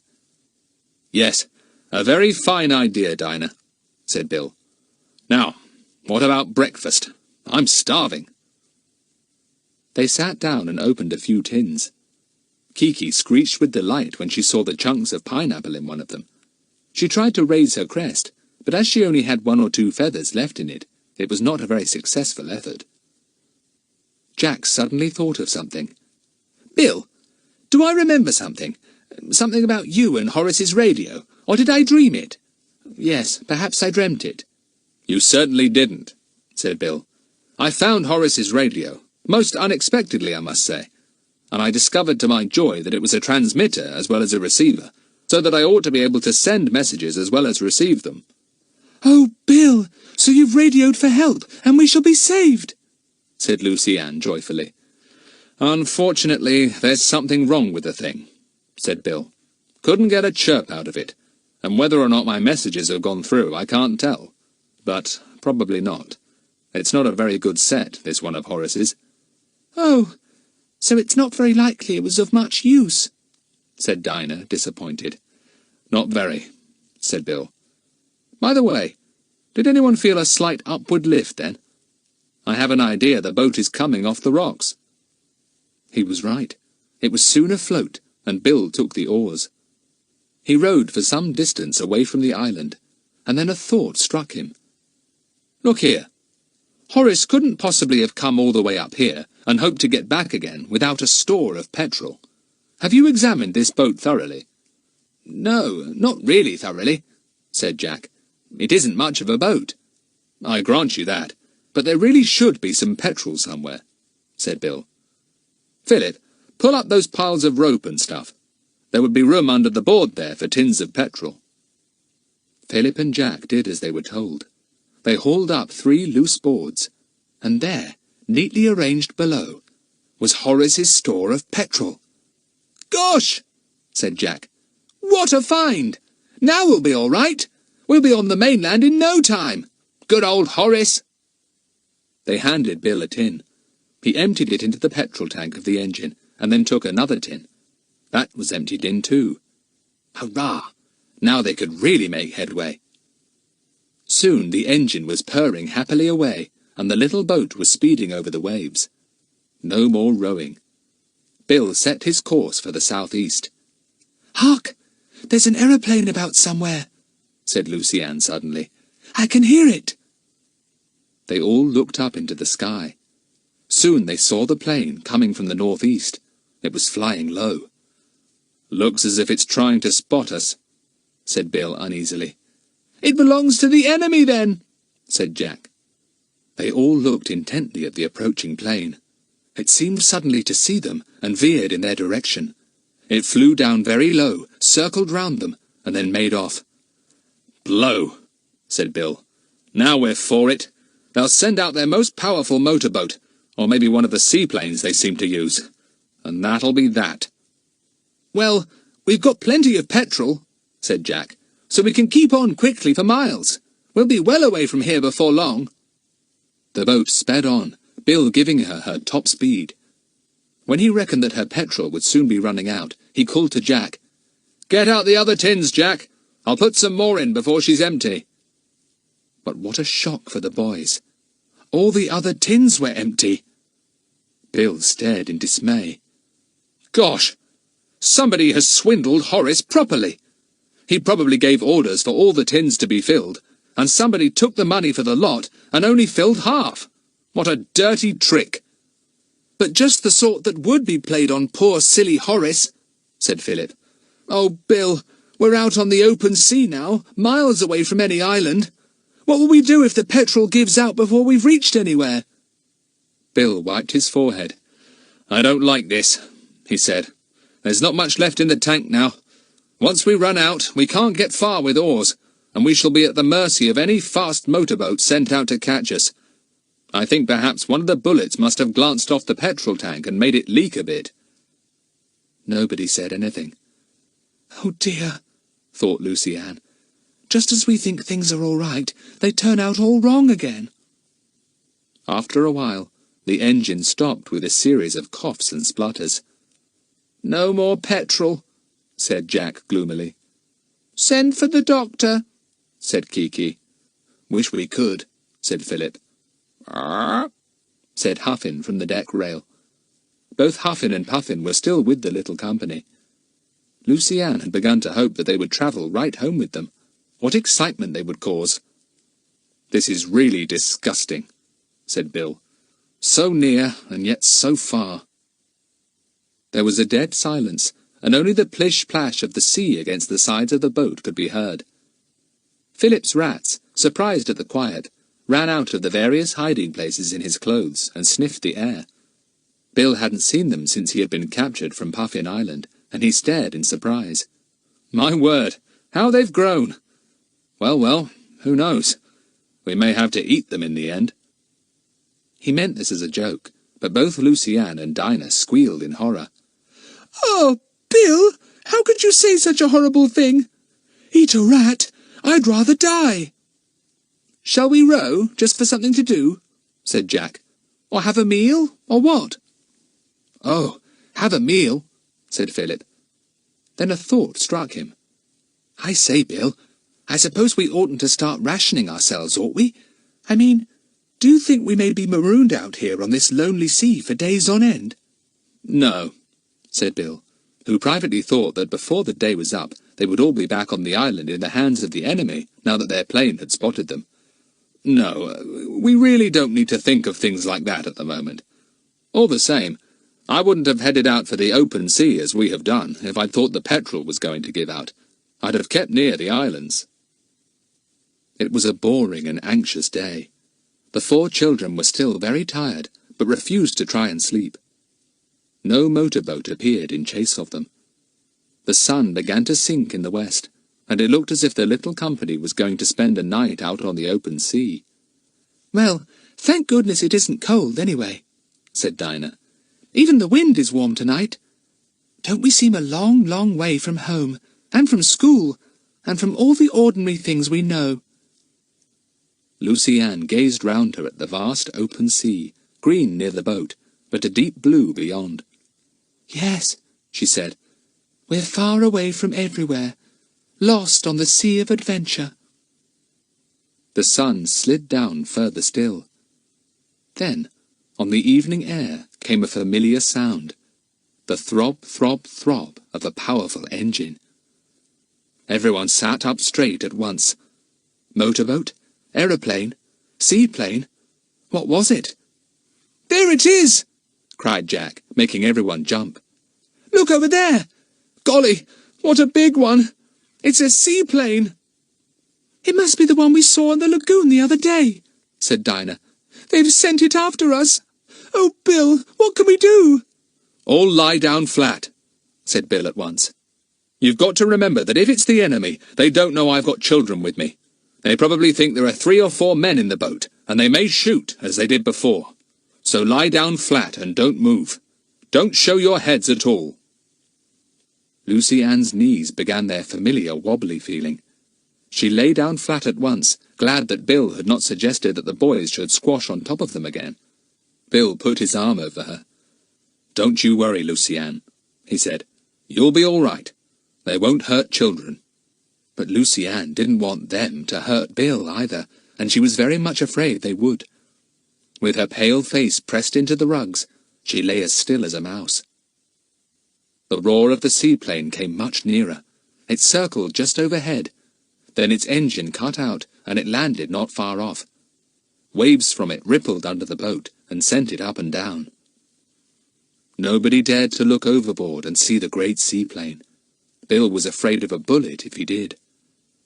Then a colossal voice came booming over the sea, the voice of a giant. "Ahoy there! Show yourselves!" "Don't move," said Bill urgently. "Don't move. Don't be frightened, Lucy-Anne. They're using a megaphone. That's why the voice sounds so loud." The giant voice came again. "We've got our guns on you. Any funny business and you'll be blown to smithereens. Show yourselves!" Chapter 31. Over the Sea of Adventure. "It's no good," said Bill in a low voice. "I must stand up. I don't want them to machine gun the boat." He stood up and waved, then put both hands up to show that he surrendered. A boat put off from the seaplane and came rapidly towards Bill's boat. In it were 3 men, one of them holding a revolver in his hand. The children waited, panic-stricken, fearing to hear a shot at Bill. They had none of them raised their heads, but they could picture all too plainly what was happening.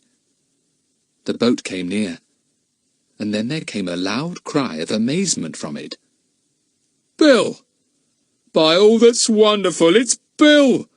Why on earth didn't you welcome us instead of making us think you were part of the gang? Good heavens! It's you, Joe! Yelled Bill, and the relief in his voice brought all the children to their feet at once. Look here, kids! It's Joe, my colleague! Hey, Joe, you got my message then, all right? The boat came alongside with a gentle bump.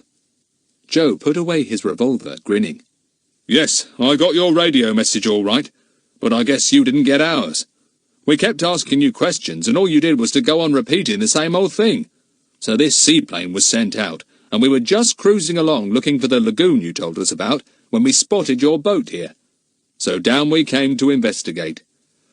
Thank goodness, said Bill. We'd run out of petrol. We were expecting the enemy to send a plane or a boat out after us at any moment. Come along to the seaplane, said Joe, who had bright blue eyes and a very wide grin. Will the kids mind flying? Oh, no, we're used to it, said Jack, and helped the girls into the boat where Joe stood. Are we rescued? Said Lucy-Anne, hardly believing it could be true after all their alarms and fears. You are, said Joe, and grinned at her. Sent one of our biggest seaplanes after you to take you home. Have to do that for Bill here, you know. He's a VIP. What's that? Asked Lucy-Anne as they sped towards the seaplane. Very important person, of course, said Joe. Didn't you know he was? Yes, said Lucy-Anne, beaming. Oh, yes, I always knew he was. We've left Huffin and Puffin behind, suddenly wailed Dinah. Good heavens! Was there somebody else in your boat, then? Said Joe in alarm. Never saw them. Oh, they're only puffins, said Jack, but awfully nice ones, quite tame. Oh, there they are, flying after the boat. Can we take them with us? Begged Lucy-Anne. But Bill shook his head. No, Lucy-Anne. They'd be miserable away from their home here in the islands. Soon they will nest again and lay an egg. Then they will forget all about us. I shall never, never forget them, said Lucy-Anne. They kept with us all the time. Here we are, said Joe, as they came to the enormous seaplane. They were helped into it, and then the plane took off smoothly and sweetly, circling into the air like a broad-winged gull. Horace's boat was left bobbing alone, waiting for one of the police boats to collect it. What about that lagoon? Said Joe suddenly. I'd like to spot it and plot it on our maps. I think we can find it. Will these kids know it if they see it? Oh, yes, said Jack. You can't mistake it. It's a most extraordinary sea lake, and much bluer than the sea. I shouldn't be surprised if you can see some of the packages under the water if you go down low. The water's so clear there. The seaplane roared through the sky. The children were thrilled. Down below was the blue sea, looking smooth and still. Then, as they looked, they saw little islands coming into view. What hosts of them there were! Then Jack caught sight of the lagoon. There it is! There it is! He shouted. Look down there! You can't mistake it, lying between those two islands, shut in by a reef of rocks all the way round. The seaplane circled round the surprising lagoon. It dropped lower. The children watched to see if they could make out any of the underwater packages, and sure enough, through the clear water glimmered the silvery grey wrapping that covered the hidden guns. That's where the guns are, said Philip. Look, Bill, you can see the waterproof wrappings. They had already begun to lift the packages from the water and load them onto seaplanes. We watched them loading one. Bill and Joe exchanged glances. We've got some pretty good witnesses, then, said Joe. Good bunch of kids, this, Bill. Are they the ones you've gone adventuring with before? They are, said Bill. You can't keep them out of adventures, you know, and they will drag me into them too. They left the lagoon with its sinister secret behind them, and flew over the island where Bill had been a prisoner. There's the little jetty, said Jack as they flew low. And look, there are 2 motorboats there now. I say, Bill, what about Horace? Horace will be rescued when we clean up these scoundrels, said Bill. They're the men who make fortunes when one country goes to war with another, or when civil war is fought, because they get the guns and sell them to each side. We try to stop it by all kinds of international treaties, but these men are against the law and scorn it. That's where I come in, to stop them." "How will you stop them now?" asked Jack. "Will you raid the island and capture the men, and destroy all the hidden guns? Suppose they escape by motorboat or plane?" "Don't you worry about that," said Joe, with his wide grin stretching across his brown face. "We've got messages through already. There'll be a fleet of our seaplanes up here in a few hours, and armed boats patrolling all round. There's no hope for any of the gang now." Except for the little jetty, which would hardly have been noticed if the children and Bill hadn't known it was there was nothing to see on the enemy's island at all. "Everything well camouflaged," said Bill. "A clever lot, and I've been after them for a long time. They sent me off on all kinds of false trails, and I'd almost given up hope of finding their lair. But there it is." "They must have been surprised to see you up here, Bill," said Lucy-Anne, as the seaplane left the enemy's island behind. "Oh, look! There's the island where we landed with Bill!" cried Dinah. "Puffin Island! Do look! There's the bird cliff, and you can just see the little narrow channel going into the cliff. Only you have to look hard to see it. And there's where we had our signal fire. And there's where we had our tents that blew away in the storm, by those few trees," said Jack. And look! There's the Puffin colony." The seaplane flew down as low as it dared. It flew low enough for the children to see a moving mass of birds, scared at the enormous noise made by the seaplane's powerful engines. "I can see Huffin and Puffin!" cried Lucy-Anne. The others roared with laughter. "You can't, you fibber!" said Dinah. "No, I can't really. I'm pretending to," said Lucy-Anne. "I want them to be there always. I want them to have their own burrow and a nest. And an egg. I want them to have a lovely baby Puffin that would be tamed too. Goodbye, dear Huffin and Puffin. We did so love having you for pets." "Ah?" suddenly said Kiki, for all the world as if she understood what Lucy-Anne was saying. "Kiki's saying goodbye in Puffin language," said Lucy-Anne. "Ah, Huffin and Puffin, I'm saying goodbye too." And from the scared Puffin colony rose a medley of deep guttural "ahs" as the birds settled down once more. Those that had run down burrows popped up again and added their "ah" to the chorus. "What a lot we shall have to tell Mother," said Philip. "I wonder how she is." Joe smiled at him. "Getting on fine, except for worrying about you four," he said. "She'll feel better still when she gets our radio message." "Oh, have you sent one already?" asked Dinah. "Oh, good. Now she'll know we're all right. Goodness, won't it be strange to go back to school after all this?" School. Sitting at a desk, learning French grammar, getting into rows for leaving tennis rackets about, playing silly tricks, having music lessons, going to bed at the proper time. How very, very strange it would all seem. Only Lucy-Anne thought of it with real pleasure. "It'll be so nice to wake up in the mornings and know there's only lessons and tennis and things to worry about," she said to Bill, "instead of wondering if the enemy is coming and seeing planes parachuting guns down into lagoons and rushing about in motorboats and—" "Conking poor Horace on the head," said Bill, grinning. "Well, we didn't do that, whatever he said to you," said Lucy-Anne. "And if ever I see him again, I'm going to tell him I'm sorry we made such an awful mistake, but that honestly he deserves a good old... "Conk," said Philip, chuckling. "Well, conk if you like," said Lucy-Anne. "A good old conk for telling such awful stories." The seaplane was flying south now. It had left behind all the exciting little islands and all the millions of noisy seabirds. The sun was now almost gone, and the sea was shadowed a deep blue. In a few minutes, the first stars would prick through the evening sky, as bright as diamonds. "We'll be over the mainland soon," said Bill. "Thank goodness it's all ended up well. I thought it was the finish of everything when this seaplane landed beside us and hailed us. Another adventure to talk over when we see each other in the holidays. What a lot we've had together." "I think I've liked this one the best," said Jack thoughtfully, and he scratched what was left of Kiki's crest. "All those islands, and this lonely sea, with its blues and greens and greys." The Sea of Adventure, said Luciane, looking down at its vast expanse of dark blue, touched here and there with the golden reflection of the sky. Goodbye, Sea of Adventure. You're a lovely place, but much too exciting for me.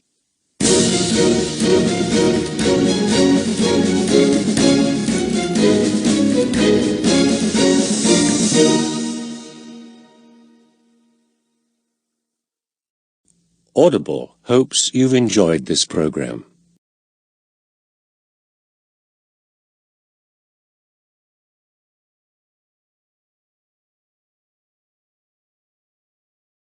Of birds, scared at the enormous noise made by the seaplane's powerful engines. I can see Huffin' and Puffin, cried Luciane. The others roared with laughter. You can't, you fibber, said Dinah. No, I can't really. I'm pretending to, said Luciane. I want them to be there always. I want them to have their own burrow and a nest. And an egg. I want them to have a lovely baby Puffin that would be tamed too. Goodbye, dear Huffin' and Puffin. We did so love having you for pets. Ah? Suddenly said Kiki, for all the world as if she understood what Luciane was saying. Kiki's saying goodbye in Puffin language, said Luciane. Ah, Huffin' and Puffin. I'm saying goodbye too. And from the scared Puffin colony rose a medley of deep guttural ahs as the birds settled down once more. Those that had run down burrows popped up again and added their ah to the chorus. What a lot we shall have to tell Mother, said Philip. I wonder how she is. Joe smiled at him. Getting on fine, except for worrying about you four, he said. She'll feel better still when she gets our radio message. Oh, have you sent one already? asked Dinah. Oh, good. Now she'll know we're all right. Goodness, won't it be strange to go back to school after all this? School. Sitting at a desk, learning French grammar, getting into rows for leaving tennis rackets about, playing silly tricks, having music lessons, going to bed at the proper time. How very, very strange it would all seem. Only Luciane thought of it with real pleasure. It'll be so nice to wake up in the mornings and know there's only lessons and tennis and things to worry about, she said to Bill, instead of wondering if the enemy is coming and seeing planes parachuting guns down into lagoons and rushing about in motorboats and conking poor Horace on the head, said Bill, grinning.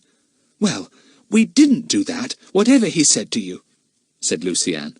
And if ever I see him again, I'm going to tell him I'm sorry we made such an awful mistake, but that honestly he deserves a good old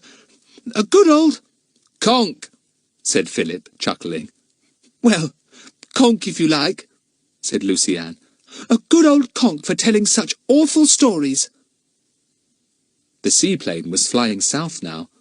It had left behind all the exciting little islands and all the millions of noisy seabirds. The sun was now almost gone, and the sea was shadowed a deep blue. In a few minutes, the first stars would prick through the evening sky, as bright as diamonds. We'll be over the mainland soon, said Bill. Thank goodness it's all ended up well. I thought it was the finish of everything when this seaplane landed beside us and hailed us. Another adventure to talk over when we see each other in the holidays. What a lot we've had together. I think I've liked this one the best, said Jack thoughtfully, and he scratched what was left of Kiki's crest. All those islands, and this lonely sea with its blues and greens and greys. The Sea of Adventure, said Luciane, looking down at its vast expanse of dark blue, touched here and there with the golden reflection of the sky. Goodbye, Sea of Adventure. You're a lovely place, but much too exciting for me.